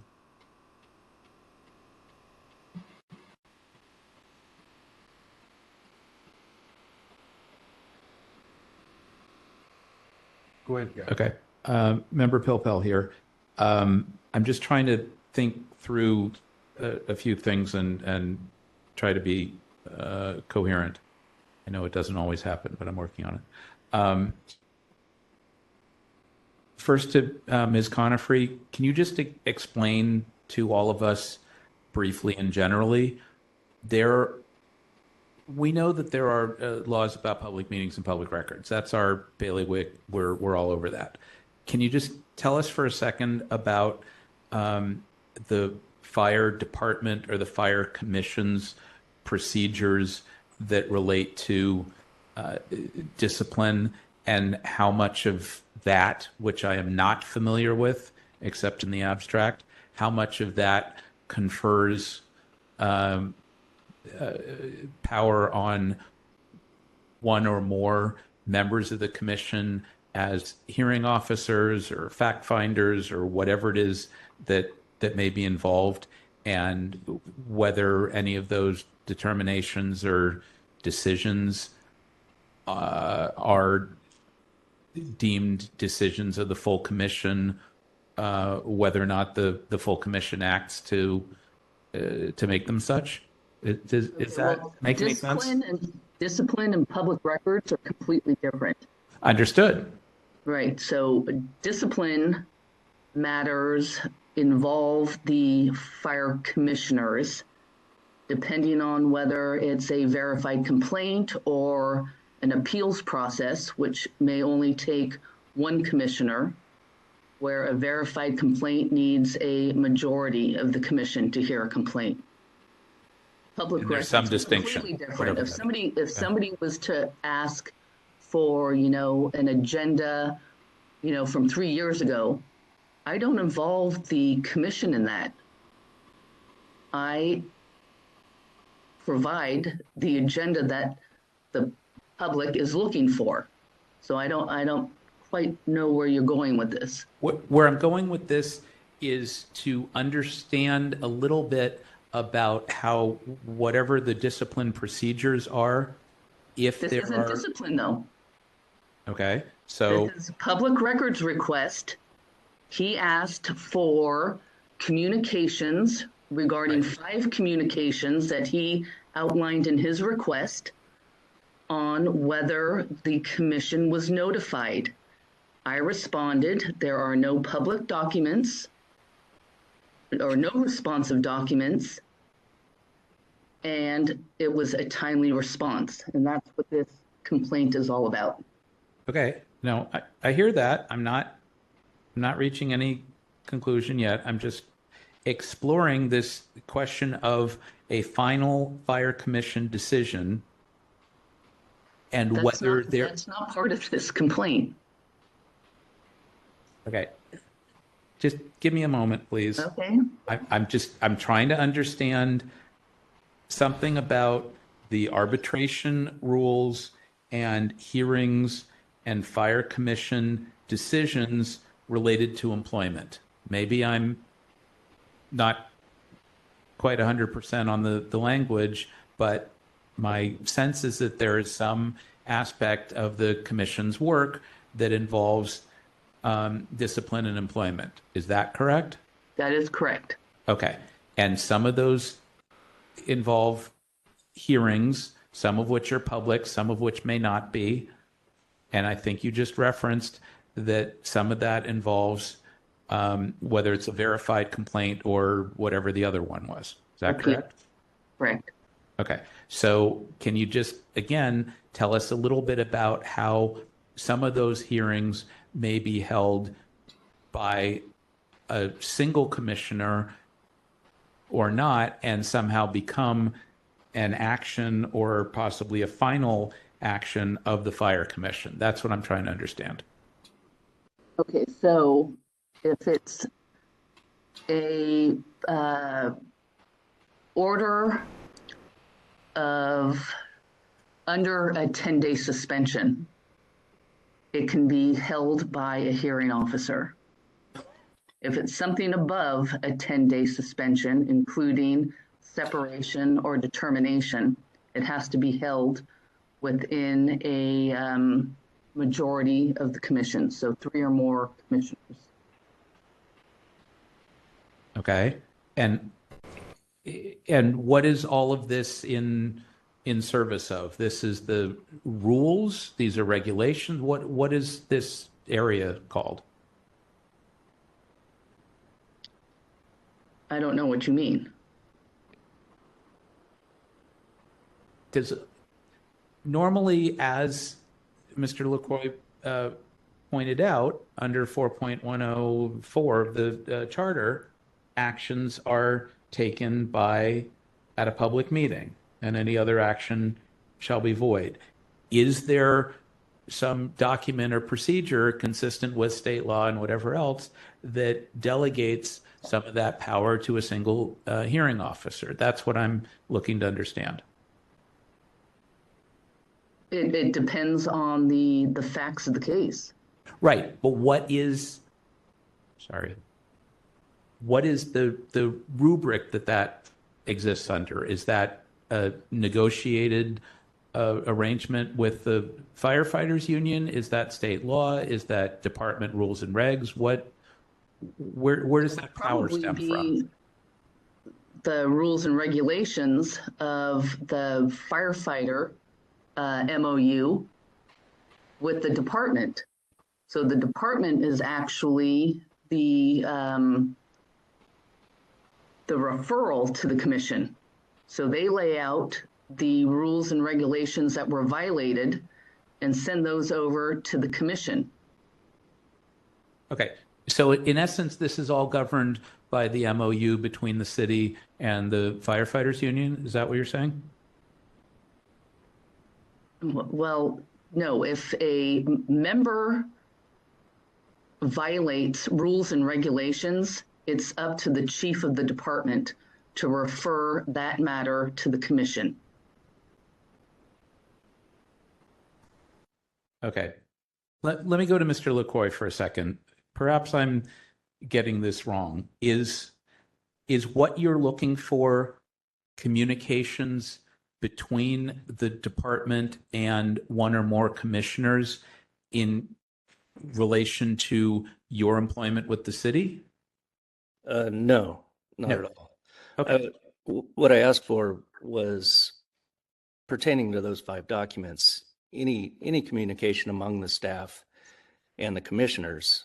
And so I'm trying to get the root of who denied me an appeal. That's the crux of this here. Okay. So, in that, when it's stated to be a commission decision, you would think the commission would know some about it, because the commission, if you read the description in the charter, it's made up of the members that are appointed by the mayor, and it's a legal entity. That's what I was just asking about. So when a document says the fire commission takes the following action, is that a decision of the fire commission? And should it have, if it was, then it's only valid if it came from a public meeting or within a public meeting in a permitted closed session. Does that answer your question? Maybe. So Ms. Conifrey, I think this is in reference to the February 1, 2024 letter that starts at page 17. So whatever case number 2022-05 was, presuming that related to Mr. LaCroix, was whatever decision resulted from that case a final fire commission decision? No. So that was after the final decision was made by the commission, and it was an arbitration appeal for these specific cases that the department and the union put together. And they picked out 5. The commission had nothing to do with picking out the 5 arbitrators that these members could go to appeal to. Okay. So it was all at the advice of the city attorney's office that letter was sent to advise members on how they were able to appeal the commission's last determination. Okay. So when was the commission's last determination, whatever that was here? Whenever they separated him, Mr. LaCroix probably knows that better than I. Okay. Was that an action of the full commission? Yes, it was. Okay. Was that I don't know if it was a full commission, but it was a majority of the commission. at least 3 members voting? Exactly. Okay. And that was either in open or closed session? Well, he opted to have his hearing in open session and they Right. deliberated in closed session. Okay. But the action taken in closed session, the final action was taken in closed session? And announced in open session. That's what I was getting to, and was announced in open session with the vote of the members present and any absent. That is Okay. correct. Okay, so thank you very much. So, Mr. LaCroix, is it not clear to you from whatever open session announcement was made following the closed session as to who voted which way on your separation by the full fire commission? The separation isn't an issue here. That Okay. letter actually covers offering me an appeal to pick arbitrators for my separation, which I did. I did appeal on that one, but I also appealed an earlier decision, which the department brought false charges against me. They made a mistake and brought the wrong charges against me for separation originally. And that process, I was suspended for 4.5 months, and I made a motion to dismiss the charges, which was properly granted. However, the charter compelled back. That's not an issue here. Yes, it is. I'm sorry. Back and argue. Hold on. Back and forth. You're finish explaining what you were trying to explain, please. Okay, thank you, Member Pilpel. So in this motion to dismiss, the commission is compelled by charter to award back pay. And they chose not to, evidently, because they said they wouldn't deal with the back pay. But it's compulsory by the charter. There's no decision for them to make. It's a ministerial duty when they drop the charges to award the back pay. So I was appealing their decision in that matter to not include the back pay. So the Firefighter Bill of Rights, which is the crux of this, guarantees an appeal for any matter that's punitive action, and reduction in salary is punitive action. By them not awarding me the 4.5 months of back pay, that is in effect punitive action, which is guaranteed an appeal. Now, their appeal procedures state explicitly that they comply with the Firefighter Bill of Rights. But the city attorney evidently drafted this letter to deny me this appeal, according to Ms. Conifrey, and asked her to put her signature on it and issue it to me. Okay. So from what I now understand, sorry, we're still at questions, so I should, okay. I don't have any further questions. I'll have comments in a moment. Thanks. Okay, any other questions? No? Okay, let's go ahead and get to rebuttals then. So we'll start with the respondent for up to 3 minutes, then the petitioner for 3 minutes. Ms. Conifrey, are you ready for your 3-minute rebuttal? I am. Your time begins now. Okay, as I had said earlier, the complaint actually is consistent of 5 communications that were sent by the commission, signed by myself, and Mr. LaCroix, asked if there was any communications between staff and the commission regarding these 5 communications. I did a search. There was no communications to any of the commissioners, and I timely responded to Mr. LaCroix stating that there were no responsive documents. Thank you. Thank you. Mr. LaCroix, are you ready for your 3 minutes? I am. Your time begins now. Thank you. So I had asked for communications among the staff and the commissioners. Now, in the committee meeting, Ms. Conifrey explained that on all 5 of these that she had communicated with the deputy city attorney or the attorney's office. So I believe the commission has a deputy city attorney assigned to them. So I believe they would be considered staff. And so there might have been some communications there that may or may not, I mean, it might have been attorney-client privilege, but that would, I think, would be communications among the staff. And then, as I stated before, state law guaranteed me that appeal. So it's important to know who actually made this decision. And I think I already got my answer. It was the attorney's office, and then Maureen signed it. So what I gained a benefit from this complaint, I think I've already obtained, and that's the admissions that were made at the complaint meeting. So a violation, if it's open meeting laws, that would just be interesting discussion. But I've already, I think, have the answer I wanted. So thank you very much. Okay, thank you, Mr. LaCroix. Member Kumar, Thank you. do you have a comment?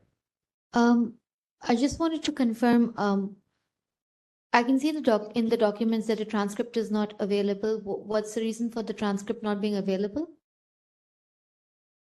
Who are you talking to? This is for the department. Pardon me? This is for the fire commission. What transcript? The transcript of the closed session. It's written in the document that the transcript is not available, so I just wanted to understand why. I don't recall saying that a transcript is not available.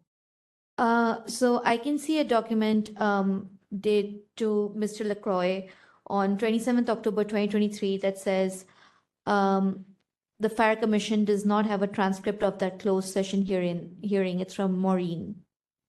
Right, we don't have transcripts. We have audio tapes.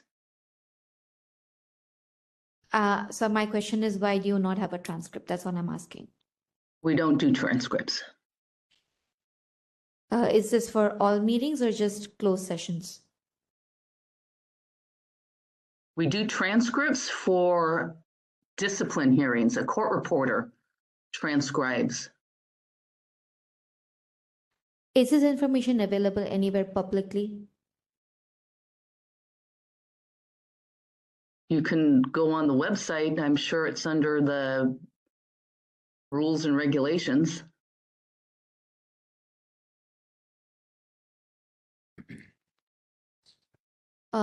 You're saying that this information is publicly available under rules and regulations of your website?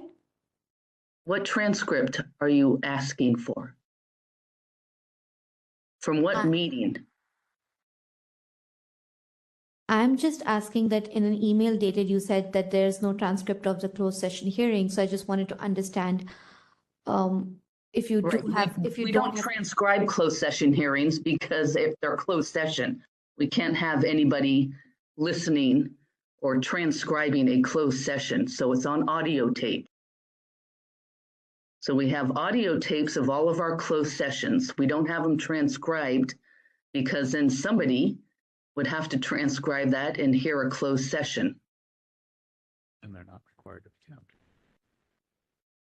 okay. So what I'm asking is this information that you're telling me right now, is this available anywhere publicly on your website? Do people who say, suppose I'm a journalist and I file a request for a transcript for a closed session?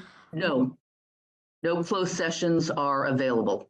It's against the law to disclose closed session. Okay, thank you. That's all I wanted to ask. Okay. I have a question. Go ahead, Member Wolf. Under what statute can you not disclose? That was disclosed in our last hearing. I'd have to go back to the January 12th, 2022 letter to give you the statute for that. But that was already heard and adjudicated. By who? By you. His task force. Okay. Yeah. Member Popa? So to Member Kumar and Member Wolf, the letter from Ms. Conifrey dated November 30th, 23 at page 14 of the packet, I think answers the questions about the transcripts. They're not required. They don't do it. In fact, it's unlawful for the commission to disclose closed session discussion unless that's been authorized. So what I'm now understanding is that there are actions that the fire commission takes in open session and in closed session, and all of the actions related to discipline and employment are pursuant to the MOU between the city and the firefighters union, state law, or the commission's rules and regulations governing discipline, or whatever it's called. And accordingly, it sounds like there was a decision made at some point, no one's got the specific date, to separate Mr. LaCroix, and there was not, according to one of these letters, a final decision on the request for the back pay remedy, and Mr. LaCroix may have other appeal rights related to that back pay or his employment or other things that he may or may not be pursuing. Am I somewhat understanding that, both parties? Well, I disagree. Okay. Can you tell me where I've got it wrong? Because his complaint is for communications only for the communications from staff to the commission on these 5 communications. I've done a search. There were none. I understand. We're going a little further than what his complaint actually is alleging. I'm sorry. I was just trying to understand the context. So if my understanding of the context is correct or close enough, to the extent that Mr. LaCroix is seeking records related to those 5 documents, if you've done a diligent search and in fact that yielded no responsive records, then there may not be responsive records in the way that Mr. LaCroix is seeking them. Correct. Is that more accurate? Yes, it is. Okay. Mr. LaCroix, am I missing something? No, I think you got it. Okay. And if there is no record, if the commissioners were not appraised of these issues and there was no communications among staff, then the 6721 rightfully goes away. So the issue still is the open meeting laws. Right. And I guess I don't have enough before me to understand how those rules and regs play out, and whether and in what instances the full commission has to act, and in what instances it can be delegated, and what constitutes a final decision of the commission. We don't regulate those rules and regulations, nor do we have any understanding of the state rules about firefighter employment protections, nor should we. So unless you're bringing us something new, which I haven't heard tonight, then I'm not sure that this one is finding a violation. Okay. So I didn't ask you to solve any problems. Okay. All right. Your jurisdiction. Just to look. We're learning. Oh yeah. Just to look at the open meeting laws. And since these 5 documents say these are decisions of the fire commission, should, just interpret the Sunshine Ordinance, please. That's all I ask. 675 and 6715, I just threw out there for discussion. There may be others. If something says it's from the fire commission, should it have been taken at a meeting, that action taken at a meeting? That's the question. And I would say generally, maybe, maybe not. It depends on what authority they had under their bylaws and rules and procedures. And I don't have enough before me to answer that. Yeah, I think that the charter is pretty clear there. I get that, but it's not just membership. Okay. Membership. Yeah, I'm going to, since we've already had rebuttals, I'm going to speak to the case. And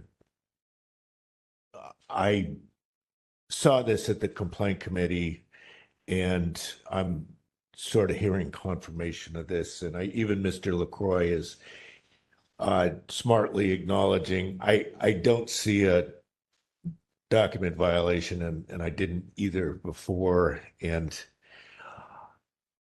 I really did try to look at 6715 and some of the other statutes to figure out if there's a way that would somehow connect with these allegations, and I don't see it. I just think that we don't have any business here telling the fire commission what they need to present in a full commission hearing that has public comment, and I don't think that that's what 6715 is about. So ultimately, I would certainly vote if someone would make a motion that we find no violations. Is that a motion? I just wanted to see if anyone else, since I'm the first one to sort of bring up, but maybe in a minute I'll make the motion. I'll give you 5-10 seconds. 5. Okay. Motion to find no violations. Okay, so moved by Member Schmidt to find no violations in this matter. Is there a second to that? Second. Seconded by Member Anderson. Let's go ahead and take public comment on that.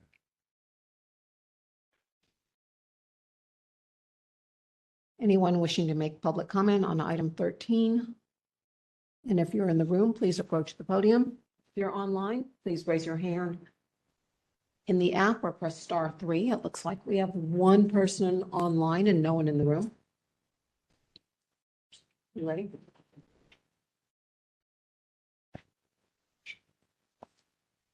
Go ahead and take public comment. 3 minutes? Somebody unmuted. One moment, caller. Are you ready? This is caller with the name Wendy. You have been unmuted.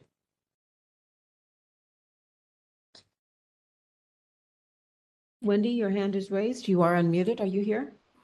I think they have a problem with their microphone.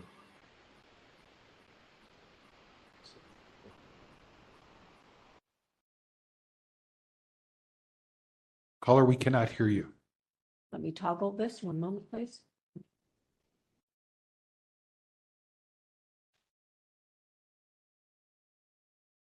Hello, caller with the name Wendy.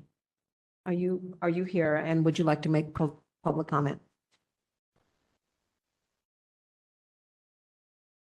I don't hear anything. I do not hear anything. Wendy, I am muting you and lowering your hand. If you would like to speak, please raise your hand.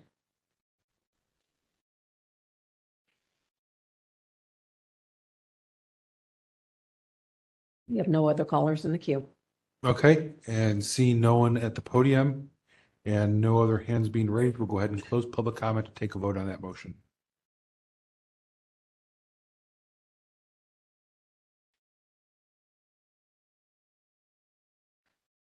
Taking the vote, Chair Schmidt? Aye. Chair Schmidt, aye. Member Anderson? Aye. Member Anderson, aye.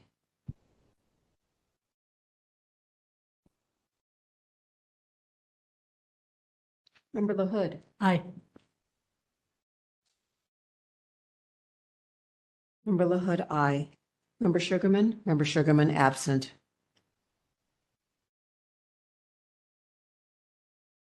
Member Kumar? Aye. Member Kumar, aye. Member Highland?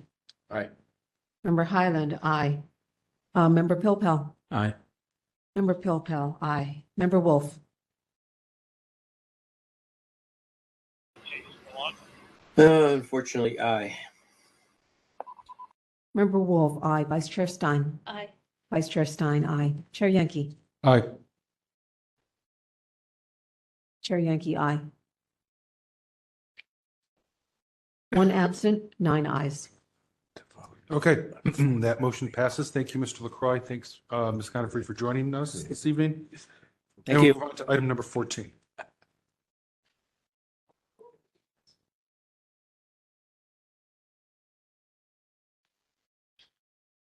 Item number 14, file number 25009. Complaint filed by Liza Morosky against the Behavioral Health Commission for allegedly violating Administrative Code Sunshine Ordinance, Section 67.21, by failing to respond to a public records request in a timely and/or complete manner. We have Ms. Morosky in the room. I am promoting Victor Lim from the Department of Public Health to panelist. And you're Ms. Morosky. Thank you for joining us. Okay. And it looks Okay, like we're- neither one of these are working, right? So that one's working. No. Is this working? We can hear you, Can you guys hear me? No? but Yes? it is No? coming through for us. Sorry. Sorry, before we start. Can you guys entertain me for a moment and just take a deep breath? We've been here for hours. Shake your arms or something, because I Sorry. want to be heard. So, Chair Yankee, is anyone going to, and anyone going to introduce this? Yeah. Okay. Okay, because I want to ask a question before we get going, yeah. You have a question before we? Yeah, so has anyone heard this? Is this? No, this is one of those that has not gone to committee. Okay. Yep. I just want to point out that I don't see an original complaint here, and I'm looking for it. So anyway, let's carry on. Okay, so if you want to go ahead and read into the record, I'll- You're not going to talk into the mic? they haven't asked me. I'm sorry, what was that question? Not directed to you. Sorry. So Pat, if you could read 14 into the record. Or did we not read, we did not read into the record yet, or did we? Go ahead, just start. Yeah. Just a moment.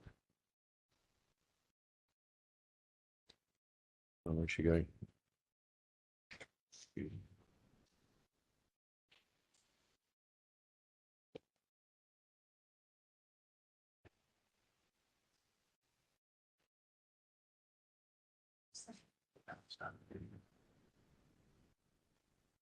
Yeah, it's the intake form.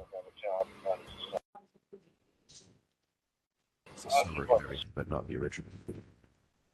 That's the problem. No.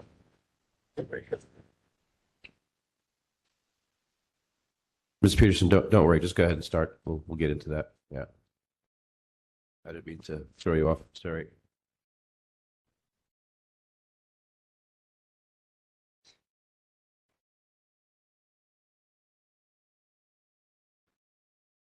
Okay, where are we at? She's going to start in 3 minutes. Okay, okay. Your 5 minutes begins now. Okay, thank you. I just want to state that this neglect has done some seriously personal harm that could last a long time. On July 11th, 2024, a formal letter outlining serious allegations against the San Francisco Behavioral Health Commission and selected commissioners was submitted. This correspondence was directed to the Behavioral Health Commission liaison. What the mic? I'm sorry. I've lost the mic. Yep, I'm sorry. Clerk Amber Gray and former Deputy Director Marlo Simmons.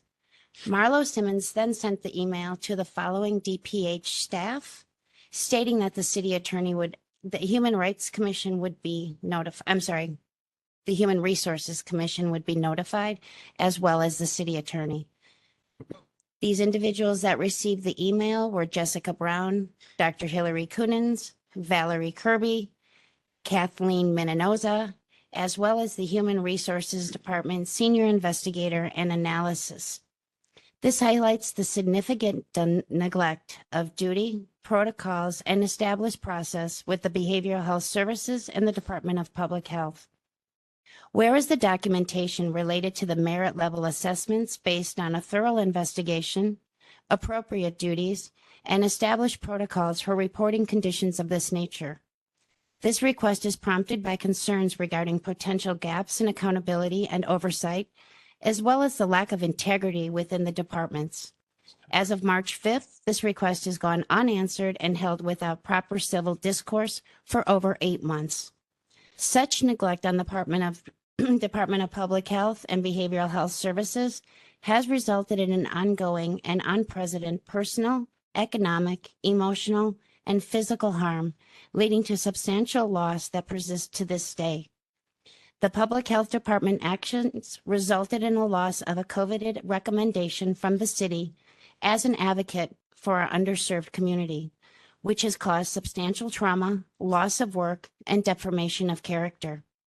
My mental health is not worth the price, and I'm looking for the system for monetary remuneration due to the harm created by the Department of Public Health.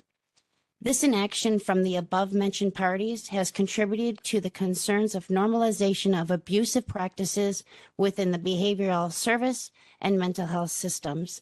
The city attorney has been notified on several accounts and has not responded to the Behavioral Health Commission nor the clerk. I yield the rest of my time for questions, and I hope that you have a letter that was attached from Clerk Gray and you've taken the time to read it, and the defamation and the violations, the felony violations. So the ask that I want are, one, a written outline of the proper protocols, bylaws, and procedures pertaining to the defamation claims against the Behavioral Health Commission and myself. A copy of the behavioral health bylaws and details and procedures mentioned in the email correspondence. Protocols under the matters of defamation, specifically under the provisions outlined in 18 U.S.C. Section 35B. Why my concerns were not recognized. Why my request for resolution, concerns, and call to action and steps moving forward were dismissed.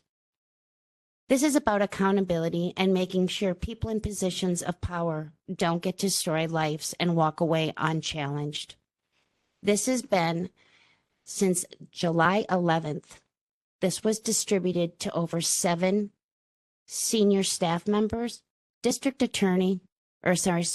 attorney, and the Human Resources Department without my knowledge until December 10th, when I found out from an outside person that this letter had gone public and was distributed to several city government officials.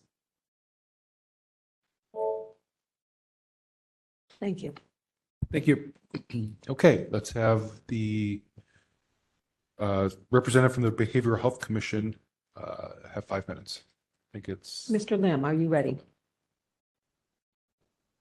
Yes, Victor Lim here from the Department All of right, Public Health. your 5 minutes begins now. Thank you, members of the task force. Victor Lim here, Assistant Director of Public Affairs with the San Francisco Department of Public Health. First of all, we did submit a response to Ms. Morawski's complaint. And number one, we believe that the task force should dismiss this complaint regarding the allegations in referencing that the department violated Admin Code Section 67.21 for failing to respond to a public records request in a timely or a complete manner.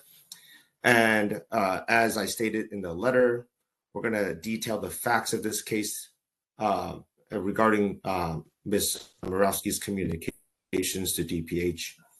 Initially on January 17th, 2025, Commissioner Morawski on the Behavioral Health Commission emailed our commission secretary to ask that they forward a copy of any email communications sent by Commissioner Alex Humphrey, another commissioner on the Behavioral Health Commission, to the department's Human Resources Division. The request was not initially received or processed as a public records request, according to the Act or the Sunshine Ordinance. City commissioners do not need to go through the Public Records Act or Sunshine Ordinance process to obtain copies of department records because they are officers of the city. The commission secretary was not on notice that they needed to treat this request differently than other commissioners' requests for records.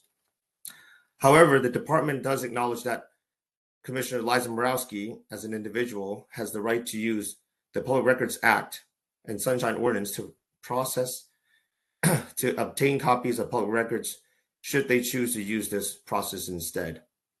The department has located that there are responsive records to this request and provided through email all the responsive records to Ms. Morowski Friday, February 28th, 2025.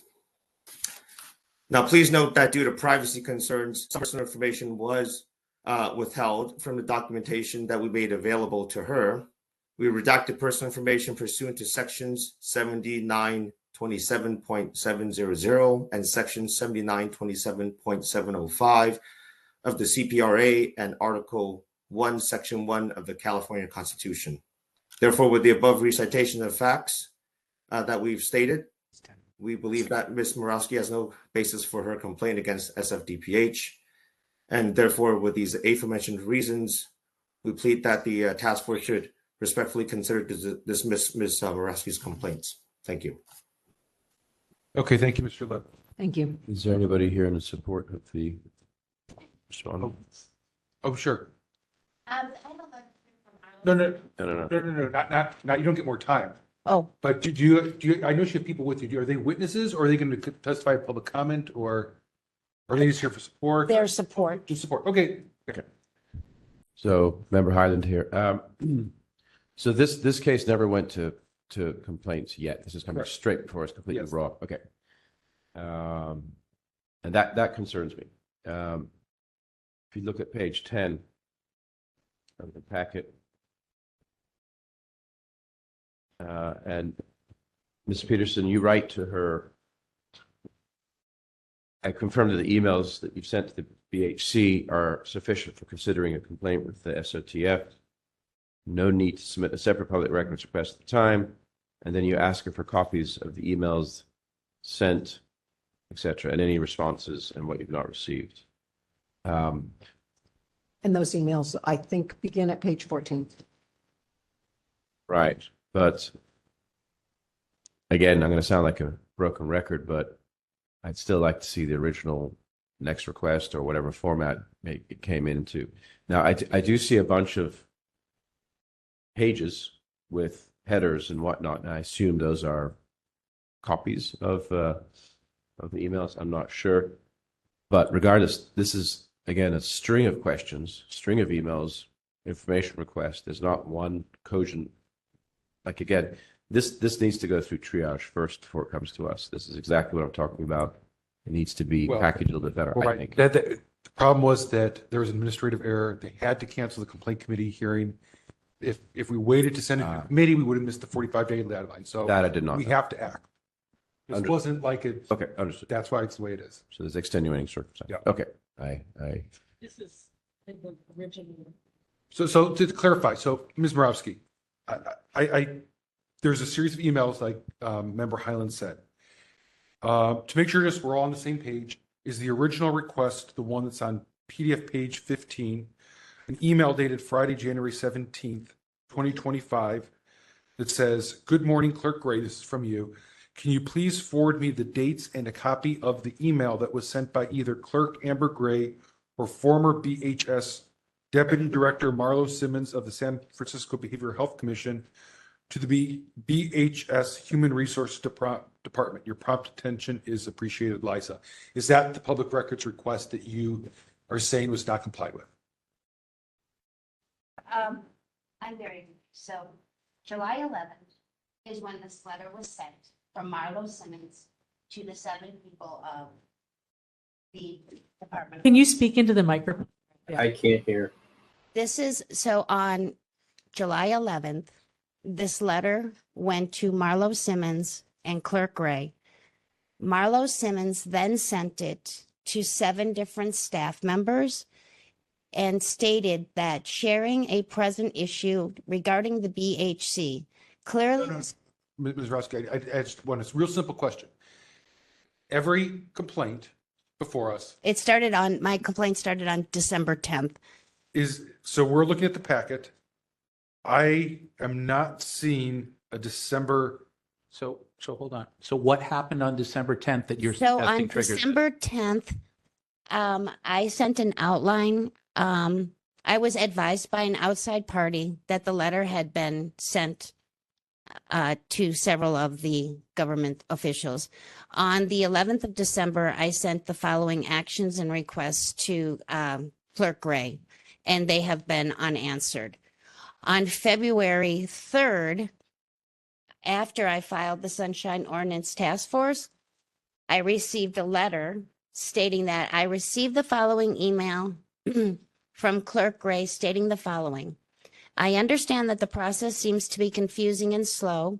I have said it. Ms. Browski, we need to have everything in the record here. So I need to know what in the packet, this is what you submitted to Clerk Peterson. I haven't gotten anything because I've asked 5 times for this record. No. What record? I'm not saying the records you got back from behavioral health.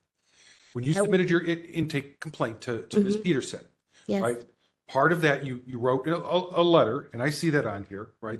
And you can grab the binder if you need to, so you can follow along with us if you don't have access to online. But I see something that you wrote, Sunshine Ordinance Task Force request, right? And you have a letter there, and I see all that. Then you submitted supporting documentation. So one of the supporting documents, if this is a public records request violation complaint, which it is, you're alleging a violation of 6721, that means there needs to have been an initial public records request from you to the agency. This should be it. Here is my copy. I don't know why you have it. Says the Sunshine Ordinance Task Force request. The request pertains to the correspondence from the following government agencies. What page in our packet is it? I don't know what your packets look. Page 8, but that's. No, that's not what I'm referring to. That's the letter to us. Where is your underlying request? There was a request from you to the department initially. I brought it to the office directly. Right, that's what I'm asking. And I read. We added 5 additional emails of Right. requests. Okay, but we can only do one at a time. That's, I'm trying to find the beginning of where this started. Because this is what Member Highland brought up before. It's very difficult for us to know what we're trying to work from. So that was the email. I read it into the record. Is that the one that was your initial request to behavioral health for a document? The one that was dated Friday, January 17th, 2025 that I read.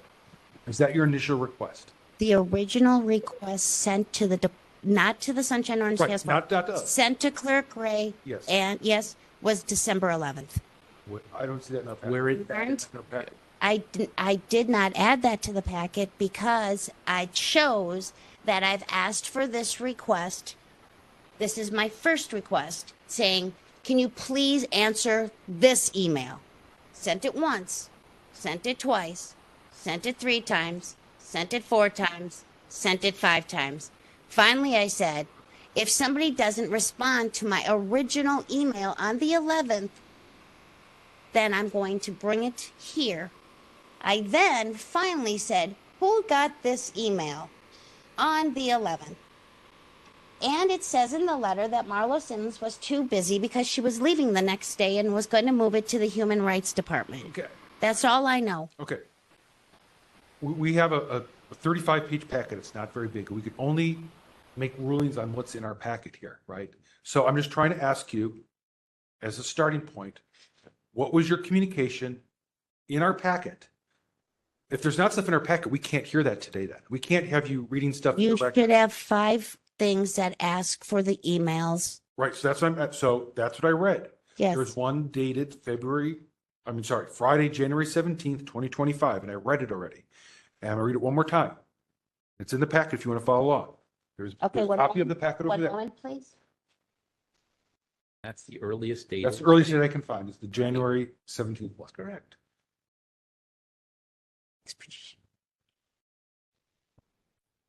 What? This is exactly how she is. Right. Let's pick one and adjudicate them. It's Scrambled eggs are expensive, but scrambled brains are available. Yeah, just something, I'm sorry. No, when you have a chance, someone Your microphones are on, guys. Sorry. So on my 5th request, dated January 30th, I'm going to start. No, we need the first one. The first one You don't have it in your packet. well, then I'm not sure we can continue with this so- case. But what I'm saying, Vice Chair Stein, I'm sorry. Can I Before just- continue- No. Vice Chair Stein, did you have a comment? Okay, Did I miss anything? Yeah, I'm hoping maybe this can clarify a little bit. So I see Could you these, speak into the microphone? Sorry. I see these, requests labeled first, second, third, fourth, fifth, and they all forward an earlier email, which says, Amber, can you please forward me the dates and a copy of the email that was sent by either Clerk Amber Gray or former BHS Deputy Director Marlo Simmons, et cetera, your prompt attention is appreciated. Is that your original request? My original request, This email that you keep forwarding, Right, second, was third, sent fourth, on- fifth time, is that the original request, that email that you're forwarding again and again? correct, the one Okay. that was done on December. And that is exactly, what was the head, do you remember, how did you put? Could you, Okay, I'm so- sorry. Could you speak into the microphone because the recording's not picking it up? It's kind of a. I know. It's a little awkward. Okay, can I just look for the paperwork? What I was going to say is my reading of this, the first, second, third, fourth, fifth request as it's labeled here, where this email is sent again and again asking for a response. If this is indeed the first request, regardless of what the date is, I will say yes, it doesn't appear to be labeled as a public records request. It might not have been understood as one, but I do think that in the fifth request, which is on page 14, which was the one sent on January 30th, the petitioner basically says, look, you haven't responded. You haven't given me this information. If you want to avoid this becoming a sunshine complaint, you should respond to this. So I would say, at least by January 30th, 2025, I think that anyone who's receiving this would understand that this is being thought of as a public records request, even though it hasn't been labeled as such up till this point. So I wanted to kind of point that out, and I wanted to ask respondent Victor Lim, when you all received this email on January 30th saying that, Josh, if you don't respond, I'm going to take this to the Sunshine Ordinance Task Force. Did you understand then on January 30th that that the petitioner was thinking of this as a public records request?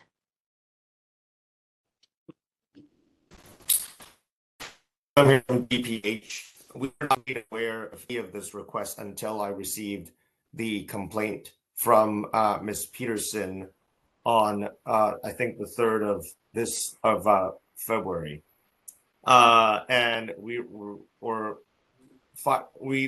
received the complaint actually. So the Behavioral Health Commission operates independently from the public records team. So I did not know that there were multiple emails sent to Clerk Gray. Mm-hmm. Okay, so as far as you know, Clerk Gray never responded to any of these emails, including this email on January 30th that says, if you don't respond, I'm going to take this to the Sunshine Task Force. I don't know, and we did not look into that because we then took action from the complaint to begin obtaining any records for Ms. Morawski, and we answered the complaint in 5 days, and then on the 28th, we produced all the responsive records and we sent it to Ms. Morawski via email. Okay, did you follow up at all on why there was no response from the Behavioral Health Commission? From the administrator there? From Amber Gray, in other words. But I did alert, I alerted the colleagues that oversee and are part of the behavioral health division of DPH. But I did not in particular ask whether or not if there was any formal follow-up from Ms. Gray. So did anyone communicate with Ms. Gray about the failure to answer this request? I can't speak to that. Okay. And then a question for the petitioner. Have you received the documents you're looking for at this point? No, I don't know. I don't know because of the fact that all I got is one response from Mr. Victor Lim stating that this should be dismissed. And then I finally received the original letter that I've already obtained. So the original letter was sent on July 11th to the Behavioral Health Commission and DPH and Behavioral Health Services.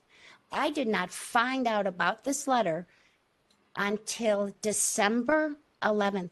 6 months later, defamation of character sent to the city attorney, DPH, and 7 staff members, including Dr. Kunitz and Jessica Brown. So this is, when you say this letter, this is the email that you were asking for. The letter that was sent of defamation of character to the Behavioral Health Commission was sent on July 11th. On July 10th. On July 11th, Marlo Simmons forwarded that email to the Human Resources Department of DPH asking for immediate action to be taken. Right. So this was the letter that you wanted to see. Correct. And you've seen it now. I have it now. Okay. So what? And I want to know, I have no response from the Human Resources Department. The Human Resources Department has never followed up, never took this serious. And there's charges of a felony charge in there. And it's quite defamation and a character assassination. Okay, and this went public. And so when I found out this went public, Ms. Borowski, stop. yes, Your complaints against the Behavioral Health Commission, right? I'm not sure how HR is getting involved in this complaint because they're not good sure. question. I have. So we need to keep this specifically on what records did you ask from behavioral health? What records did you receive from behavioral health? What records, like Vice Chair Stein asked, are still outstanding? From Because behavioral that's health? the only jurisdiction We can't talk that we about have. HR right So now. I'm trying to understand what are the documents that you want. We can't make people answer questions that you have. Okay. But if there are particular documents you've asked for that have still not been provided, we want to know what those are. Okay. And where it is that you ask for them. Because all I see is you asking for an email or this letter that was sent, and it appears that you've now received that letter. So what other documents have you not received? I have From behavioral health, From not behavioral health that you asked for in this request. Who got it at the Human Resources Department when Marlo Simmons sent it from the Department of Public Health? Who got it at the Human Resources Department and why was no action taken? I was also contacted by the Human Resources investigator. I'm just stopping you. You're not answering the questions, Ms. Borowski. So let me ask you, this might help you. So the copy you have, does it show where the email went from who to who and the date and the time The copy, I'm sorry. of the letter that you now have? Simmons? Yes. We need you to speak in the microphone. Yeah. So that should tell you where it went from. It went from BHC to who in. It doesn't. This is why I'm Okay, asking. so where it says where did you get that? No, you don't have to read it. Where did that copy come from? How did you obtain this that? was from the Marlo. I guess from. This is what I got. Right, but look at the top of the header. Where did you receive that from? Marlo Simmons. From Marla Simmons directly to you? It was directed on the 11th. This is what I finally got after my request from Amber Gray from DPH. Oh, you got this from DPH. Okay, and finally, in that document they sent you, and Mr. Lim, I'm going to ask you, was that one of the documents you released? I can't tell what she's reading, but yes, may I it was released. read? I've got it. Okay, and did what? So we May I see that you released some documents, but unfortunately we didn't get the attachments. So was one of the documents you released an email from Marla Simmons to HR? Do you happen to have that at your fingertips? And if that is the case, if this is the same document and she's got it, then I think where we're at is maybe a timeliness violation, and that's it. That's where I'm going to see. I agree. And on that note, I've got to go. Well, I think maybe we can hear rebuttals and then we can kind of deliberate. If everyone's okay with that. But let's. I'm like, unless they were really behind them, you still have a lot more agenda. So is it a critical question? I'll do it after. It's okay. Okay, we're going to go to rebuttals. So each side's going to get 3 minutes. We're going to start with the respondent. So he'll have 3 minutes for a rebuttal, final statement, and then you'll have 3 minutes for closing rebuttal / final statement. Mr. Lim, are you ready for your 3 minutes? Yes. They begin now. So just to clarify, we responded from my team, the dph.sunshine@sfdph.org email on Friday, February the 28th, 2025 at 3:15 p.m. And we emailed to Liza Murawski@yahoo.com, which is the email that she had sent, the email address that she had sent to Ms. Gray. And we responded to her. And the attachment had 16 pages of documents that are specifically responsive to the scope of her request for documents as we could base it off the complaint. And again, because none of the emails that were originally sent to Clerk Gray said anything about public records, and for the record, I've also checked on Next Request. We never received any formal submission on Next Request to DPH. Yet, with the complaint, we took immediate action to start searching for the responsive records, and we gave it to her on the 28th.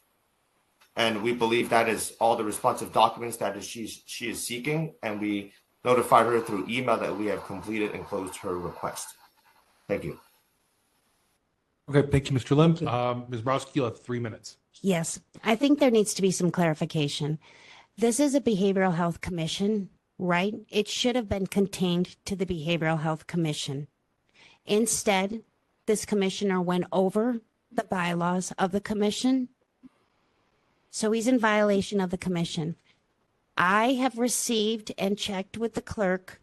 I was to wait and follow protocols and processes to keep it contained and have a special meeting, a closed meeting. The closed meeting was failed because the agenda was not properly cited. So I received, after that meeting and after my request of this information, I received a letter from Clerk Gray stating, I understand the process seems to be confusing and slow. I have set a date and a time for the meeting. These are fact-finding meetings. We are trying to identify where or if an infraction has occurred.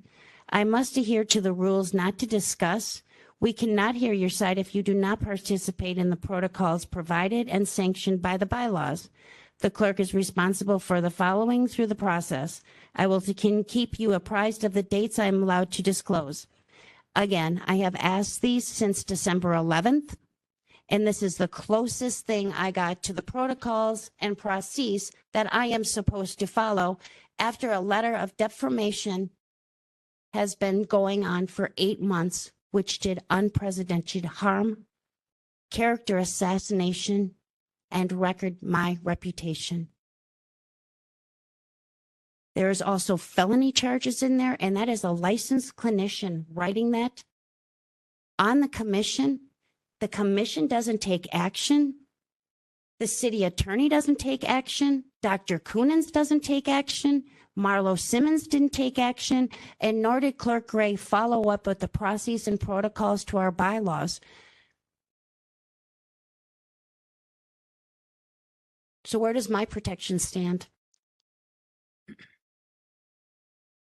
Where is a proper investigation? Why was this allowed to go on public record? Why was it not contained by the Human Resources Department, taken to the executive directors of the commission, which I'm the chair, the co-chair?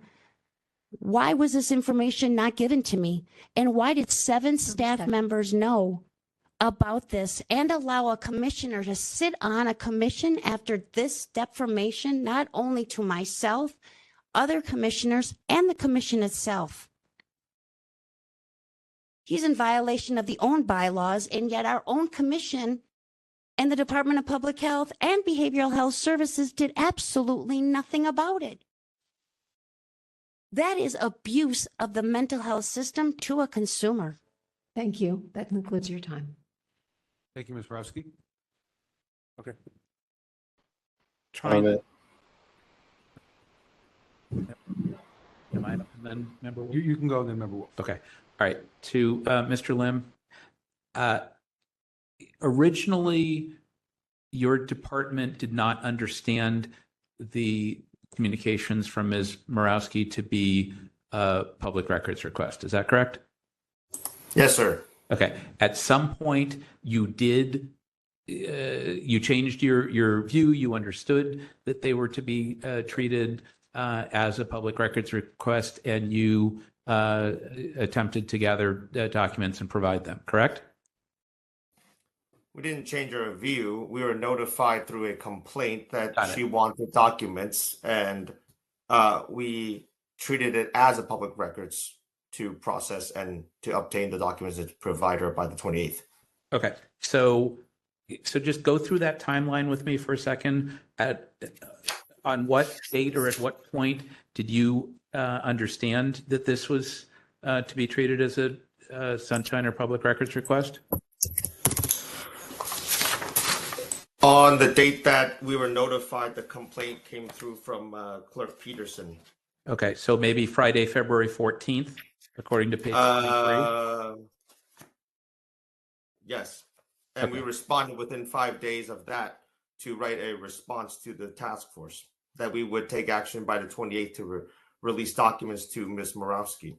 Correct. Okay, so from the 14th to the 24th to the 28th is still within 2 business weeks, 14 calendar days.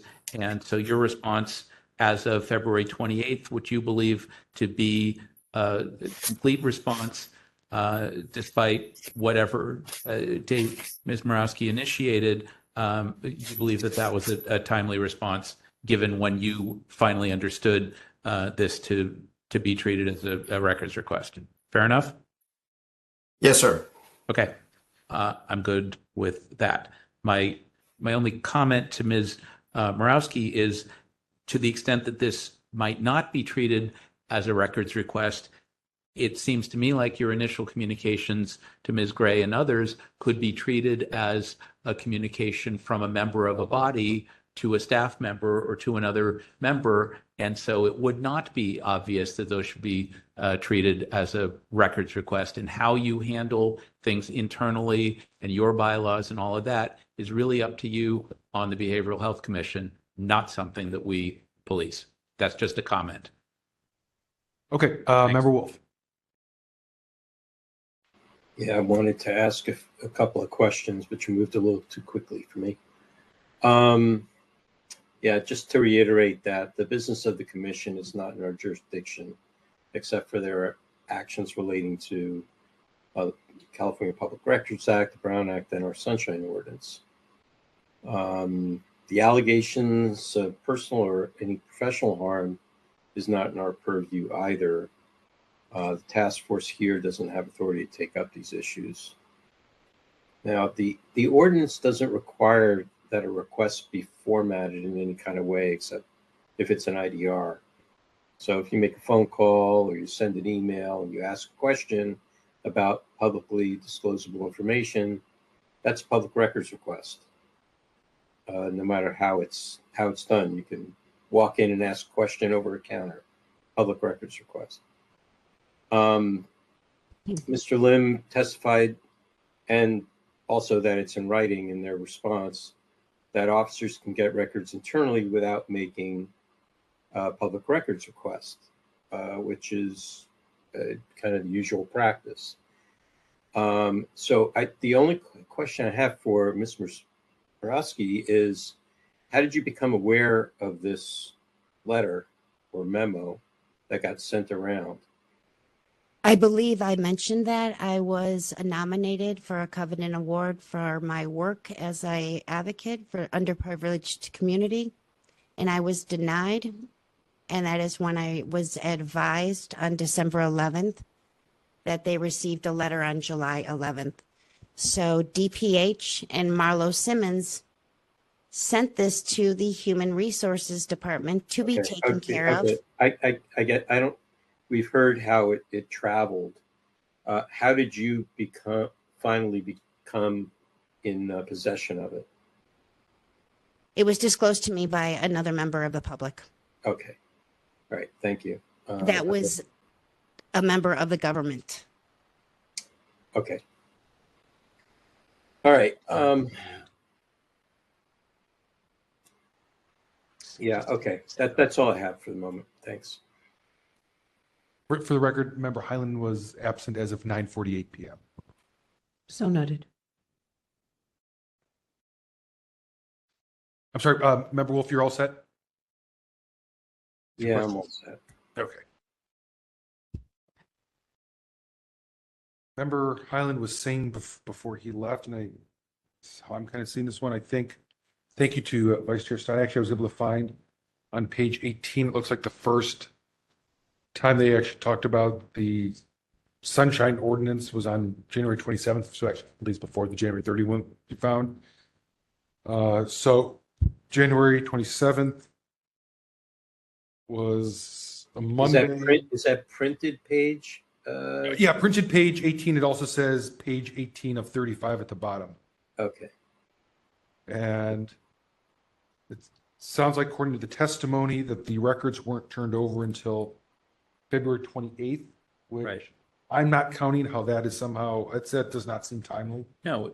So it sounds like the records have been turned over. I do think that there's a timeliness violation here, and I think we can do that and move along. That's kind of where I'm at. Does anyone see this differently? It's not a strong case in my mind. I just think that for whatever reason, and maybe this turns on how to spell gray, and maybe it's Grey, and so it didn't actually get to her, but I don't know that for a fact, that this didn't, that this wasn't flagged by the public records folks at DPH, and if this did get to Ms. Gray, that she didn't flag it and treat it, but it sounds like as soon as Mr. Lim became aware that this should be treated as a records request, he did follow through. And so I believe that if it started on February 14th, that it was timely. If it was January 27th, then maybe not. Maybe somebody can answer the question of how is Ms. Gray's last name spelled? Mr. Lim, if you refer to, or can you spell out, since you have access to the, I'm assuming the sfdph.org directory, can you spell out what Amber Gray's email address is? Yeah, one moment. Let me just pull it up and make sure. Her last name is Gray. It should be amber.gray@sfdph.org. Okay, so that is the email that was sent to on the 27th. So if that's the case, then I can live with the time. Okay, so I'm to move this along. I do think that was, at least as of the 27th, was a valid request. It took at least a month to get it over. So I'm going to make a motion to find that we do have jurisdiction over this complaint and to find a violation of Administrative Code 6721B by failing to respond to a public records request in a timely manner. I'll second it. And that the requested records are public. I'm sorry, Pat? And to find that the requested records are public and to find a violation of 6721B. Okay, and seconded by Member Wolf. And are there any other records that are still outstanding? I believe Mr. Lim said they've all been turned over. Is that correct, Mr. Lim? Correct. All 16 pages of responsive records have been turned over. Okay, great. Thank you. I know you said you think there are, Ms. Morawski, that you think that there are additional, this is what my motion is going to be, but I don't. All I'm saying is you brought into the fact that this is a commission problem. The commission has dismissed it as, I think, yes. You said it's a commission problem. Well, since December 11th, I've been asking the commission and the deputy director, who does oversight for that, to please help me with this. Like, what's happening? What happened on December 11th when I got this letter for 6 months? Please, Ms. Morawski. Ms. Morawski, I just want to verify. I know it sounds like you're looking for things from other departments, but in the request that you sent multiple times, you said, can you please forward me the dates and a copy of the email that was sent by either Clerk Amber Gray or former, and so you got the email. So it sounds like it was this email that you were looking for. I want to know who We can't answer questions. Right. Why? The processing questions we can't answer. You but have the email. You have the email. I didn't get the email. And in my request for the Sunshine Ordinance one that was just done. Right. I asked for the request that Marlo Simmons Here. to the Human Rights Commission. You need to speak in the microphone.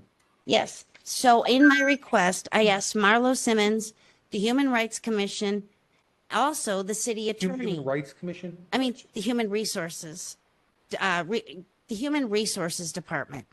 Because apparently on the 11th of July, Marlo Simmons sent this to the Human Resources Department to be investigated. As of today, the Human Resources Department has not investigated it, and I want to know that's what. Way beyond the scope. Okay. And that's why I'm just asking who got this in the Human Rights Commission or Human complaints about. Resources. Okay, I've made my motion. We're gonna move on. Can I just ask, who in that email that you have says from Marlo Simmons? Who does it say to? Into the microphone, please. Jessica Brown, Hillary Coonens, Amber Gray, Ashley Vaughn, Valerie Kirby, Mendoza Kathleen, and then it says this complaint should be brought to HR's attention. The Behavioral Health Commission is held under the same HR rules and require as city employees. Right, but the two, so the people that it got sent to, you see who it got sent to. Correct, all of them. Okay. But I don't know, why was this just dropped? No, we don't know the why. We haven't even seen that. It's clear to you who it was sent to. Is that correct? No, I don't know who Kathleen Mendoza, Okay. who she contacted at the Human. This is way beyond the scope We of what don't we know can who do. any of these people are either. We can't investigate why people didn't do something. All we can say is, you asked for a record. Did you get the record or not? You got the record. You just read it. Can I ask Mr. Lim one more question? Yeah. Mr. Lim, when you checked Yes. the email system and you were looking for this email, was this the only instance of this email or this letter that was sent out from Marlo Simmons's email account? I contacted the Behavioral Health Division staff, and the doc and responsive or emails were provided, and then we reviewed it to the scope of what she's asking, and that is what we disclosed. So this is the one that satisfied. And so if there had been another one sent by Marlo Simmons to a different group of people, would you also have returned that one? It's beyond the scope of her request. Well, she said, for me, the dates and sent by either, sent by either Clerk Amber Gray or former BHS Deputy Director Marlo Simmons. So sent by one of those people to the The original email. That's the very first email, because the issue happened. Her alleged conflict happened immediately days before that at the Behavioral Health Commission, and then an email was sent by Commissioner Alex Humphrey, and the staff took immediate action to route it to the right people in the DPH Human Resources Division. That email, what she's asking for, we disclosed to her on this within the 16 pages. There's a motion on the table. I'm getting kind of worried that we're back into. I'm about to vote. Okay. I'm prepared to vote for the motion. Just a comment to Mr. Lim, given all that we've talked about tonight and perhaps prior hearings, in the future, can you perhaps counsel Ms. Gray that if she receives anything from Ms. Morawski that could be interpreted as a sunshine request, to copy that to you so that you can handle it as a sunshine request? That would probably help. Yes, thank you, sir. Thank you very much. Through her commanding officers and managers, we will make sure to do that. However, you got to make it happen. Thank you. Okay. Are we good? Thank you. Everyone? Okay. Did we take public comment on that? We have not yet. Okay, let's do that. Taking public comment, anyone in the room, if you'd like to make public comment, please approach the podium. If you're online, raise your hand in the app or press *3. We have one person in the room and we have one caller. Okay, 3 minutes. Hello, everyone. Again, my name is Carlos Obermeyer. Thank you for your time and your service. It sounds like there's some questions of just jurisdiction or the specific purview that this body can compel kind of different departments to release documents. If task force members feel that there's been a misunderstanding or there's another process within city government that could be utilized to get more answers, given Ms. Morawski's role within the Behavioral Health Commission. I think what's clear, even if you're saying it doesn't directly pertain to this body, is that there are processes within the Behavioral Health Commission that are not working as intended and are working to exclude Ms. Morawski from involvement in a way that's not consistent with stated bylaws, made more alarming given the fact that she is a co-chair. So I would just ask if there's confusion and there are other processes that we should go through, if it might be possible to touch base with one of you in the future at your convenience or members of your staff so that we can get a better understanding of who we should talk to or what resources we should try to bring to bear to resolve this outside the scope of the Sunshine Ordinance Task Force, if it's sounding like the full scope of this thing is not within your jurisdiction. So thank you for your time. Okay, thank you. I'm sorry, was it Charlie or Carlos? Carlos, thank you. Hello, everyone. It's getting very late. Can you hear me? Yes. Yes, we can. I can't believe that this is taking 6 months to have Miss Morawski find out that this slander against her defamation of character is unacceptable, and especially in the unit of being a commissioner, I think there's something that needs investigation with all this, because this is dealing with mental health and there needs to be more rules and regulations set up that in the chain of command. Why is it that this started in July and Miss Morawski just found out about it in December? That's unacceptable with the technology we have. We're not dealing with the post office or UPS. And I really, really think that that this needs to be investigated beyond, what your scope is, because I understand a lot of this cannot be tackled through you. But I'm an advocate for Liza, and she's helped me a lot with my legal issues. And I did win, thank goodness. So I am here to make sure that the law is justified and prevail. Thank you. Thank you. And you're not required to, but would you like to share your name with us? Joy abounds. Thank you.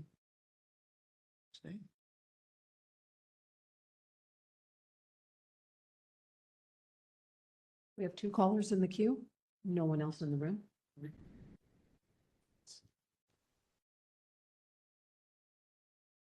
Hello, caller. Good evening. Sorry. Good evening, tax members. First, I want to acknowledge your time and dedication to this work. Your commitment to your roles as task force members is commendable, especially given how meticulous you've all been in going over these agenda items. So thank you for your service. That said, I am deeply disappointed by the ongoing situation surrounding this letter. Not only has Liza still not received it, but we as commissioners were promised access during both the executive committee and the meeting of the whole in January, during discussions that took place in a closed session after our meeting concluded. At this point, the decision before us must not only prioritize transparency, but also focus on de-escalating a situation that has caused unnecessary conflict amongst commissioners. It has even subjected me to homophobic attacks behind closed doors. As a former co-chair, I took pride in upholding the integrity of this commission, ensuring transparency, solving problems, and fostering trust. However, the lack of transparency in this matter has thrown the integrity into disarray, creating conflict that could have been avoided had there been more openness from the start earlier on. If commissioners are struggling to access this information, can you imagine the barriers the public faces when trying to obtain vital public records? A transparent and accountable commission isn't just an internal necessity, it's a public duty. Restoring transparency is not only crucial to resolving the situation and repairing the harm caused with the commission, but it is also necessary to uphold our fundamental responsibility to serve the public fairly, equitably, and without bias. We must act now to ensure this commission operates with the integrity and accountability our community deserves. Thank you so much for your time. I yield the rest of my time. Thank you. Thank you.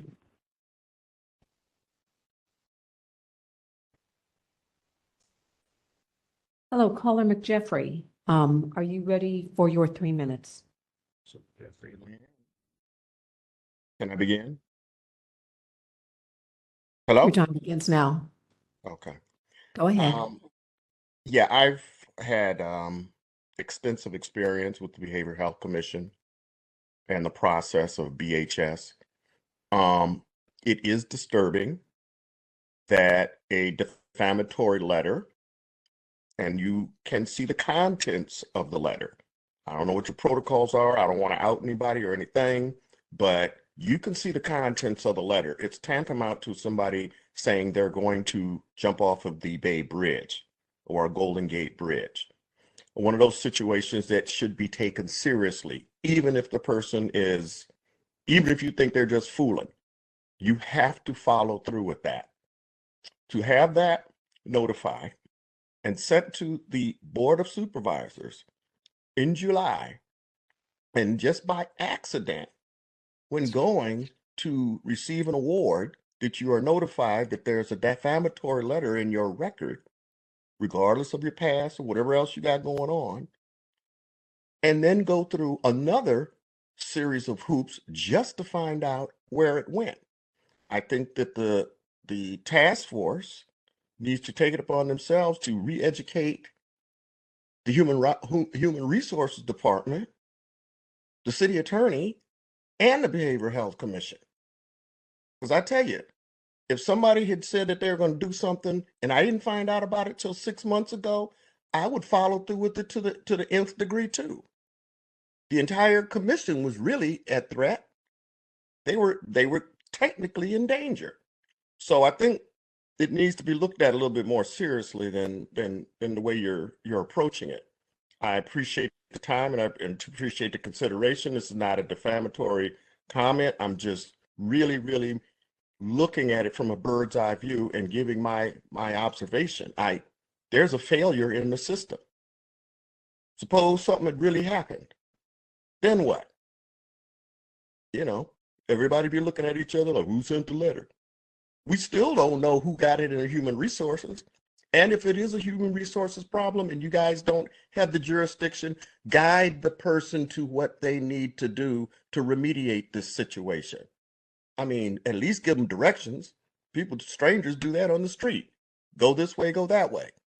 Anyway, 30 I seconds. yield the rest of my time. Thank you.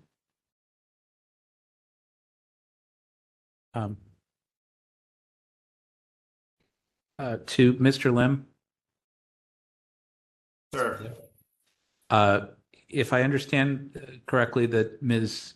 Simmons is no longer with the city, who is now in her stead at CBHS? I don't know off my head. I need to Okay. ask. In any event, my best answer to the question of how this gets better resolved is if you can help to direct some of these folks or internally within the commission or with behavioral health. It's really up to them to figure out the rest of that. We're just dealing with the records and meeting stuff. I'm saying that to anyone who's listening.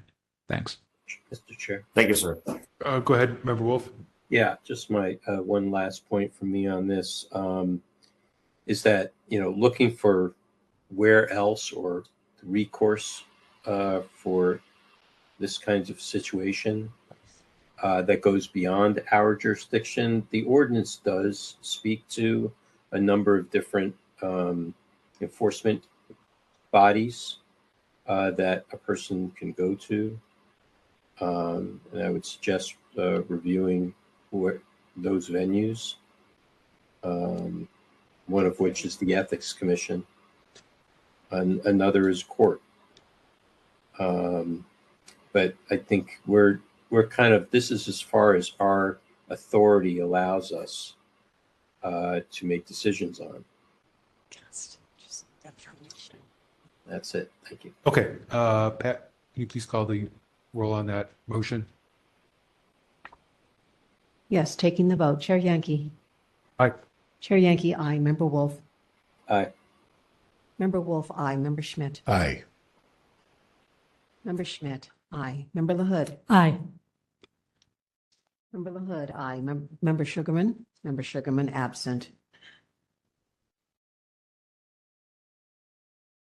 Member Kumar. Member Kumar, absent. No, aye.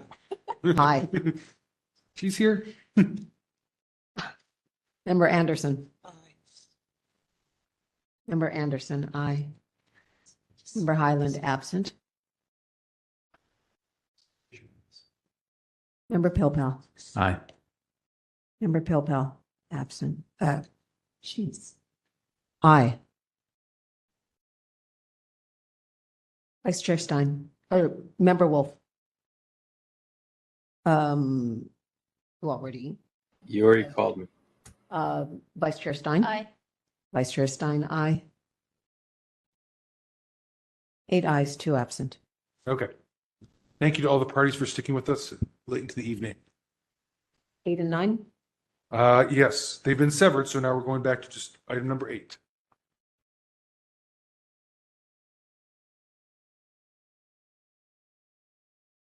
Man, we've already been read into the record, so I don't think we need to reread them into the record. So we're back on item number 8, how to dispose of file 25012. We've had 2 motions on this, both failed. I don't know if anyone. And it's a smaller house. And it's a smaller house, yeah. So I'm not sure how we want to continue along on this one. My last suggestion was to continue to the call of the chair and allow you to either send it to committee or bring it back next month on the non-consent calendar, where we've got a full range of options for how to dispose of it. I think we know what the issues are, and there were, different viewpoints on how to proceed. Mr. Chair. I have Vice Chair Stein, then you, Member Wolf. Vice Chair Stein. Yeah, I'll just say if it does get sent to committee, I think it should only be sent to committee if we first get included in the packet the actual copy of a public records request. And if there isn't, then the committee could recommend disposing of it because there was no, or whatever. You're right. Yes. I mean, I think you should go back to the petitioner and say, was there a records request that was made here? Right. Member Wolf, go ahead. Yeah, I would say, I think, the fact that it got put on today's agenda, we've had some extensive discussion about it, satisfies the 45-day rule.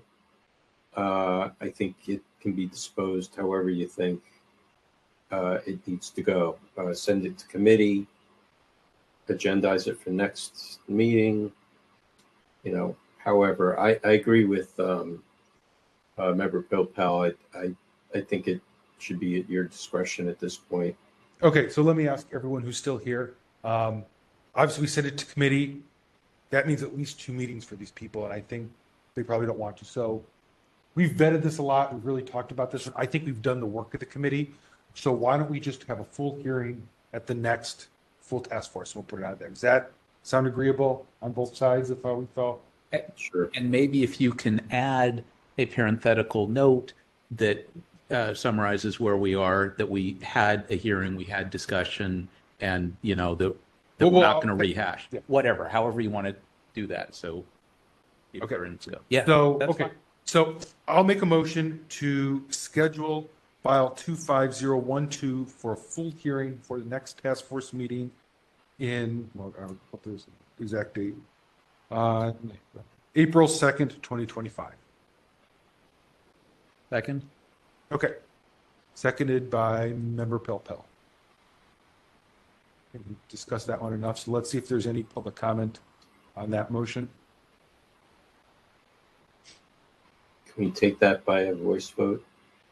I don't think we're allowed to do voice votes when someone's remote, is what I understand. That's why we have to keep doing roll calls, because you're remote. Yep. We have no one in the online community, no one in the room approaching the podium. And I'm sorry, this was seconded by? Member Pelpel. It's really just to continue it to the April meeting with whatever you're going to do. With a full hearing. Yeah. We continue to the April meeting with a full hearing. To the April 2nd. April 2nd, meeting with the full hearing.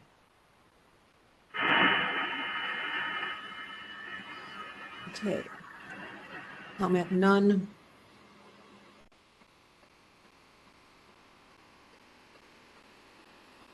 Taking the vote. Chair Yankee. Aye. Chair Yankee, aye. Member Pilpel. Aye. Member Pilpel. Aye. Member Schmidt. Aye. Member Schmidt, aye. Member LaHood. Aye. Member LaHood, aye. Member Sugarman. Member Sugarman, absent. Member Kumar. Member Kumar, aye. Member Anderson. Aye. Member Anderson, aye. Member Highland. Member Highland, absent. Member Wolf. Aye. Member Wolf, aye. Vice Chair Stein. Aye. Vice Chair Stein, aye. 2 absent, 8 ayes. Okay, that motion passes, and I will get that on the agenda for next meeting as a full hearing. Okay, next one was item number 9. This is again already read into the record, so I'm not going to have our administrator read it again. File 25014. We didn't take a bunch of votes on this one. Did we just want to do the same thing on this one? Put in Vice Chair Stein? What do you think? Can I make a motion? Go for it. I move to find that these are public records under our or these are public meetings under our jurisdiction, and I move to find a violation of 67.5, failing to hold open meetings, 67.7A, failing to... Slow down, please. First violation. 67.5, failing to hold an open meeting. 67.7A, failing to include an item in the posted agenda. And 67.7D, taking action on an item not appearing on a posted agenda. Not appearing on a... 67.16, just asking if that was also on our... Yeah, I don't agree with that one. Because they can't post minutes of something that wasn't in a meeting, so. I'm having an issue with the taking action. It's not clear to me that they took action during a meeting, so that's why I'm having an issue with the 67.7D. I agree there's a problem. I just haven't quite sorted. Well, they appointed people, and. But it's not clear to me that they did that during a meeting. I don't know when, I don't know how. Somehow it happened, I agree. Okay, then I will drop 67.7D and just say 67.5 and 67.7A. I understand that point. Wouldn't it be somewhat like a serial meeting, taking action without a meeting? We don't know. Okay. Yeah, we don't really know how the action was taken, so that's why I'm withdrawing 67.7D. Okay. I just want to make that motion. I'll second it. Okay. And I'm comfortable with that because I think they gave us a variety of options to the complainant did. So I think that gives us like the ability to pick and choose, and essentially the respondent said, we'll agree to any of those violations that you pick. So I think I feel comfortable with this. Could. Second. Member Wolf, already seconded. Yeah, Member Wolf seconded. I'm kind of on the fence on voting for this. I can get with the program. I would feel better if we accompanied this with a request to the city attorney to provide some advice to us.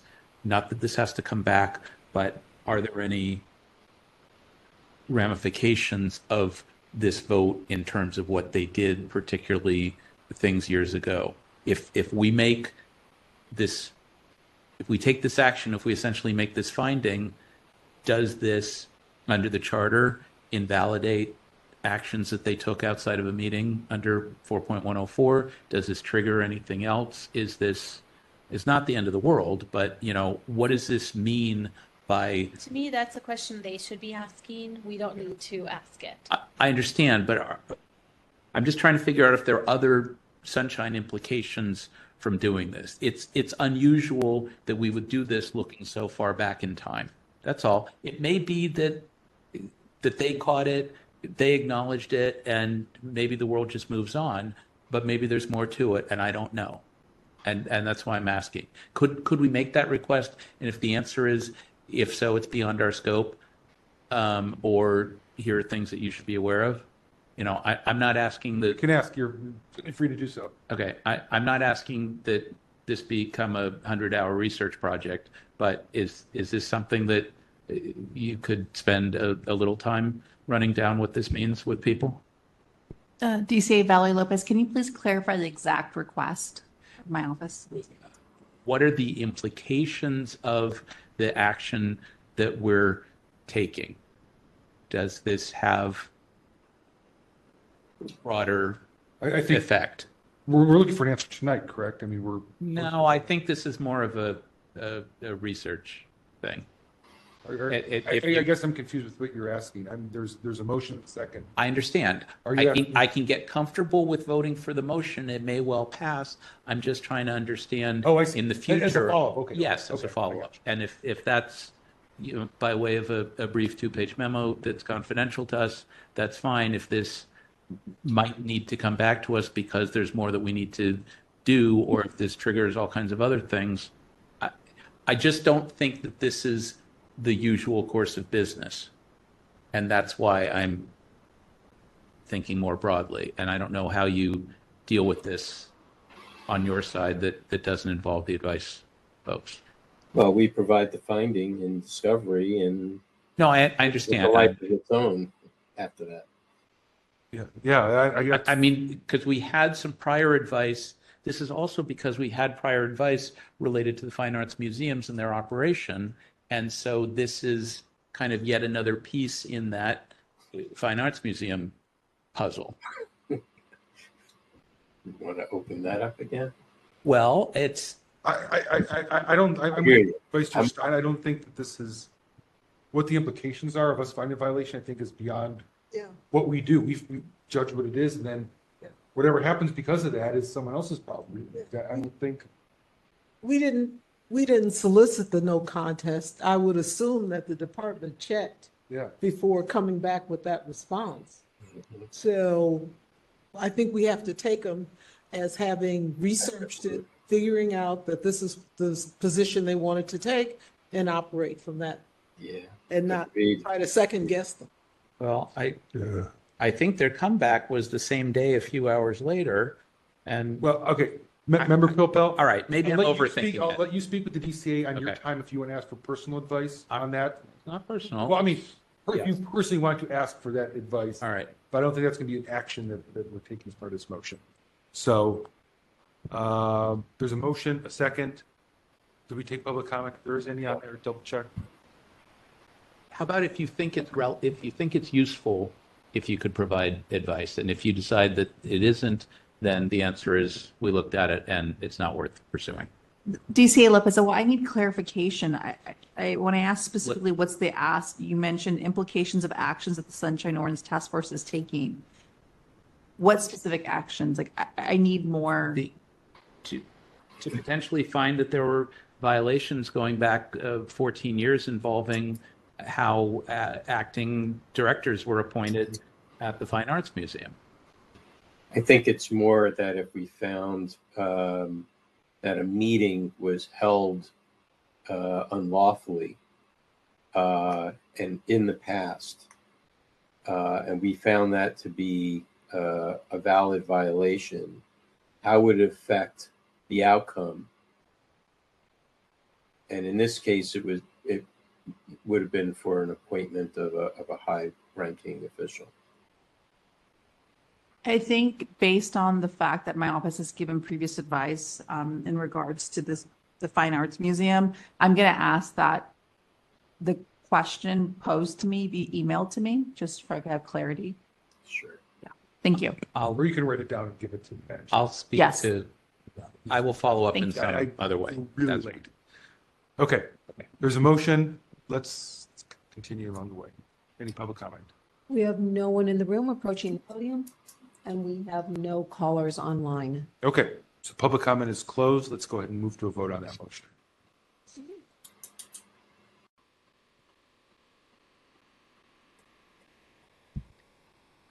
Taking the vote, Vice Chair Stein. Aye. Vice Chair Stein, aye. Member Wolf. Aye. Member Wolf, aye. Member Schmidt. Aye. Member Schmidt, aye. Member LaHood. Aye. Member LaHood, aye. Member Sugarman. Member Sugarman, absent. Member Kumar. Aye. Member Kumar, aye. Member Anderson. Aye. Member Anderson, aye. Member Highland. Member Highland, absent. Member Pelpel. Aye. Member Pelpel, aye. Chair Yankee. Aye. Chair Yankee, aye. 2 absent, 8 ayes. Okay, I think we've settled item number 9. Okay, we're on to item number 15. Item 15, resolution. Consider approving a resolution stating that the Sunshine Ordinance Task Force, SOTF, declares that when an authorized representative per Administrative Code Section 67.21 sub E, herein representative, appears before the Sunshine Ordinance Task Force, they are to be knowledgeable of the matter as described in Administrative Code Section 67.22. Any representative who fails in this manner will be determined as violating Administrative Code Sections 6721E and 6722. Okay, so this came from Member Wolf, and so I will turn it over to him to discuss this. Yeah, I have just found in the past several meetings that when representatives have been representing, that they just don't have a clear understanding of the matter at hand, and it's a waste of time. And we consistently ask for the actual person who is knowledgeable, and they won't produce. So this is a resolution. It's not an amendment to our bylaws or anything like that, or to the ordinance at this point, but could be. It's just a position that we take and we declare it. So that way everybody knows that if they're going to send a representative, make sure that they're well read into the matter that is going to be before us.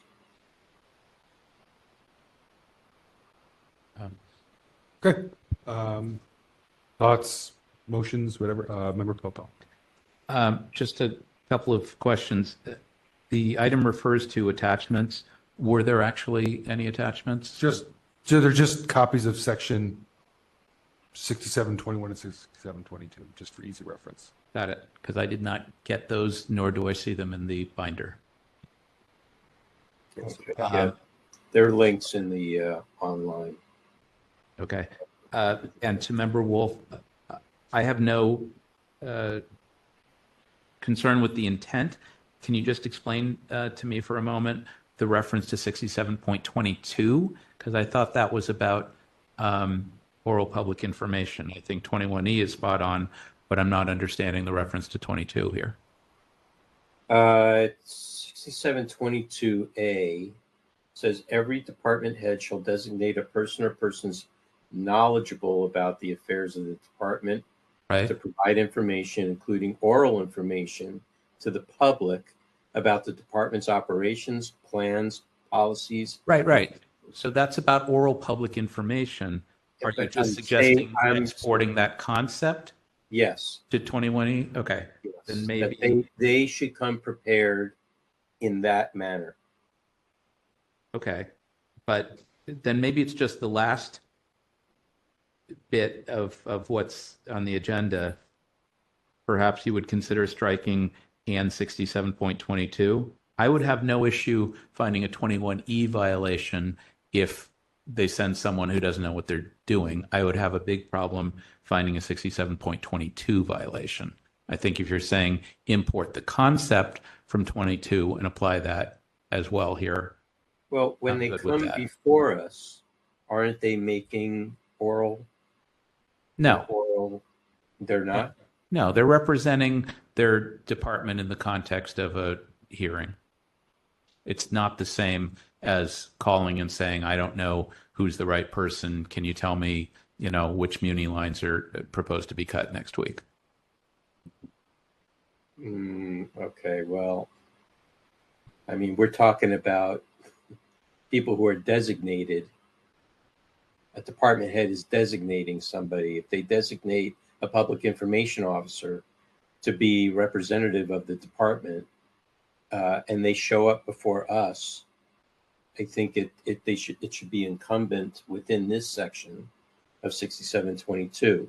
But what I'm more interested in is that they are of the description in the first sentence of 6722. Right. I understand. That's why I'm saying if you importing that concept, I'm fine with, and ultimately we should discuss this in the context of amendments to the ordinance. I'm just saying I would find it difficult to see a 67.22 violation simply for sending someone who's not knowledgeable. I would not have a problem with the 21E violation. That's where I think it's better placed. And perhaps the follow-up is back to the complaint committee the next time you look at the complaint procedures to say not just an authorized, but a knowledgeable representative.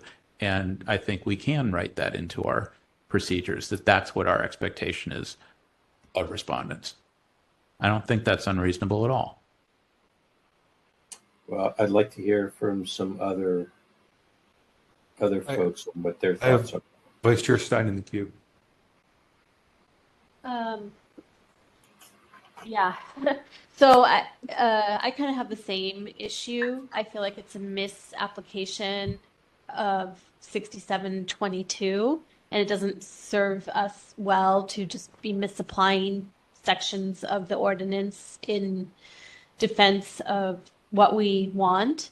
I do agree that we want a knowledgeable representative, not just an authorized representative, but unfortunately, it's not what the Sunshine Ordinance says. So I would be in favor of a resolution saying that we want to have the authorized representative be knowledgeable and maybe draw language from 22 or draw language from well, I don't think there's any more language to draw from 21 necessarily, but I don't think it's automatically that we're going to find, I wouldn't be that comfortable finding a violation of those things if the person didn't have good answers. Because I just don't think that's the way the Sunshine Ordinance has been written, but I would be supportive of a resolution that just says we would like departments to know that we would like the authorized representative to be knowledgeable about the case at hand. Yeah. Thanks. Anyone else?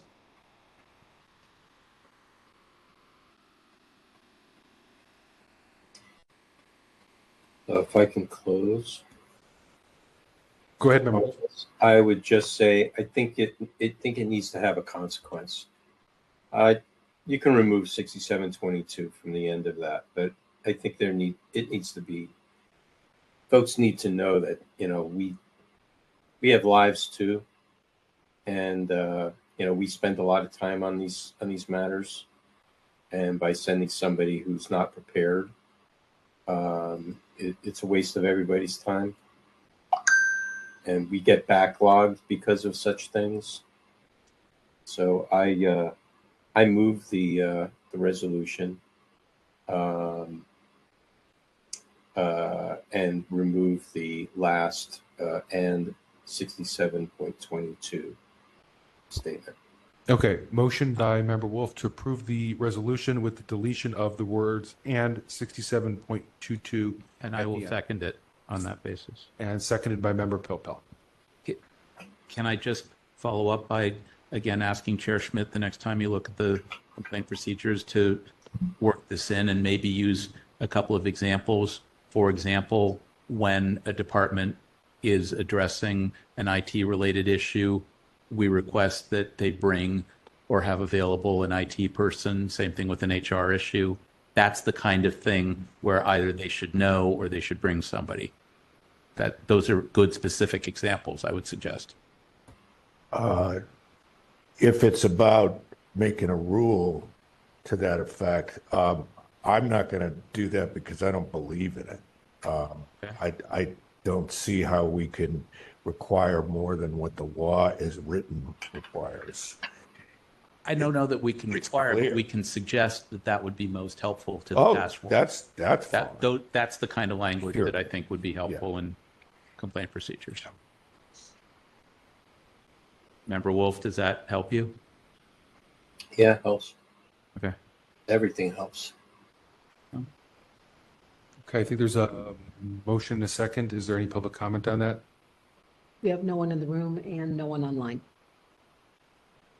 Okay. I think we're ready for a roll call vote on that. I don't see any more hands.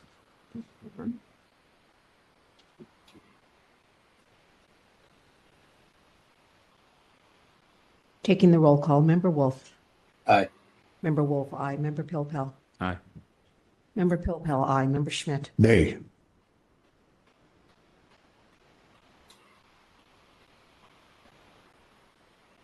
Member Schmidt, no. Member LaHood. Aye.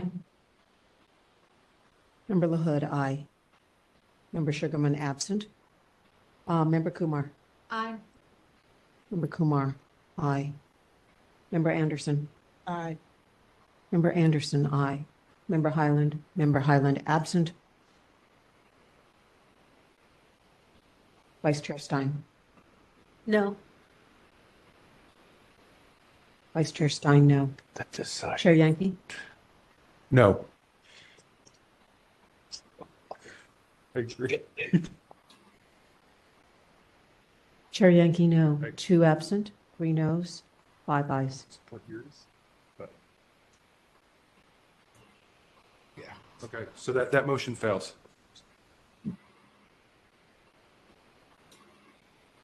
Is there another motion? Is there another motion on this? What other motion would there be? What would be satisfactory to be able to address this issue?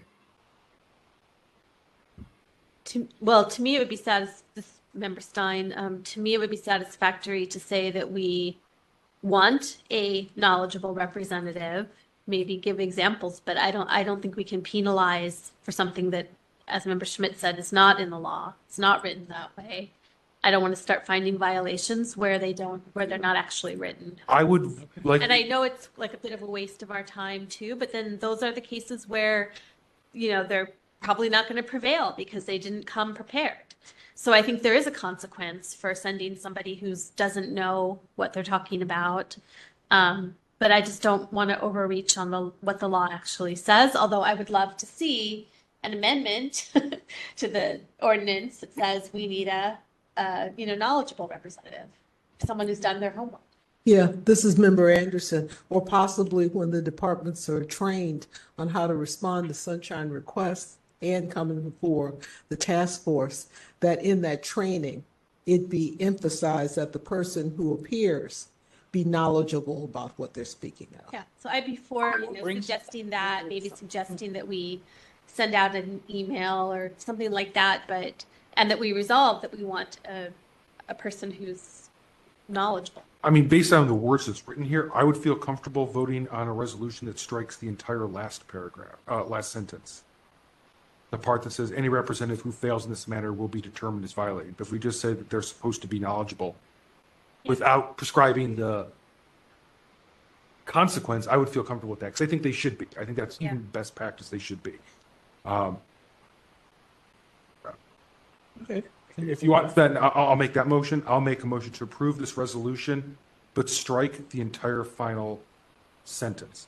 So it's be the part that says the Sunshine Ordinance Task Force declares that when an authorized representative per Administrative Code Section 6121E, herein representative appears before SOTF, they are to be knowledgeable of the matter as described in Administrative Code Section 67.22, period. I'll second that. Just to be clear, I heard you say 6121, you meant 6721. I'm sorry, Yeah. I messed up. I meant 6721. Thank you. Seconded by Vice Chair Stein. Yeah.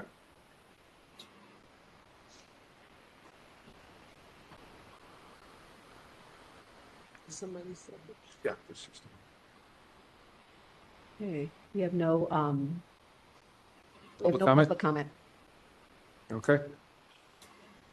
Let's try that one for a vote.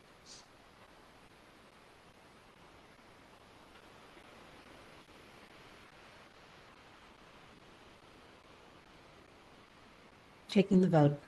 Chair Yankee. Aye. Chair Yankee, aye. Vice Chair Stein. Aye.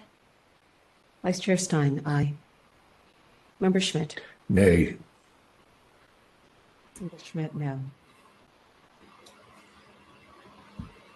Member LaHood. Aye.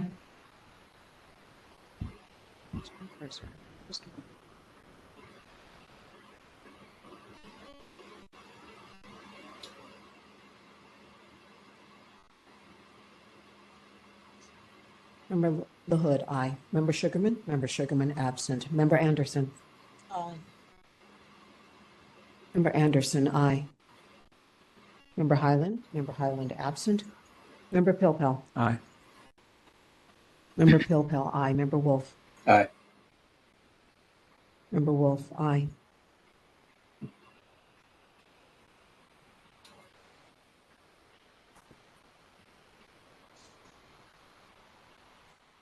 One no, two absent. 7 ayes. Okay, so that motion passes. Oh, you, Oh, I'm sorry. Member Kumar. No. Member Kumar, no.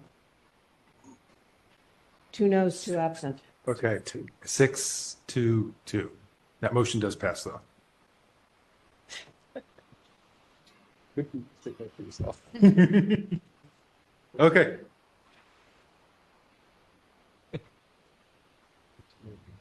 Okay, I think we're on item number 16.